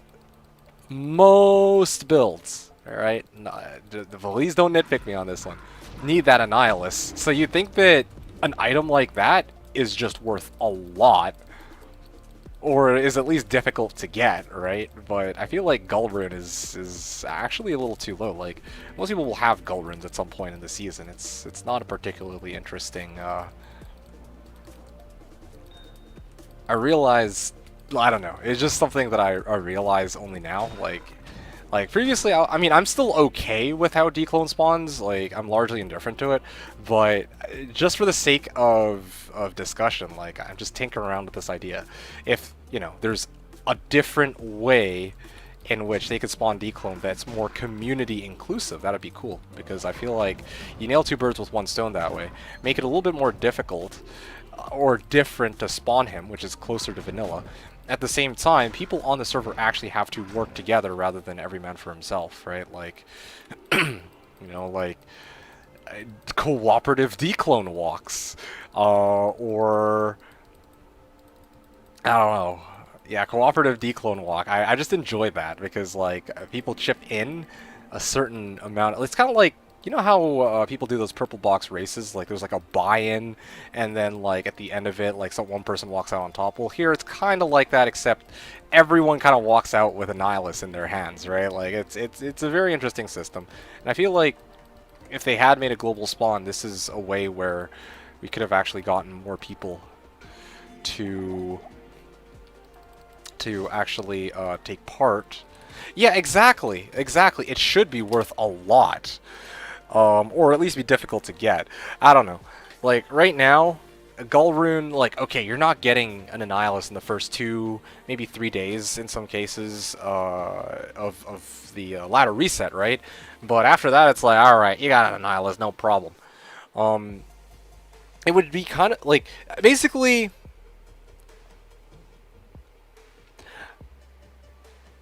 I feel like there's more that could be done with that item that includes more people on the server.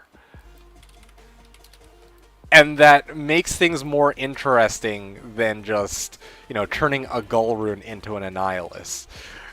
Because even right now, Annihilus are just not worth that much. Like I'm thinking about this, right? Like, Gull Rune... Like, okay, a good Annihilus is worth what? I'm just trying to think. Like, the best Annihilus I've seen, freaking Teforka, offered me 50 ohms for my 2020 and 9.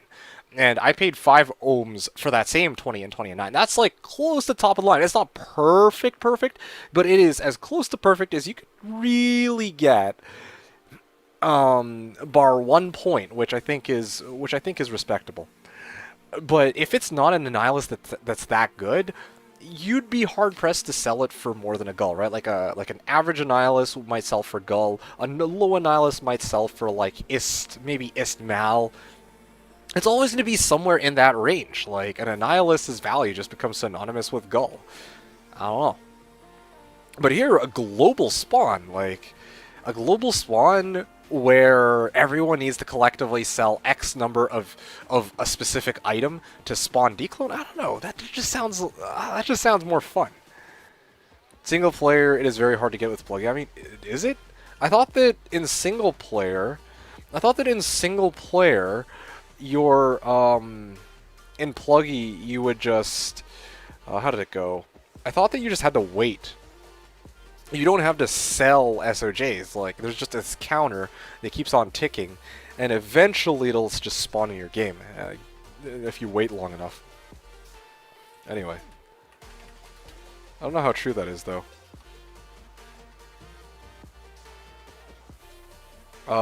Let's see. What are some other things that you guys were saying earlier? I kind of ignored stuff while I went on my little mini rant. Not even rant, just reflection. Like, again, at the end of the day, I mean, declone, it's not really something I care too much about, but I don't know. Like, well, yeah, I need to fill up the next hour with some discussion topics, and this was one of the things that came into mind just now, so figured I'd run it by you guys. Anyway, User Miss was saying 10 Torch of Iroh spawns Uber Tristram. We never get it. Okay. Yes, agreed. D2D2. SOJ for spawning declone was great. I don't agree with SOJ for spawning declone. That's not what I'm saying. I don't think that SOJ for spawning declone globally made a lot of sense, to be honest. I think that what's interesting, like way more interesting, about the declone spawn is that 638 coffin, I think. How here?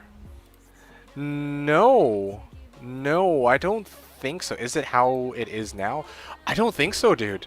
I've watched people play Pluggy, and they don't sell SOJs to spawn declone. If you sell an SOJ, I think he insta-spawns. But if you don't sell an SOJ on Pluggy, there's the X number of Stones of Jordan sold to merchants counter, and it just keeps going up. And then eventually, once it hits a certain point from the last spawn that took place, then declone will spawn.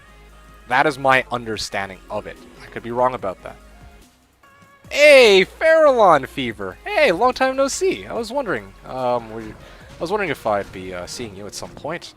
Yes, Fireclaws Mausoleum Druid, my man. That is. I think you guessed it last season too. Funny enough. So yeah, here it is. This has been on my plate for some time, and yeah, like I just wanted to show some people's really cool. Well, just something kind of out of the ordinary. But I'll talk to you more in a second. We were in the middle of a you did this on SP last year as well. What, the Fireclaws Druid in Mausoleum or spawning declone? Because that's what we were talking about just now. Anyway, a couple of different topics. Let's take a step back and talk about what the other stuff that we were talking about was. Or let me address some of the other things that were being talked about. Imagine using Annie to get Annie. Yeah. That is. Honestly, that's a good point. Like, it is essentially what's going on right now. But like I said, finding an SOJ could spawn declone and it would be rare. I don't know what you mean finding an SOJ could spawn declone.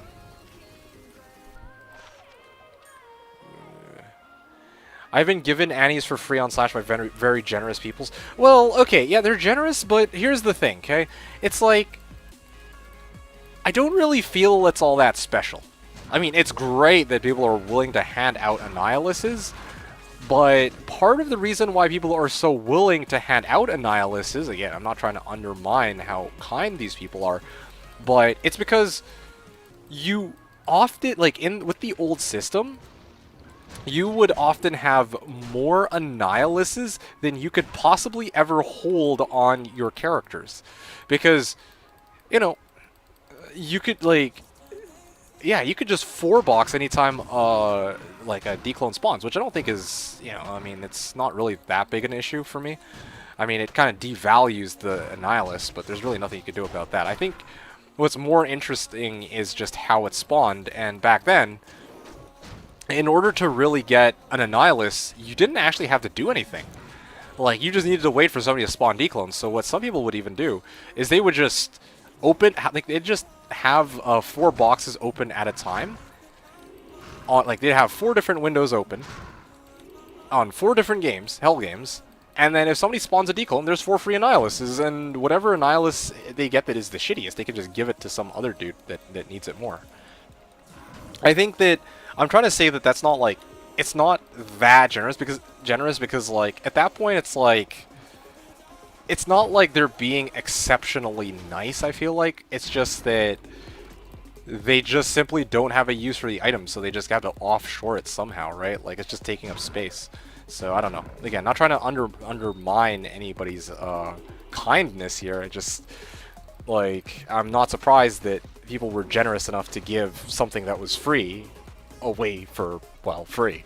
So yeah, that was that's how it was in the past. You still have to sell SOJ. I don't believe that to be the case. I have seen a couple of YouTubers who play who spontaneously have declone spawn in their game without having to sell an SOJ. Yeah, no, I'm pretty sure, but hey, maybe I'm wrong. Maybe I'm wrong. Either way, that's Pluggy. I'm not really too, you know, I'm talking primarily about Slash here, and I think I figure that there isn't really a way to ever make Annihilus reflect its proper value, right? Like, either it's going to be at a point, it's going to be at a point where either Annihilus is going to be at a point where it's too easy to get, or it's going to be too difficult for the general populace to get. I don't know. Like, there's a couple. I don't know. I just feel like there's a lot of different issues with the value system, right? Like, Annie for Annie is stupid. And I mean, like, if we were to try and up the rarity, let's say like Zod, like you sell a Zod and you get an Annihilus, right? Like, I think a lot of people would be pretty upset with the rarity of the item. So really, maybe changing the rune might be worth considering, but that's not even really what I care about, I guess. Like, I just feel like there's more that can be done with the Annihilus itself, like, or maybe not the.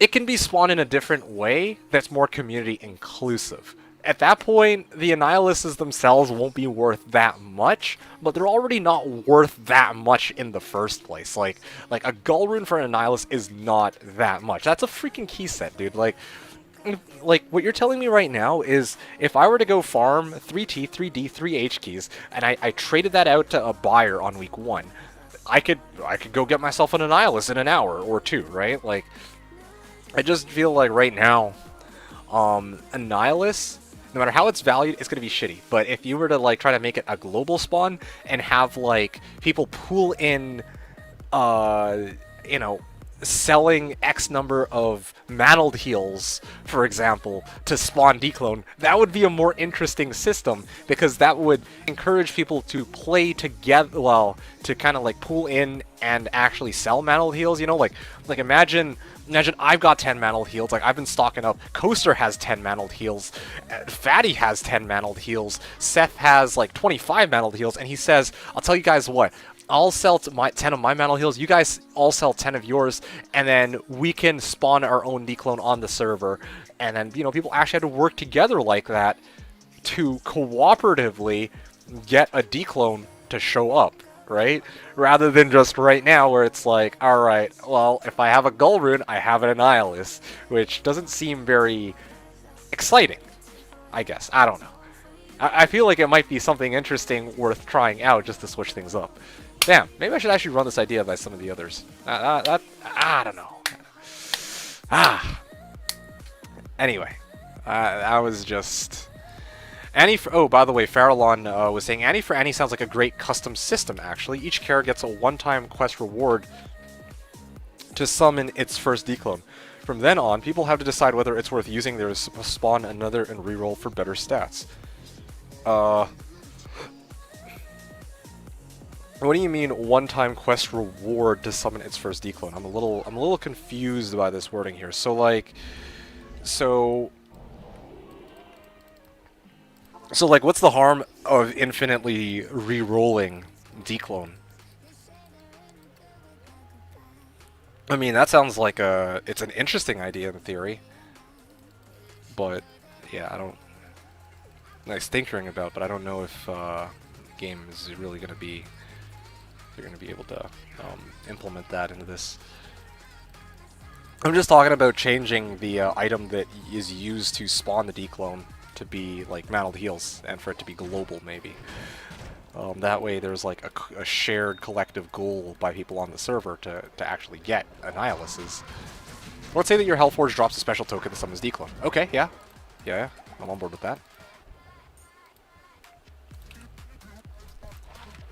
Vita, ignore this. Fire Res, ignore that.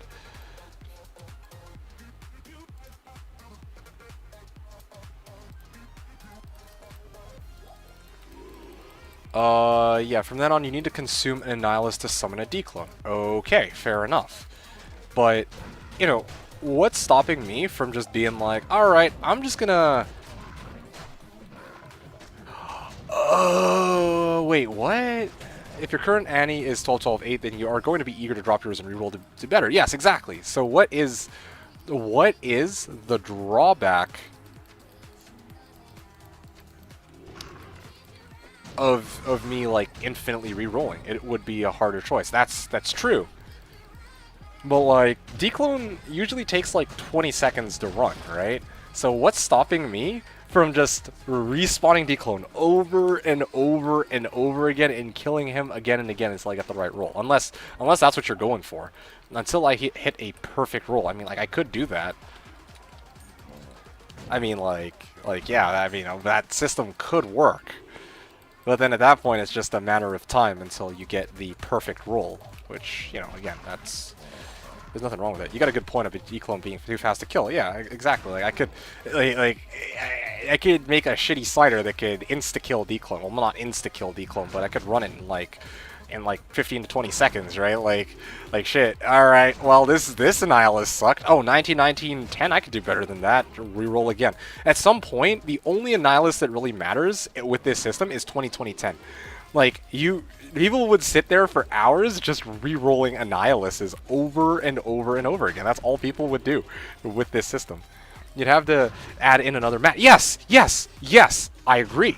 That would make things really interesting. Annihilus by itself for Annihilus,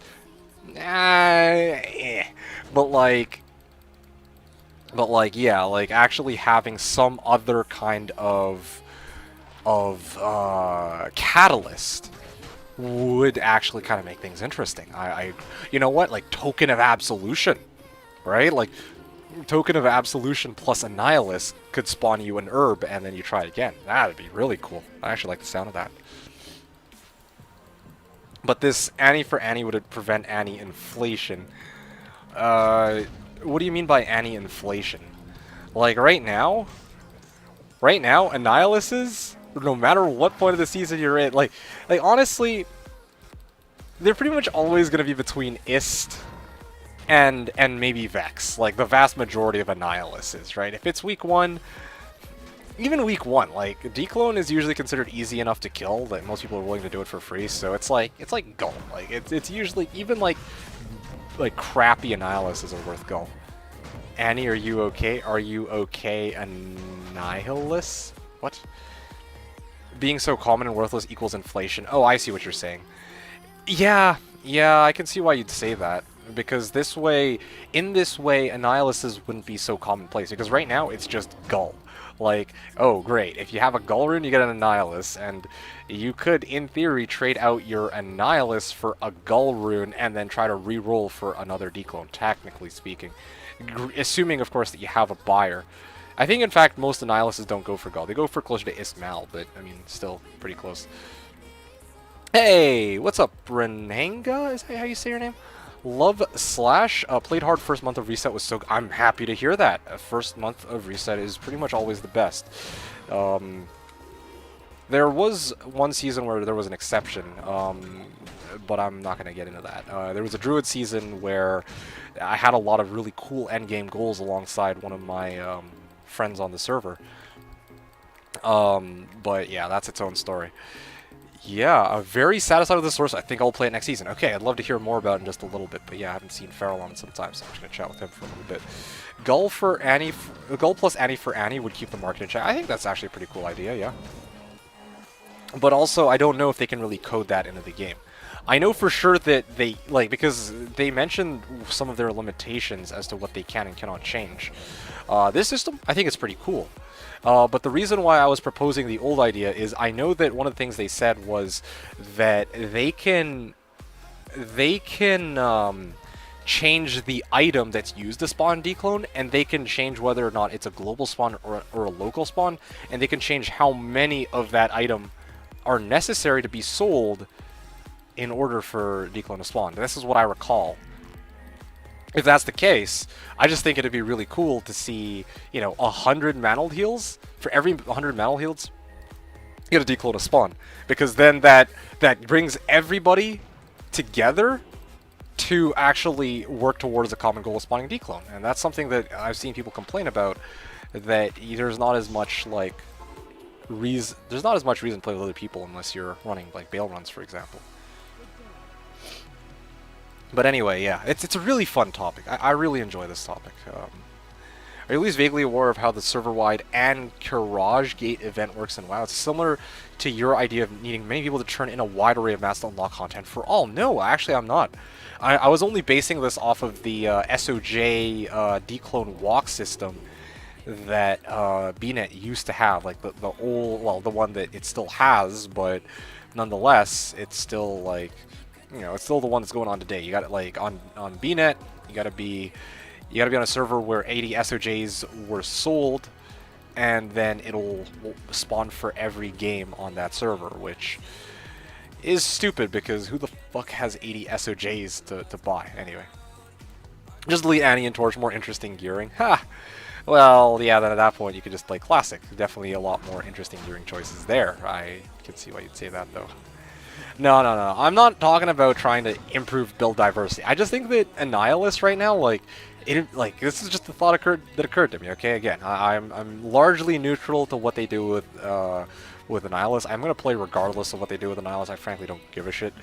But just this thought occurred to me. I think it would actually motivate more people to like play with others or to work together with others to get an Annihilus, because there's no way for one person individually to get 80 fucking SOJ, or sorry, to get 80 SOJs or 100 SOJs by themselves, or 80 Mantled Heals, sorry. Like the item I'm thinking about is Mantled Healed, right? Like there's no way for one person to get 80 Mantled Heals unless they were to buy Mantled Heals in bulk, I guess. So this would encourage more people to work together to spawn Declone globally, rather than like what it is currently, which is a local spawn.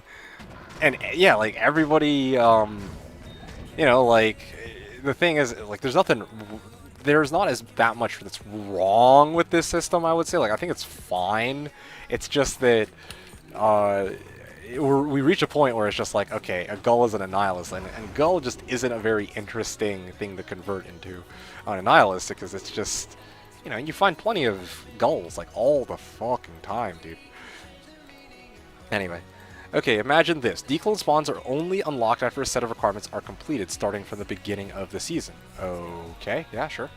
I'm down for this. In the meantime, I'm also going to talk to Renanga. I'm glad that you enjoy Slash the Renanga. Like for me, I love this server. Like honestly, I don't just love it because of D2 gameplay, but I honestly enjoy the people on it. Not every single person that I encounter is somebody that I'm okay with, of course. Right? Like that coaster guy in my channel. Oh man, that guy, I hate that guy. Oof, terrible. No, but for real though, like the vast majority of people on this server are great, and they're a lot of fun to hang out with, and it's just really good vibes, and it's just a lot of fun, you know, being able to share your finds and your good moments with people on the server, and just the banter, and like just having that community feeling, having the trading aspect, like having some people who are willing to PvP and set up tournaments, the feeling of competing against other people to gear up your character, just everything about, and of course global chat channel. I mean, it was very finicky at the start of this season, admittedly, yes, but you know, fuck it, I'm never going to be using this, I'm ditching it. But yeah, like, by and large, like, you know, there's just so much about the server that's just freaking awesome, that I think is a lot of fun.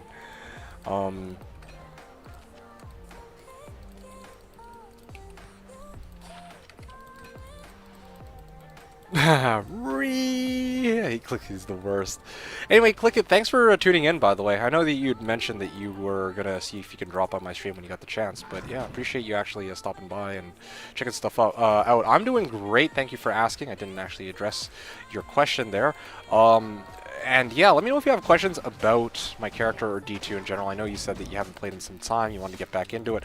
I absolutely think it's worth checking out, playing at least a season when the ladder reset occurs. If you aren't familiar with it, click it. That's going to be in November, if you have free time for that, of course. And then, of course, yeah, how are you doing? There you go, that's what I wanted to ask. How have you been? It was a pleasure. I love hearing about the meta chat. Well, I mean, I'm not always just talking about the meta, right? Like, I don't always just talk about what builds are good or not. Sometimes I just talk about random shit. Like Coaster and I were talking about like which which Call of Duty is best earlier, or like right now I'm talking about Diablo clone, like a mega boss that spawns and drops one of the. No, it's honestly the best. Like one of the best, if not. Well, yeah, it's one of the best. I should say it's one of the best because Enigma exists, and honestly, you can't really be +1 at teleport. But like. in terms of versatility, like, I don't really think there's any character who uses, like, Annihilus is the only item that can be used by every character in the game. Like, yeah, of course, torches are a thing too, but, you know, if you get, like, a paladin torch and you're a barbarian, well, I mean, you can use it as a temp, but you're not going to be too happy. Annihilus, you're always going to want to have at least the Annihilus, yeah, I don't know. Regardless of what class you are, Annihilus can be transferred interchangeably across every character, and it's still considered a best-in-slot item, like, plain and simple, but, thank you. Hope you're well also. I'm doing great, thank you for asking. I'm doing fantastic. Today, I'm doing so fantastic that I can actually do 50 runs. I'm actually just straight up going to go to run number 650. That'll total me up to 650 runs done today, and that gets me closer to my goal of 1,000 runs. We are going to be 350 runs short after today. I'll be back next week. Hopefully we can do another 50 runs. I'm hoping to start a bit earlier. I don't know. I'm pretty hyped, pretty excited. Honestly, these discussions that we've had today have just been hyping me up. Good vibes all around. I don't know. I've just been enjoying it. Let's see. So, I had 7 years hiatus from Slash. Even saw my old first post from Reddit way back when. Maybe play majority self-found this season. Okay, so you've been around in the past for sure. Majority self-found this season. Okay. I just really enjoy the community aspect, even though I may not partake in trade much. I agree. I think the community is especially what helps make the experience on this private server. Because, like, yeah, I mean, I could play this game single player. I enjoy it single player. Yeah, I mean, like, try out a different character, try to like, gear it up and get through the game. No problem, right? But there's just something super enjoyable about playing it with everybody else, right? Even if you're not always going to be in the same game. Like, you're not always going to be MFing together, but you don't have to be. You can be on Discord chat with each other, or global chat channel, and everyone's racing to find that purple box. You know, purple box races. Just sharing finds, right? Trying to run bail runs and try to be number one. Like, there's always people to compete with, and a lot of people to race with, and you know, different people have different ideas as to how to get rich, and trying to work that all out is just a big part of just enjoying yourself on the server and playing the game. So, I don't know. Playing with other people definitely adds a different dimension into D2 as a whole, in my honest opinion. I just, as much as I enjoy playing this game solo, I also think that this is one of those games that was meant to be played with other people. Like, it just makes the game substantially, like, even better than what it is as a single player standalone game. Okay, cool. Still check Reddit every day to see what's dropped for hosts so good. Oh yeah, no, it's stellar. Same here. I don't check it I haven't checked it every day this season, but I do. Part of the reason being that I just don't have enough wealth to fucking buy anything anyway. So like, what the hell's the point? But anyway, I also have been busy. You're well, okay. Nice to hear. Click it. All right, let's go back to Farallon though, because yeah, I'm not ignoring you, of course. I just wanted to get through everybody else here. Uber Trist must be cleared 1,000 times. There needs to be at least 20 characters who are level 95. A certain number of medals must be sold at a counter for other uniques. So you're saying any one of these or all three of them? Because yeah, I think a certain number of medals is the main one that I would be interested in seeing. Because the other, well, I mean, I guess I see what you're saying. Okay, so the conditions that you've listed bank on the server as a whole playing the game enough that everyone will collectively have access to this endgame boss or endgame item. Yep, that's actually pretty brilliant. I like it. I like the concept of it. Now, just to clarify, all of these are solid. I think they make a lot of sense. If there was a way to code and implement this into Slash, I think it'd be kind of interesting. But I think that for me, from what I've heard, they can tinker around with the item that's used and the number that's sold. I think that's all they really have access to. That's why I was proposing the idea of using mantled heals and making it a global spawn. So like, I'm trying to work within the realms of what their limitations are. But of course, yeah, I think that there's other really cool ways that they could have, like, that maybe not Slash, but that Diablo 2 could have had people who played who could have spawned declone, I guess. Did you worry about the potion replenish becoming issue versus replenish via life leech? Okay. Oh, sorry, I completely missed this. Players should check the global list to see what counter needs to be done. Oh yeah, that sounds great. I like the idea of that. Again, I don't think that that's something that could be implemented on a, well, on the server, but just the concept of it is really cool. You did catch all that, right, Farallon? Also, I wanted to go back and address what you were talking about with the Fireclaws Druid from earlier, but I'll wait until I can confirm that you're here before I try to go on a tirade about the Fireclaws Druid. In the meantime, yeah, just give me a heads up if you're here, if you're still listening, or just if you're in the middle of writing something, then I'll know. Good luck, have fun. Ren, Haga, yeah, good luck, have fun to you too. I hope you enjoyed. I mean, I'm just running my Fireclaws Druid. Don't have anything really exciting to show. Just talking about global declone spawn. I think that would be more interesting. But aside from that, hope that we didn't bore you to death too much. Hope you enjoyed your time here, and I'll probably be back again next Wednesday if you want to drop by. But yeah, thanks for tuning in. I'll see you again next time. You haven't left. Okay, cool. If that's the case, then yeah, let me address what you were talking about earlier. Originally, you were talking about, this was a while ago, finally, Fireclaws Mausoleum Druid. I did this on SP last year as well. Alright, so that's pretty cool. I mean, to be honest, Farallon, Fireclaws Druid has been something that I've been tinkering around with for a while.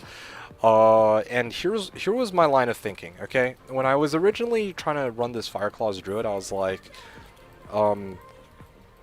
I can run this Fireclaws Druid by itself, or I could... Well, actually, my original plan was I was actually going to run 1,000 Neolithak while comboing this Fireclaws Druid with a Bow Barb and a Conviction Paladin. And I wanted to showcase this Fireclaws Druid insta-killing Neolithak, because, like, by default he has, like, 50% fire res or some shit like that. I don't remember the exact number. But with the Conviction Paladin, he takes the full damage on my, well, double the damage on my Fireclaws, and he'll just explode, like, just straight up explode. Doesn't even stand a chance. And then, of course, combo with the Bow Barb. Like, I don't think I'd ever die either.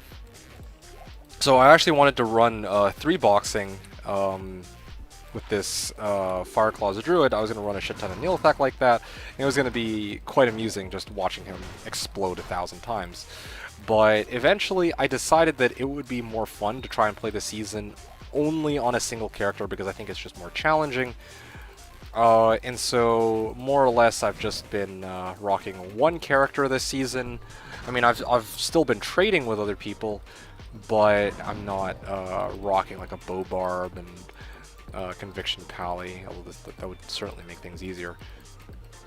Which also meant that I needed to select a place where this character could reliably run without getting stomped, and of course Mausoleum was the intuitive choice.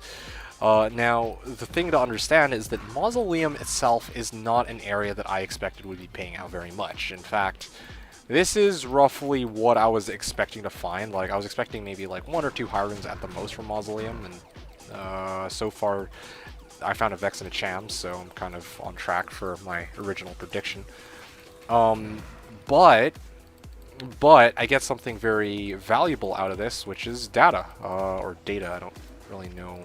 I think both work just fine, both pronunciations. But I just wanted to, I mean, like, there's, you know, you've been around long enough, so you already know. I've been doing these runs, 1,000 runs of Chaos, 1,000 runs of Pits, 1,000 runs of AT. Ooh, I misclicked there.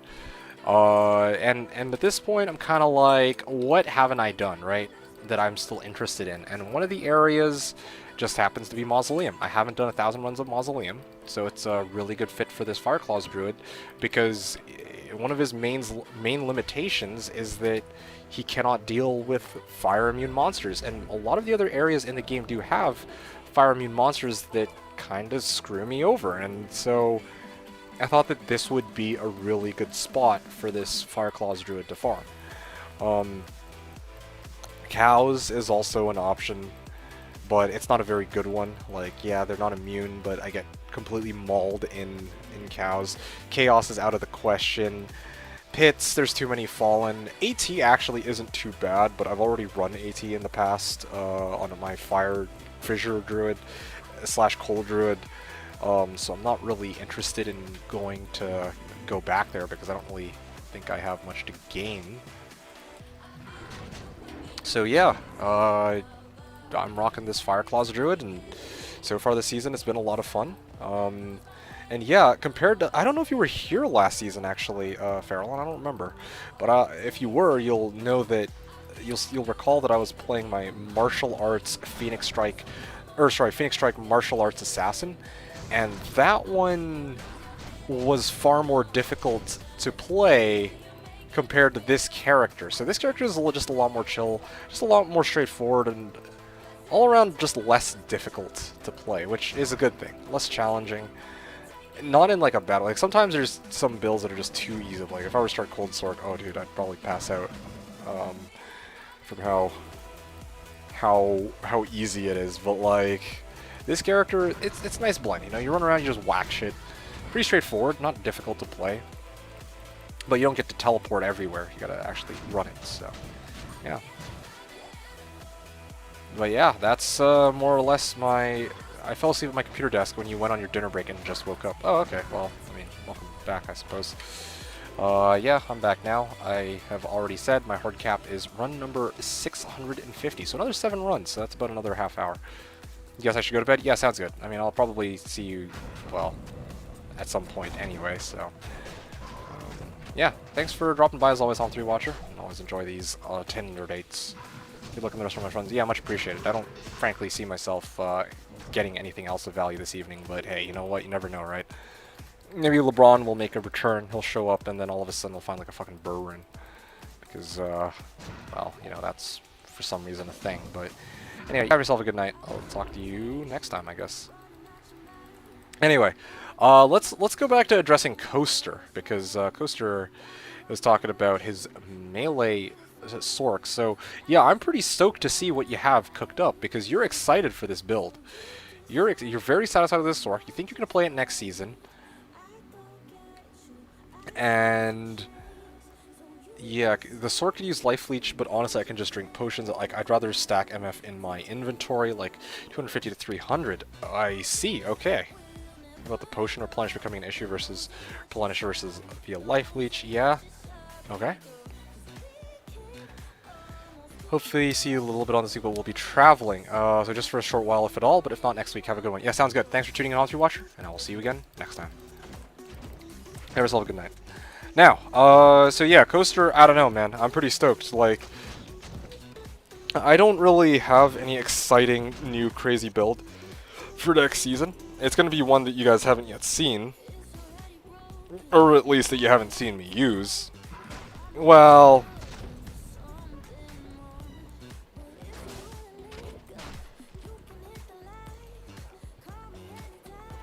it's a Sork that jumps, impacts, and dominates. That's how dope she is. Okay, that's awesome. I'm really excited to see what you have cooked up.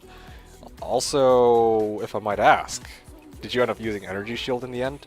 Not even talking about like max out Energy Shield, but did you end up consider like putting in like Energy Shield even as a 1-point wonder? Or is that a nay?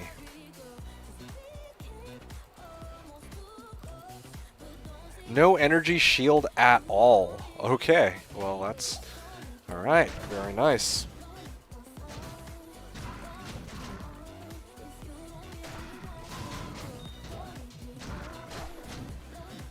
Oh boy, oh boy.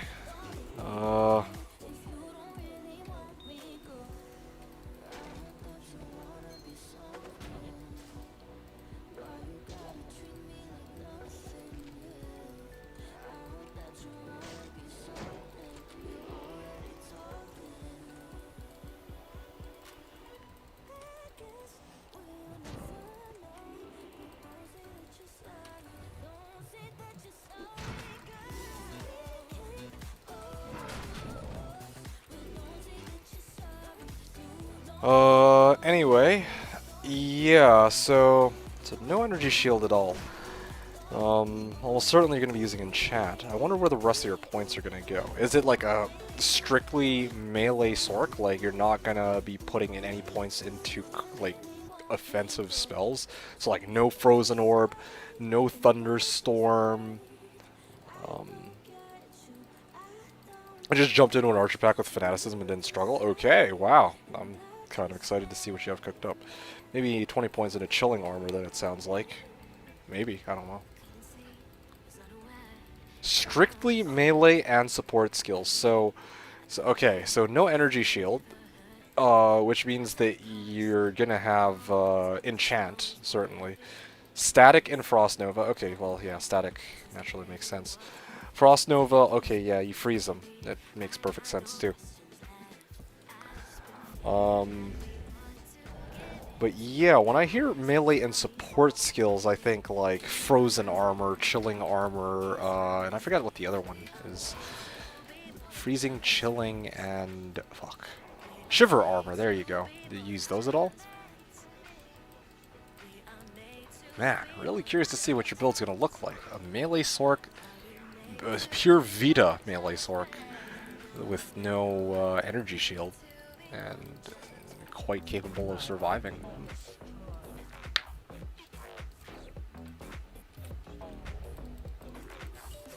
Shiver armor, yeah, I figured maybe one of the types of armors you might actually throw, invest a bunch of points into, if it's melee and support skills. Didn't expect you to go static field though. Like, I in retrospect I should have, but I didn't. Yeah, because it makes sense. Totally makes sense. You want Frost Nova to clear everything, or to freeze everything, static field to weaken them, and then of course you start whacking the living shit out of them. And then you said that you're still debating whether or not how you want your sustain to look like. If you wanted,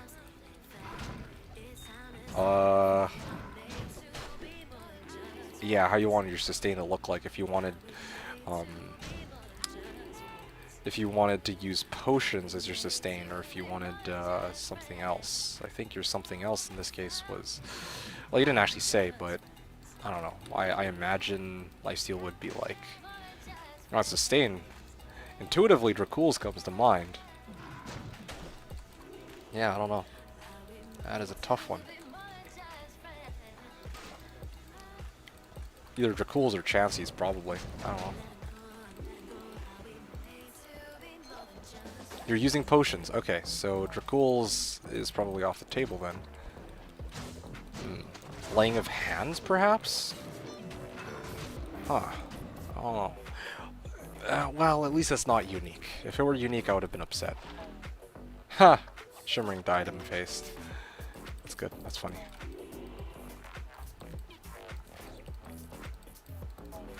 Just realized I found 7 Frostburns. Ha. You can't use Dracul's because of interference. Okay, so you're talking about interference, like interference with one of the other curses that you're going to be using, I'm guessing? Or unless you're talking about, like, when Life Tap gets cast, it interrupts what your character is doing. Oh, wait, what the fuck am I doing? Why am I aiming at the unique instrument, or he's not dying? It's fire immune. I still remember my first reveal on this this bear sork, or this Fireclaws Druid and the 6-shaled PB. Like, this just never gets old, like, honestly. Just being able to attack this quickly, like, you just never see this, and you probably, like, people probably won't be seeing that again after this season. At least not for this Druid. I don't know, really happy with how this character's turned out so far. It's honestly just so much fun.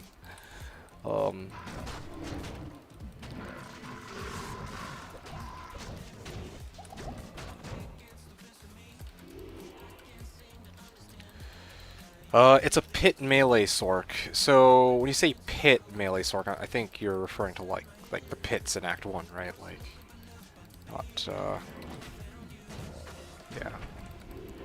I don't know if you meant something else by that. It sounds like that's what you mean.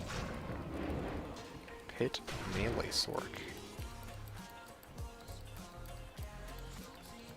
I don't know. You're making me want to make my make a Sork next season too, because to be honest, I had a really like I mentioned that I have a Sork that I mean I was gonna make a Blizz Sork 2 seasons from now, but of course I definitely want to I already know which build I'm gonna inevitably rotate it into, but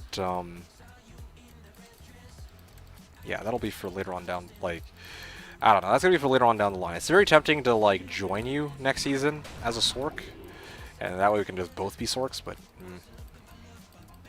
yeah, like, my timeline is that next season I'm playing, with Dewscrim, and yeah, I have a specific class and build I wanted to use for next season, so I'm going to stick with that for now, unless something changes and maybe Dewscrim decides, nah, I'm going to back out, but I will for sure be back the following season. Maybe I might switch things up, because that's kind of what I did this season. The thing is, like, this Fireclaws Druid was actually the build I was originally planning to use next season, and next season I was supposed to use, or sorry, this season I was supposed to use the build that I'm planning to use next season, so it's kind of interesting. I'm sure you'll have fun duoing. I just hope it'll go smoothly. Oh, yeah, I hope so too. Although, I don't know if what you mean by smoothly is like, oh, hope that it works out okay in the sense that both of you guys can work together, like, killing monsters just fine, or if you mean smoothly in the sense that, you know, Dewscrim and I might have a disagreement on which item belongs to whom.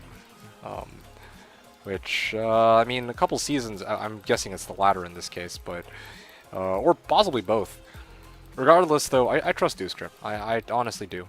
I mean, call me naive, but in all senses. Okay, fair enough. Yeah, that's true. No, I think it should be okay. I think it's going to be a lot of fun. In worst case scenario, you know, it fails, we fuck up, we get a good laugh about it, and we move on. I mean, assuming that we're not tearing each other's throats, or we're not at each other's throats or anything, right? But I mean, even a couple seasons ago, back when I was helping out Dewscrim, like, we got along together pretty well, so I don't really see any real reason why we might encounter, like, you know, I don't think that we're gonna end up duking it out with each other. I don't think that it's gonna be the situation where, you know, he feels like D2, you're not putting in enough effort, or vice versa. Yeah, I think it should be fun. In terms of how things turn out, in terms of farming, I don't know. For me, it's just gonna be something fun and interesting. Like, even if I don't walk out the richest person on the server or anything, which I'm definitely not gonna be, it's gonna be like, I think it's fine. I think it's interesting. I think it'll be interesting showing what two-man farming can look like, and just I don't know, playing around with that dynamic where just you're just working together with somebody else to farm. Because, like, normally when I play,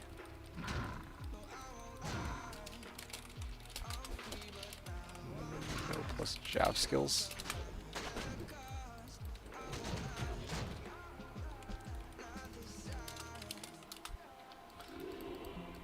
Anyway, yeah, normally when I play, like, every season I've gone solo, right? Like, I think this is fairly obvious. Like, oh, unique ring. Nature's Peace is my guess. Alright, I'm just gonna save this for now. Alright, guys. 3, 2, 1. Ah, it's a Dwarf Star. 14 MDR Dwarf Star. I think it's always 15 fire absorbs, so anyway, 645. That's actually not bad. That's a kind of cool find, not worth much, but probably best find today was the PNBGC, but I mean, I'm not going to complain too much.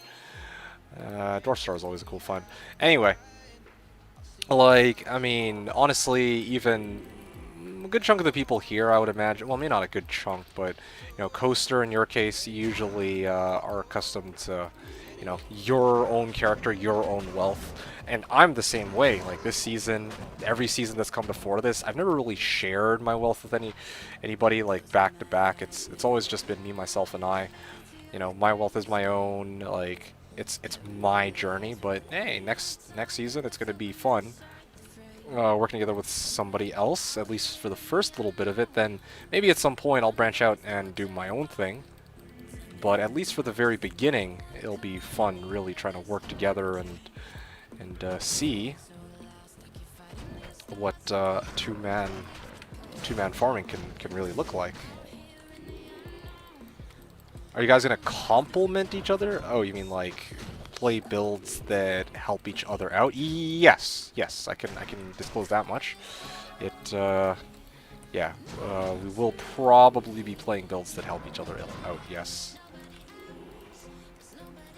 So it's gonna be pretty awesome.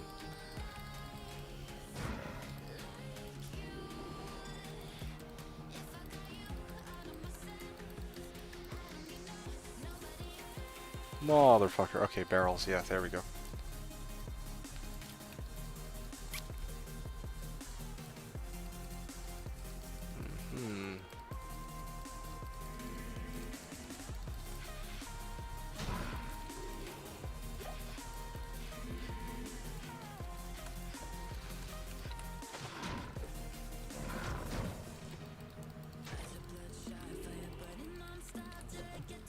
Yeah, you know, the more I think about it, like, I'm not saying anything out loud right now, the more I think about it, the more excited I am for next season. Just thinking about it. Like, man, when you guys see next season, y'all are gonna laugh. Like, it's gonna be so fucking good, okay? Like, I don't even know where to start. It's gonna be fucking awesome. I don't know, maybe I'm overhyping it, but I'm not even talking about like how we're gonna play. I'm talking about how my build on my character is going to look. It's gonna be so scuffed, and it is going to be fucking amazing, dude. And let me actually just check something out quickly. But yeah, I'm guessing you heard me, Coaster. Yeah, we are gonna be playing characters that do complement each other. Yeah, we're not just gonna run two characters, like, no, let's say like two Sorks. Yeah, it's not just gonna be two Sorks. And also, we might actually, because the thing is, like, Dewscrim and I were considering doing like a players, like, not a players 2-8, but we were considering doing a 2-8, or sorry, a 4-8. There you go. So 4 people in the game, 8 characters total. So each of us rock 2 characters. And it was going to be myself, him, Washia, and no, sorry, not LeBron. A Lamau. Definitely at the very least, me and Dewscrim and A Lamau are pretty much all but confirmed. But after that, I don't know if Washia will be down to join for that season. I know him and Washia are pretty chill with each other. I don't know if like Notchin might want to join in. Like, I don't know exactly what Dewscrim had in mind, but 4-8 was definitely one of the things that came to mind. If we are able to do that, then it would be pretty good trying to get other characters up to hell as well. Granted, if we were to do a 4-8, that's cool. All right, good. Glad to hear that from you. So if we were to do a 4-8, I would still want to focus on one character, and that one character is, of course, going to be, well, I mean, yeah, is going to be the character that I start with.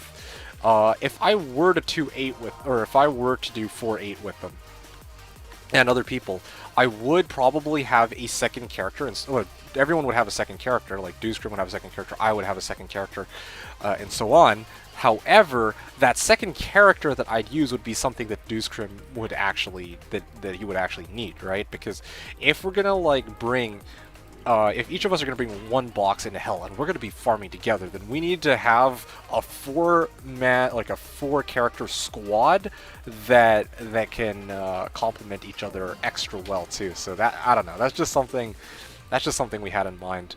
That, yeah, like if we do our 4-8 on ladder reset night, then later on down the line, we're gonna use those characters in a way that benefits us. So I don't know. There's a lot of stuff there. We hashed out a general game plan. We're gonna probably talk more about it sometime next month, I would imagine. I don't know, man. And the character itself that I have in mind, oh Nelly, it's gonna be pretty awesome. It's gonna be kind of funny, I think.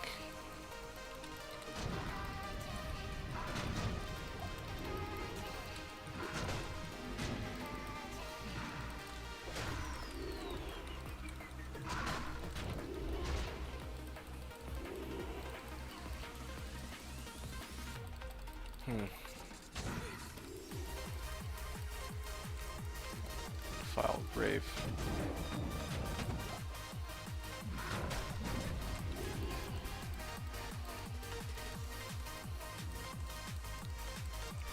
Oh man, I really gotta craft that character. Okay, you know what? Oh man. After the stream, I gotta go do it. I gotta actually build that character and see just how nutty I can make it for what I intend to do with it. It's not gonna be some fucking fancy, like, oh, it just dumpsters everything in under a minute, like it's not gonna be able to like run pits and anyway. I don't know. I just think it'd be fun first couple days of ladder reset to see this build take off. It's gonna be fucking dumb, but it'll get the job done. Exciting. Anyway, what else have I addressed everything? I think I've answered everybody, and anybody else who's still here is just chilling, which is totally cool with me. I have another 4 more runs to go, so the less you guys talk, the better it is for me, because I won't feel as guilty when I inevitably sign off, so that's kind of good. Okay, so hold on a sec. Amazon Basin, where are ya? Kinda need this resource. Ah, yeah, there we go.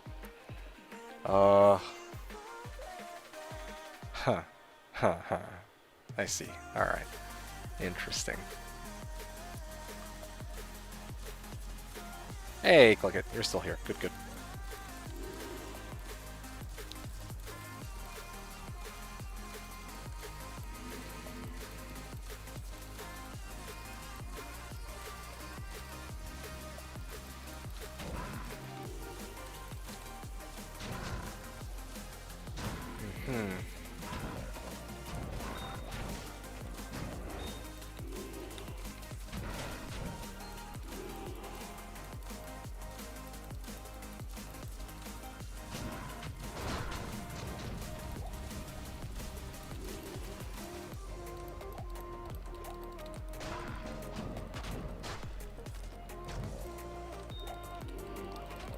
Alright.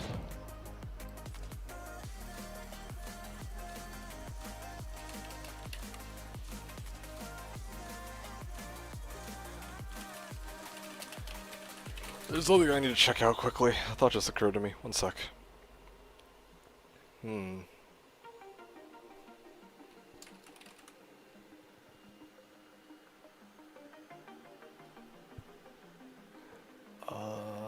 Okay.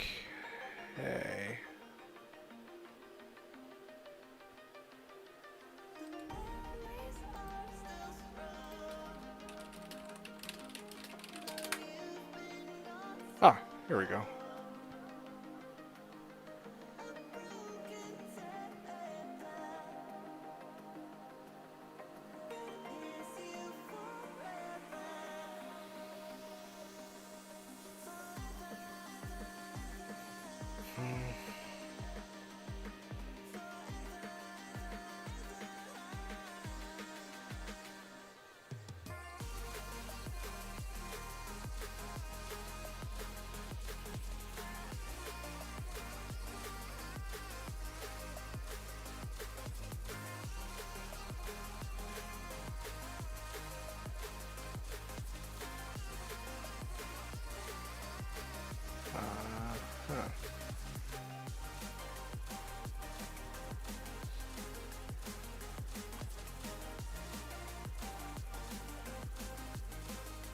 Okay. Alright, sorry. I just had to do a little bit of reading. I realized that there was a slight like, I have an idea as to how I want to build my character, but I realized that there was a certain interaction between mechanics. Basically, chance to cast when struck. Yeah, chance to cast when struck, right, is a very like you remember Plague, like chance to cast lower res when struck. Like, does chance to cast when struck like proc if your character blocks the attack? And Amazon Basin, which for me is still always going to be the holy grail of, like the holy bible of D2 mechanic explanations, it says that if you block an attack, chance to cast when struck will not take effect. Like, you actually have to be hit. Even if you take 0 damage from the hit, perhaps by physical damage integer reduction, you still need to get hit. So yeah, block chance actually doesn't negate it. This is also particularly interesting because this kind of explains why the season, like last season when I was playing my martial arts assassin, I was having such a difficult time trying to proc lower res when my character was blocking. But anyway. Sorry, I got sidetracked. Going back to Coaster. Oh man, this is so cool. And the best part, yeah, no, tell me about it. And the best part is the total cost is to get this build dominating is about 2 ohms, 2 to 3 ohms. Torch might be the only problem. Yeah, Torch is going to cost the rest of your, like, is going to be the probably the equivalent of all the rest of your, like, the cost of all the rest of your equipment put together.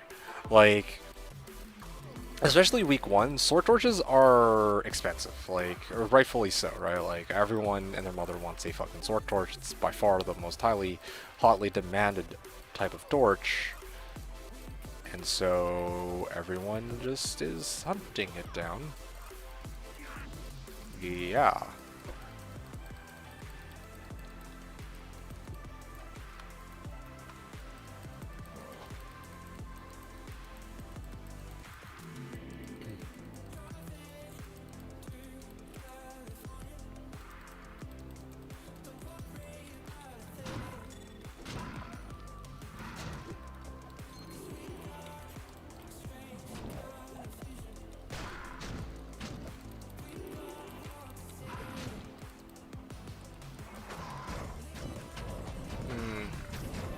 I guess the last topic I'm going to use for this evening, I remember that there was also a topic I was talking about from last week, where I was talking about different ideas that I had for my channel, but maybe I'll save that for another rainy day, when there's actually more people who are talking. This is probably something that ZZZ would have wanted to hear more about anyway, or it's probably more a question for, or a topic for ZZZ's around, because I know he would have had thoughts on these. The last topic I wanted to talk about for this evening, because I'm down to my last 3 runs, so I need something to keep me going for the next, or some discussion to keep me going for the final 4 runs of this this evening. How'd it go? Fuck, I forget now. Shit. Damn, it was actually a pretty good one.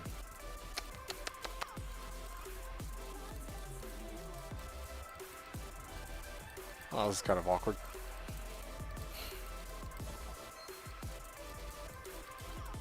Oh, yeah, I remember. I remember now. I realize there's a lot of things that I still have yet to do. Like...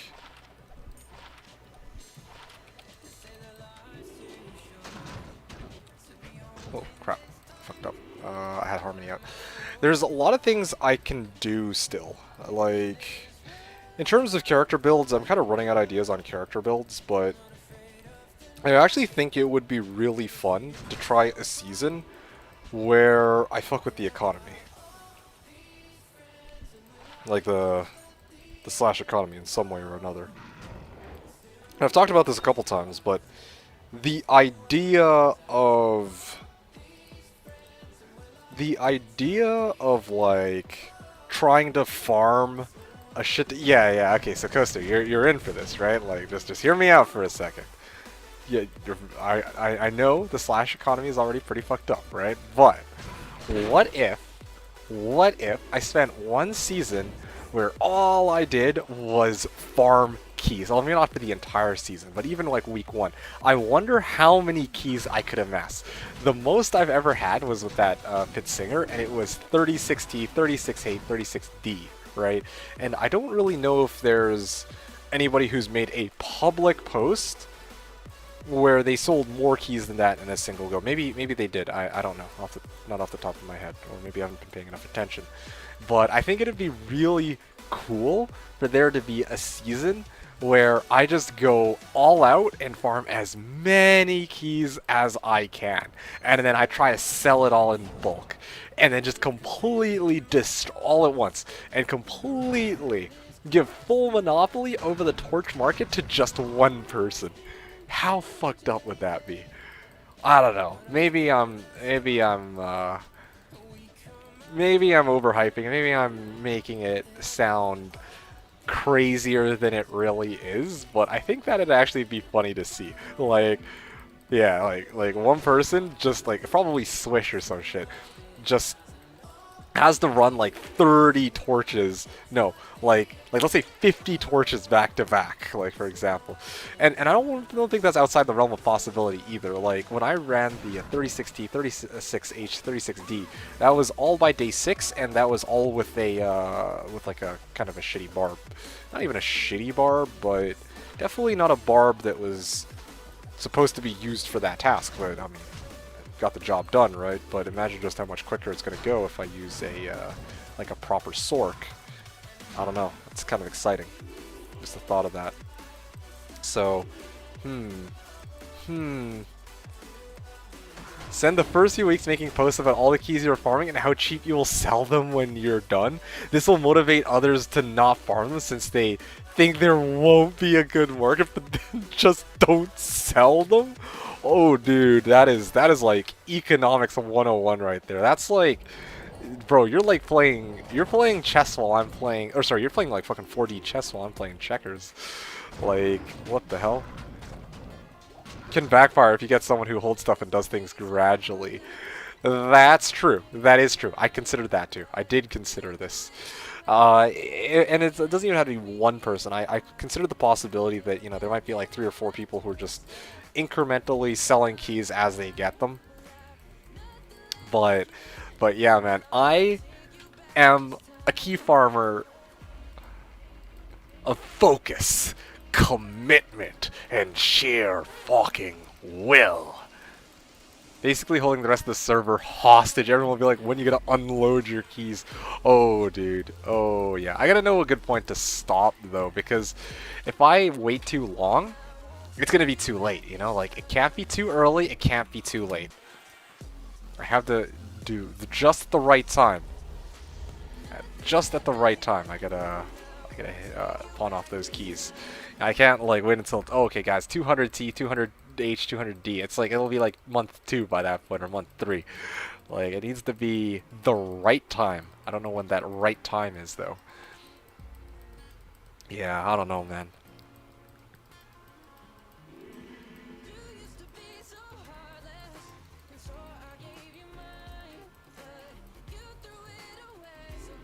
Or imagine if I got Seth to help me, and we both farmed keys together until Kingdom Come. How crazy would that be? Whew. Anyway. In the meantime, the other thing I was thinking about too is one of the things I haven't done in a long time is I haven't actually played for XP. And this is something that occurred to me just now that's actually kind of fun to tinker around with, because I remember the first ladder reset that I played on Slash. I was rocking my assassin, my like janky ass trap sim that, you know, I didn't really, still a noob back then, like a BNet, a recent convert from BNet. But that season, I remember that for a very brief period of time, I was the #1 overall player, simply because I had just joined up other people on bail runs whenever I saw them. Now, I'm usually pretty quick to jumping the gun on when those bail runs show up, if I want to, right? Nowadays, I self-level all the way, or you know, 90% of the way I'll be self-leveling. Like, you'd be pretty hard-pressed to see me in a season where I'm, like, trying to actively join bail games to level my character, because I frankly don't really... Not my thing, right? Well, it's not my thing, but I prefer doing my own leveling. It's more fun for me that way. Like, I don't like to rely on others to do the leveling for me. So, I don't know. Like, in a future season, it'd be great to be able to set up my own bail runs and roll with it. I don't know. I'm thinking about that later on down the line.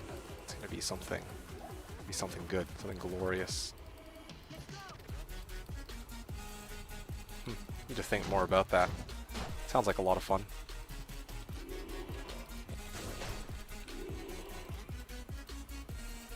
And speaking of leveling, I'm actually at, I just noticed that level 90, I'm at level 89.99, and probably after next run, or the run after, I will level. So that's actually perfect timing, because I'm going to be hopping off after that.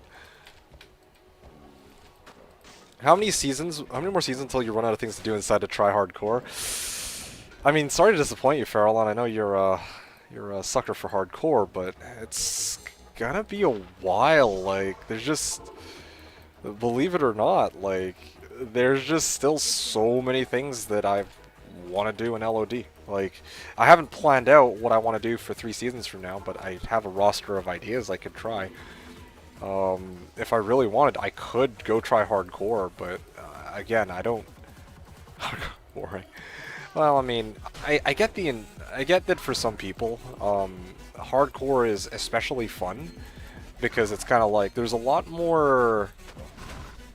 It's a lot more punishing when you die, so it gives you a lot more incentive to keep your character alive, right? Like, but for me, I'm kind of like, I don't know. I've gone over this topic before. Like, I don't want to play hardcore, especially if I were to play on hardcore. I wouldn't want to do it on Slash.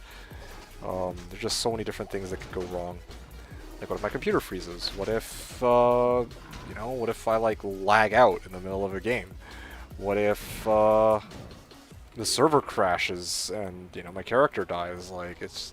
And that's just the, like, in-game aspect of it. I don't know, playing safe cookie cutter builds. Yeah, that's the other thing too. Like, if I were to play hardcore, Farallon, I think part of the issue too, again, not just trying to write off Coaster's back, but like, part of the problem with playing hardcore is, like, when I'm playing on softcore, I have the freedom to try all these different builds because there's so little consequence. Yeah, you've talked about it before. I'm not going to pester you every week about it. Once every 2 years, maybe. Okay, that's fair. Good to know that you are on the same page for sure. Like, I get it. Like, it's... I mean, I'm not going to dismiss hardcore as something unenjoyable or like, why the fuck would I ever try hardcore? But I'm kind of like, you know, I'm still kind of like, I'm here trying out new builds. I don't want to freaking, I mean, if I play hardcore, like, how can I possibly play a Fireclaws Druid and expect it to turn out okay? Or like a martial arts assassin. I don't have that level of freedom, or at least I don't feel like I have that level of freedom. Like, I could, like, I mean, you said yourself, you played single player with a Fireclaws Druid. Like, that, my man, you are a nutcase compared to me. Like, I had to say it. Like, the fact that you have the willingness to play what is widely considered to be a subpar character in hardcore is like, that's, man, like, that in itself sounds like a pretty interesting challenge. But shit, like, yeah, even just trying these characters is good enough for me. I appreciate that, though. I mean, it's definitely something for sure. I don't know. The other thing, too, is Classic, I think. That was another thing, too, that got brought up. Classic. Classic is something which a lot of people said is kind of interesting because no 2 items in Classic are the same. Like, every character is different. But I think one of the criticisms I've heard for Classic too is, even though the item builds might look completely different from character to character, the builds don't. Like, you know, you'd be pretty hard pressed to run, like, I guess, like a Novasork, or, I don't know, Boazon in Classic, I guess. Without any rune words. Like, yeah, okay, you can run like a Whirlwind Barb, but with like Bone Snap, but I mean, yeah, not having Grief is kind of a big blow to the melee characters, a lot of them. Anyway. By the way, Coaster was saying, yeah, but your season might get stagnant if your ploy does not work. Which ploy? I talked about a lot of ploys. I talked about the XP ploy. I've also talked about the key farming ploy. And I agree, the key farming ploy might be kind of a problem if no one is willing to buy all X hundred number of keys. Kills me in Classic. The stash, the lack of keybinds. Are there really no keybinds in Classic? Really? Or is it like a limited number? Because that just sounds like heck, okay? Like, that sounds like the market ploy. Okay, yeah. On that one, I agree. The XP one, you can't really go wrong with that. Like, the idea of competing with other people, like I said, right? By any means necessary. Bail runs, doing 2/8, that kind of shit. That to me just sounds like a lot of fun. I might even try that 2 seasons from now. I don't know. That's something that might be a good, like a great secondary goal. Because, again, I'm probably going to be running Chaos. I think I've made that very clear already. I've pointed out that I wanted to run Chaos because the whole point of the start of that season, at least the very beginning, is I want to see if I can use Chaos to get to Infin even quicker than when I got it off of LK. And then after that, I'm probably gonna be out of goals. So, I don't know. I don't know, that sounds like a really fun season for me to try and go for XP. Yeah, you know what? I'm gonna give it a lot of serious thought. Hey, I might do it. I might actually do it. Or I might even be... yeah, honestly, I don't think I'm going to try to manipulate the key market on the same season that I try to level up hard on XP. Like, that just... those are things that belong in 2 separate seasons. But yeah, I'm kind of excited now. Like, trying to gun for XP sounds like a really fun endeavor. That's something I have to give a lot of thought about. Exciting stuff. Very exciting stuff, I have to admit. Alright. Yeah. So I basically have next season lined up, and I have some ideas for the season after. Hells yeah. It's a very productive evening already. Yes, so Jamon was saying not having Grief, it doesn't seem to matter. Isn't WWOP in Classic? So that's a good point, Jamon. First of all, thanks for dropping by. Second of all, answering your question here. So, again, I don't know exactly the situation with Whirlwind in Classic, but I think even... okay, so maybe. Like, I know that a lot of people say, oh yeah, go Bone Snap with Whirlwind in Classic and you're probably fine with the Whirlwind Barb, but that kind of goes... well... I think the bigger overarching problem is that aside from Whirlwind, what type of other builds that are non-caster are good, right? Like what kind of weapon in Classic could you have on a melee type character that you look at and you're like, oh man, wow, this character slaps with this weapon, you know, like yeah, okay, Whirlwind Barb, Whirlwind itself can be pretty strong in Classic from what I've heard. Especially with Bone Snap. Like, alright, fine. But yeah, I don't know about all these other characters out there, if they're going to be any good either. Market ploy, 10 instead of 16, some rare piece of shit. I don't know which... oh, 10 instead of 16, I see. I mean, I don't know about you, but I don't... in a lot of the... for a lot of the characters that I play, and even... like, if you're playing Classic, right? I mean, I don't know about you, but if I were playing Classic, probably I'd be... from my understanding, Classic, it's, you know, you're confined to using a specific set of builds anyway. If I'm using, like, let's say, like a Sork, like a Blizz Sork or some shit, I can't imagine using more than 10 keybinds. Heck, like if it's a Sork, I probably wouldn't even use more than 7 keybinds or 8 keybinds at the most. But yeah, maybe that's just me, but that's just the thought that I had. Like, I don't know if 10 keybinds is a problem. Like, if I'm playing a Necro, then it might be an issue. If I'm playing an Assassin, yeah, that...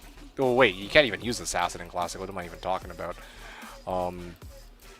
Yeah, using Necro, it might be an issue, but if not a Necro, then fuck it. You're right, the Classic has less longevity because there is so little variety. Yeah, like this is the thing, right? Like, it's weird because every, like, items are different in Classic. You can have different characters, different builds. Okay, fine, but the characters that most people will rock in Classic are largely the same, right? Like Hammerden, and especially with 4-boxing too. Like, you're gonna have a Bobarb, it's kind of a given. You're gonna have a Hammerden, and then I think it's usually Light Sork and Cold Sork, if I'm not mistaken. I could be wrong about that. I could be totally wrong about that. I think that's the setup that people use, though. But that argument only works coming from someone who has completed and gotten bored with what there is to do. You mean, what you're implying, I guess, is that what you're implying is basically like, if I've actually done the very builds that are core in Classic, then yeah, alright, then it becomes, then at that point I could say it's boring. But until I reach that point where I've actually used it, I can't really say it's like that boring. But anyway, I don't know. I'm just going off of what I've heard from other people who've played Classic, but hey, maybe I'm totally wrong about all this. Also, let's take a moment to appreciate, I'm on run 650. This is probably going to be my last run of the evening, but I am at 99.98%, so I will be leveling off of this run, and then maybe I'll sit down, I'll mule, and I'll chat with you guys for some minutes, and then I will call it a night, because it's been glorious. Okay. Blizz Sork is Zap. Zap, yeah, I think there are some Zealers with rare weapons too. Those are really the only 2 melee characters in Classic, right? I believe so? Could be wrong. I mean, I don't know a ton about Classic. All I've heard about it, though, on a very high level, is the item diversity is much larger because there are no, there's no exceptional or elite uniques, and there are also no rune words, right? Or even runes at all, for that matter. And yeah, so that kind of limits your options to, well, I mean, rares are the GGs in Classic, and rares, you know, spawn with different modifiers, so yeah, your items are going to look fairly different from the next guy, but your character build might not. That's what I've heard. If I do play BNet these years, rarely, it's always an HCCL Javazon to climb the Zon ladder for the first couple of weeks. Oh, interesting. Are you usually #1, or how's that, like, how's that work? Zombaz, what's up? How are you doing? Nice to have you on board with us, although I am not going to be on for too much longer, I'm sorry to say. Yeah, I've already played for almost 6 hours, actually. Hot damn, time flies. I started on run number 600, and I'm on run 650, so I've done almost, well, this is my 50th run. By the time I finish this run, I'll have run 50 runs of Mausoleum, and I am going to be 350 short, well, yeah, 350 short from my final goal, which is to hit run number 1000 of Mausoleum. So, yeah, that's my plan. Good shit.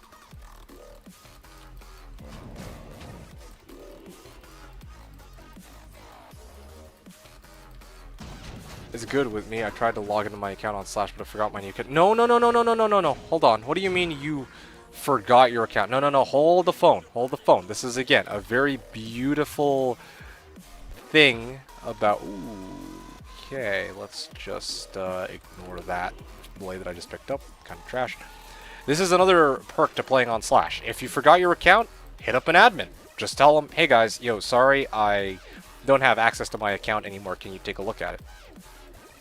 Yeah, and then they'll probably ask you some questions to try and verify that it's you, like that you're the actual owner of the account, which I think is fair. And yeah, like I don't know what more to say than that. Like, just talk to the admins. Just be like, hey, yeah, yo, what's my account? Can you help me out with that, right? You have forgot my login and password? Ooh, okay, well, can't help you there. Is it... let's see. Is it the same IP? Ooh, okay, let's, Okay,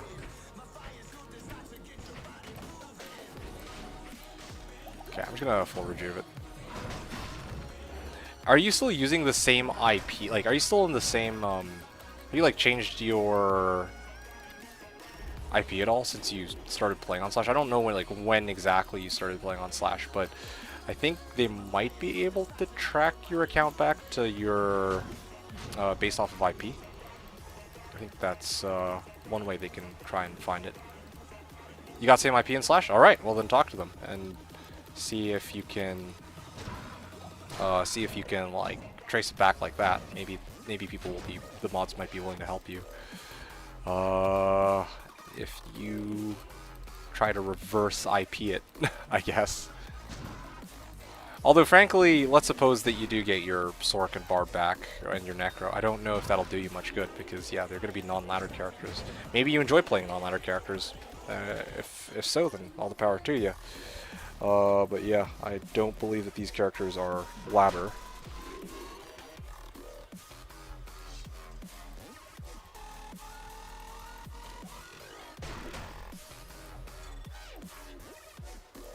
But yeah, I don't know.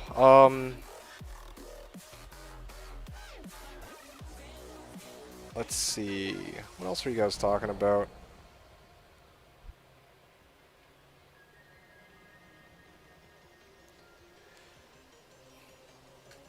Yeah, I don't know. Hardcore... I don't want to... The thing is, Farallon, I don't really... I don't want to keep brushing off hardcore either. That's the thing, right? Like, you're not the only person who's been asking me about hardcore.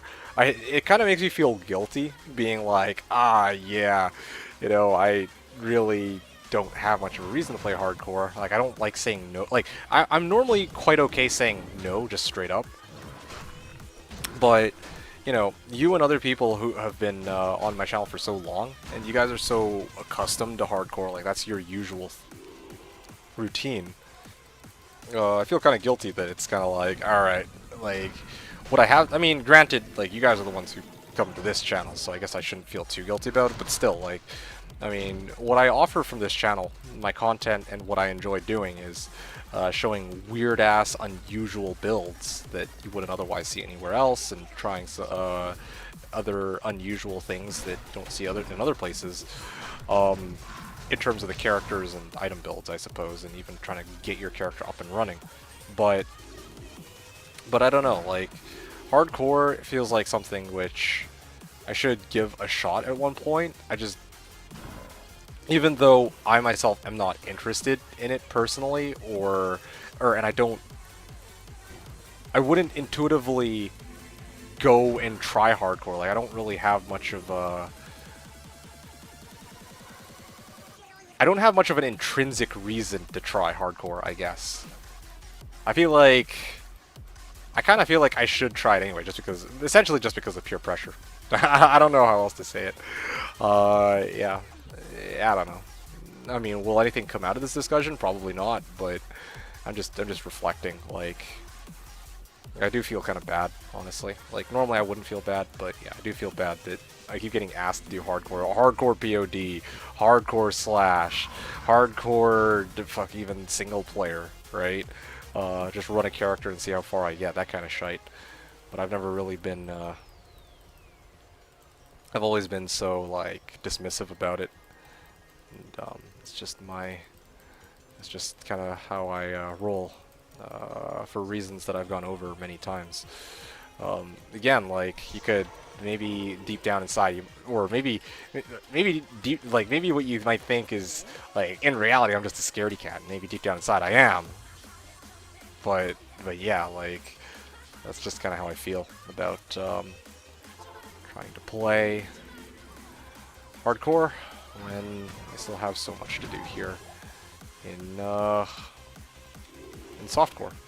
So yeah, next season I have another character. 2 seasons from now I want to see if I can fuck up the economy. 3 seasons from now, I have a couple of different ideas as to what I want to do with my character, and I don't know, from there we can continue on, but for the most part, I think that's going to be it for me this evening, guys. I don't really know if there's anything else for me to really say here. I'm going to quickly mule while I address any... Well, I mean, I don't think there's anything else left. It doesn't sound to me like I've missed anything else. Enjoyed my stay. That's good to hear. I hope you had fun.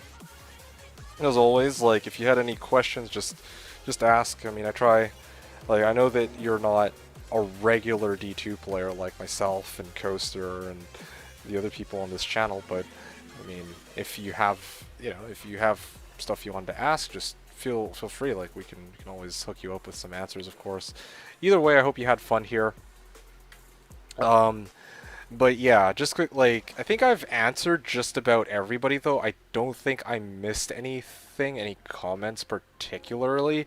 If you guys have any final questions you want to ask before I sign off, now's probably a good time for it. But otherwise, yeah, it's been a fantastic stream, guys. I hope you all enjoyed it. Yeah, it seems that my stupid GC with FHR is still kind of just sitting there collecting dust, unfortunately. So that's basically, I'm basically fucked on that front. That's a dead end for me trying to amass more wealth and whatever. But anyway, yeah, if you guys have any final questions, comments, things you want to say, yeah, feel free to ask. Next week I'll be back, of course, or well, at least my intention is that I'll probably be back. Yeah, with more D2 content. Next Wednesday, I'm going to continue my runs. Yeah, I don't really know what more to say than that. Like, it's just going to be me here, doing hopefully another 50 runs if all goes well. And, yes, I think we should be at run 700 after that, depending on whether or not I still have the same level of commitment and dedication as I do this week.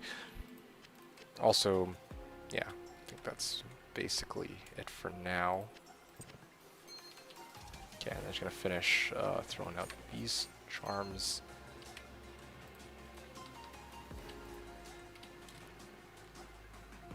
Charms. Gans, did you miss me though? Yeah, well, I mean, I miss you. Oh, I don't know. I don't know what you want me to tell you.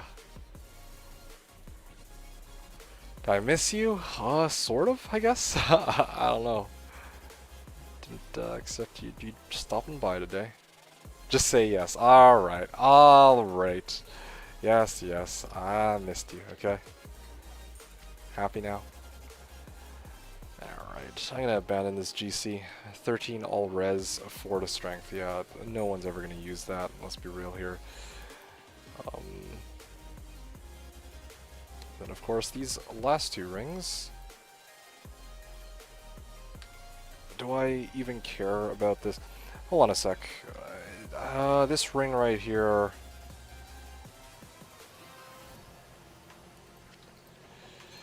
Oh boy, I'm desperate. Yeah, I could go all my day now. Alright, sounds good. Well, I'm signing off in just a second anyway. This is the last transfer I gotta make, and then I'm gonna hop off. But yeah, appreciate you stopping by, Gans. I hope you had a fantastic day, and yeah, I hope you have a great week. Yeah, like I said earlier to everybody else, I'm going to be back again next week on Wednesday, same time. Well, maybe not same time, but yeah, hopefully going to be back next Wednesday is the bottom line. I can't really promise a time, but again, I really trying to start it earlier because I know a lot of people are in Europe and have a hard time catching my stream at this hour. They just started, so we'll see. Okay, cool. Anyway, that's basically it for me, guys. I think that's it. So, alright. The Coaster's saying, what is your credit card number? 1-800 fuck you. That's my credit card number.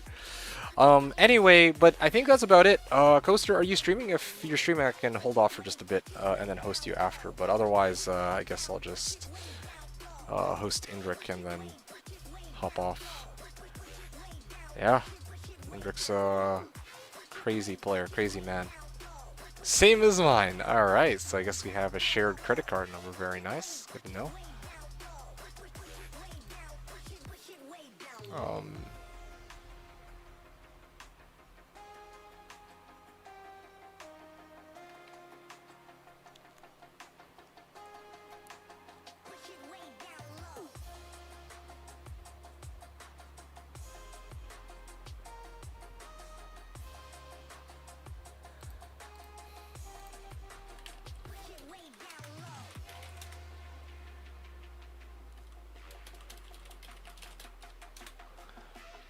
Same as mine. How can that be? Yeah.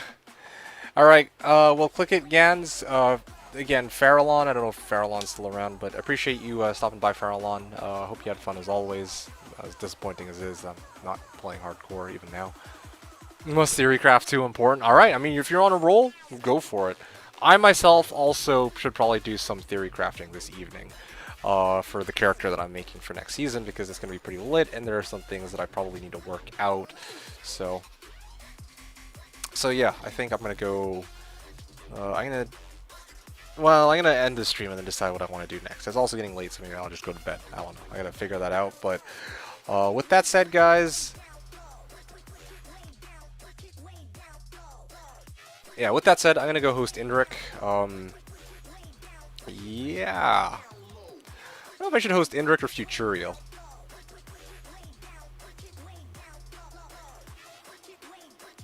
Futurial... No, I'll host Indrik.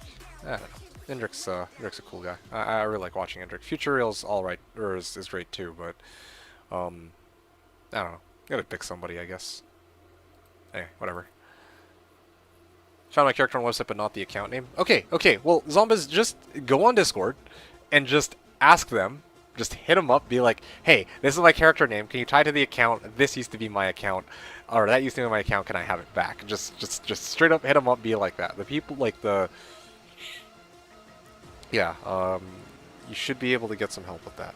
I don't know how else to put it. Yeah, Gans is asking Ko what he's playing. Yeah, Coaster, feel free to answer Gans. But otherwise, guys, once again, you guys have been an awesome audience. Thanks, everyone. I hope you guys had fun. As always, I know I certainly did. Yeah, appreciate you all keeping me company, especially Yuko. You were here, I think, from start to finish, basically, and you were talking the entire time, so I really appreciate it. And I think a lot of people who stopped by at the end, kudos to all of you. Yeah. Thanks, guys. Hope you have a great week. We still have, I think, Thursday and Friday. And, I mean, well, the next however many days. I'll be back again next Wednesday to do the next 50 runs, or at least as close to 50 runs as I can do.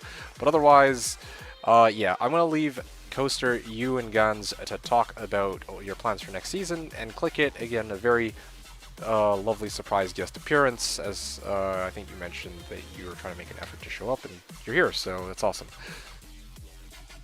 Much appreciated, Click It. Thanks for stopping by. In Java. Oh, man. Yeah, Zombies, that's totally up to you. I'll let you decide that. Right now, I think I don't know what you played this season. Okay, so yeah, I'll let you guys talk that out. And maybe I'll eavesdrop a bit once I end the stream, because, yeah, it's a fun discussion. Like, kind of curious to see how it pans out. But anyway, Click It. Thanks for tuning in. Same with everybody else. Cheers, guys. Yeah, you all have yourselves a great evening, a lovely week. I'll see you guys next Wednesday for the next 50 runs. Hope you all enjoy the stream. Thanks everyone for watching. This is D2, signing out.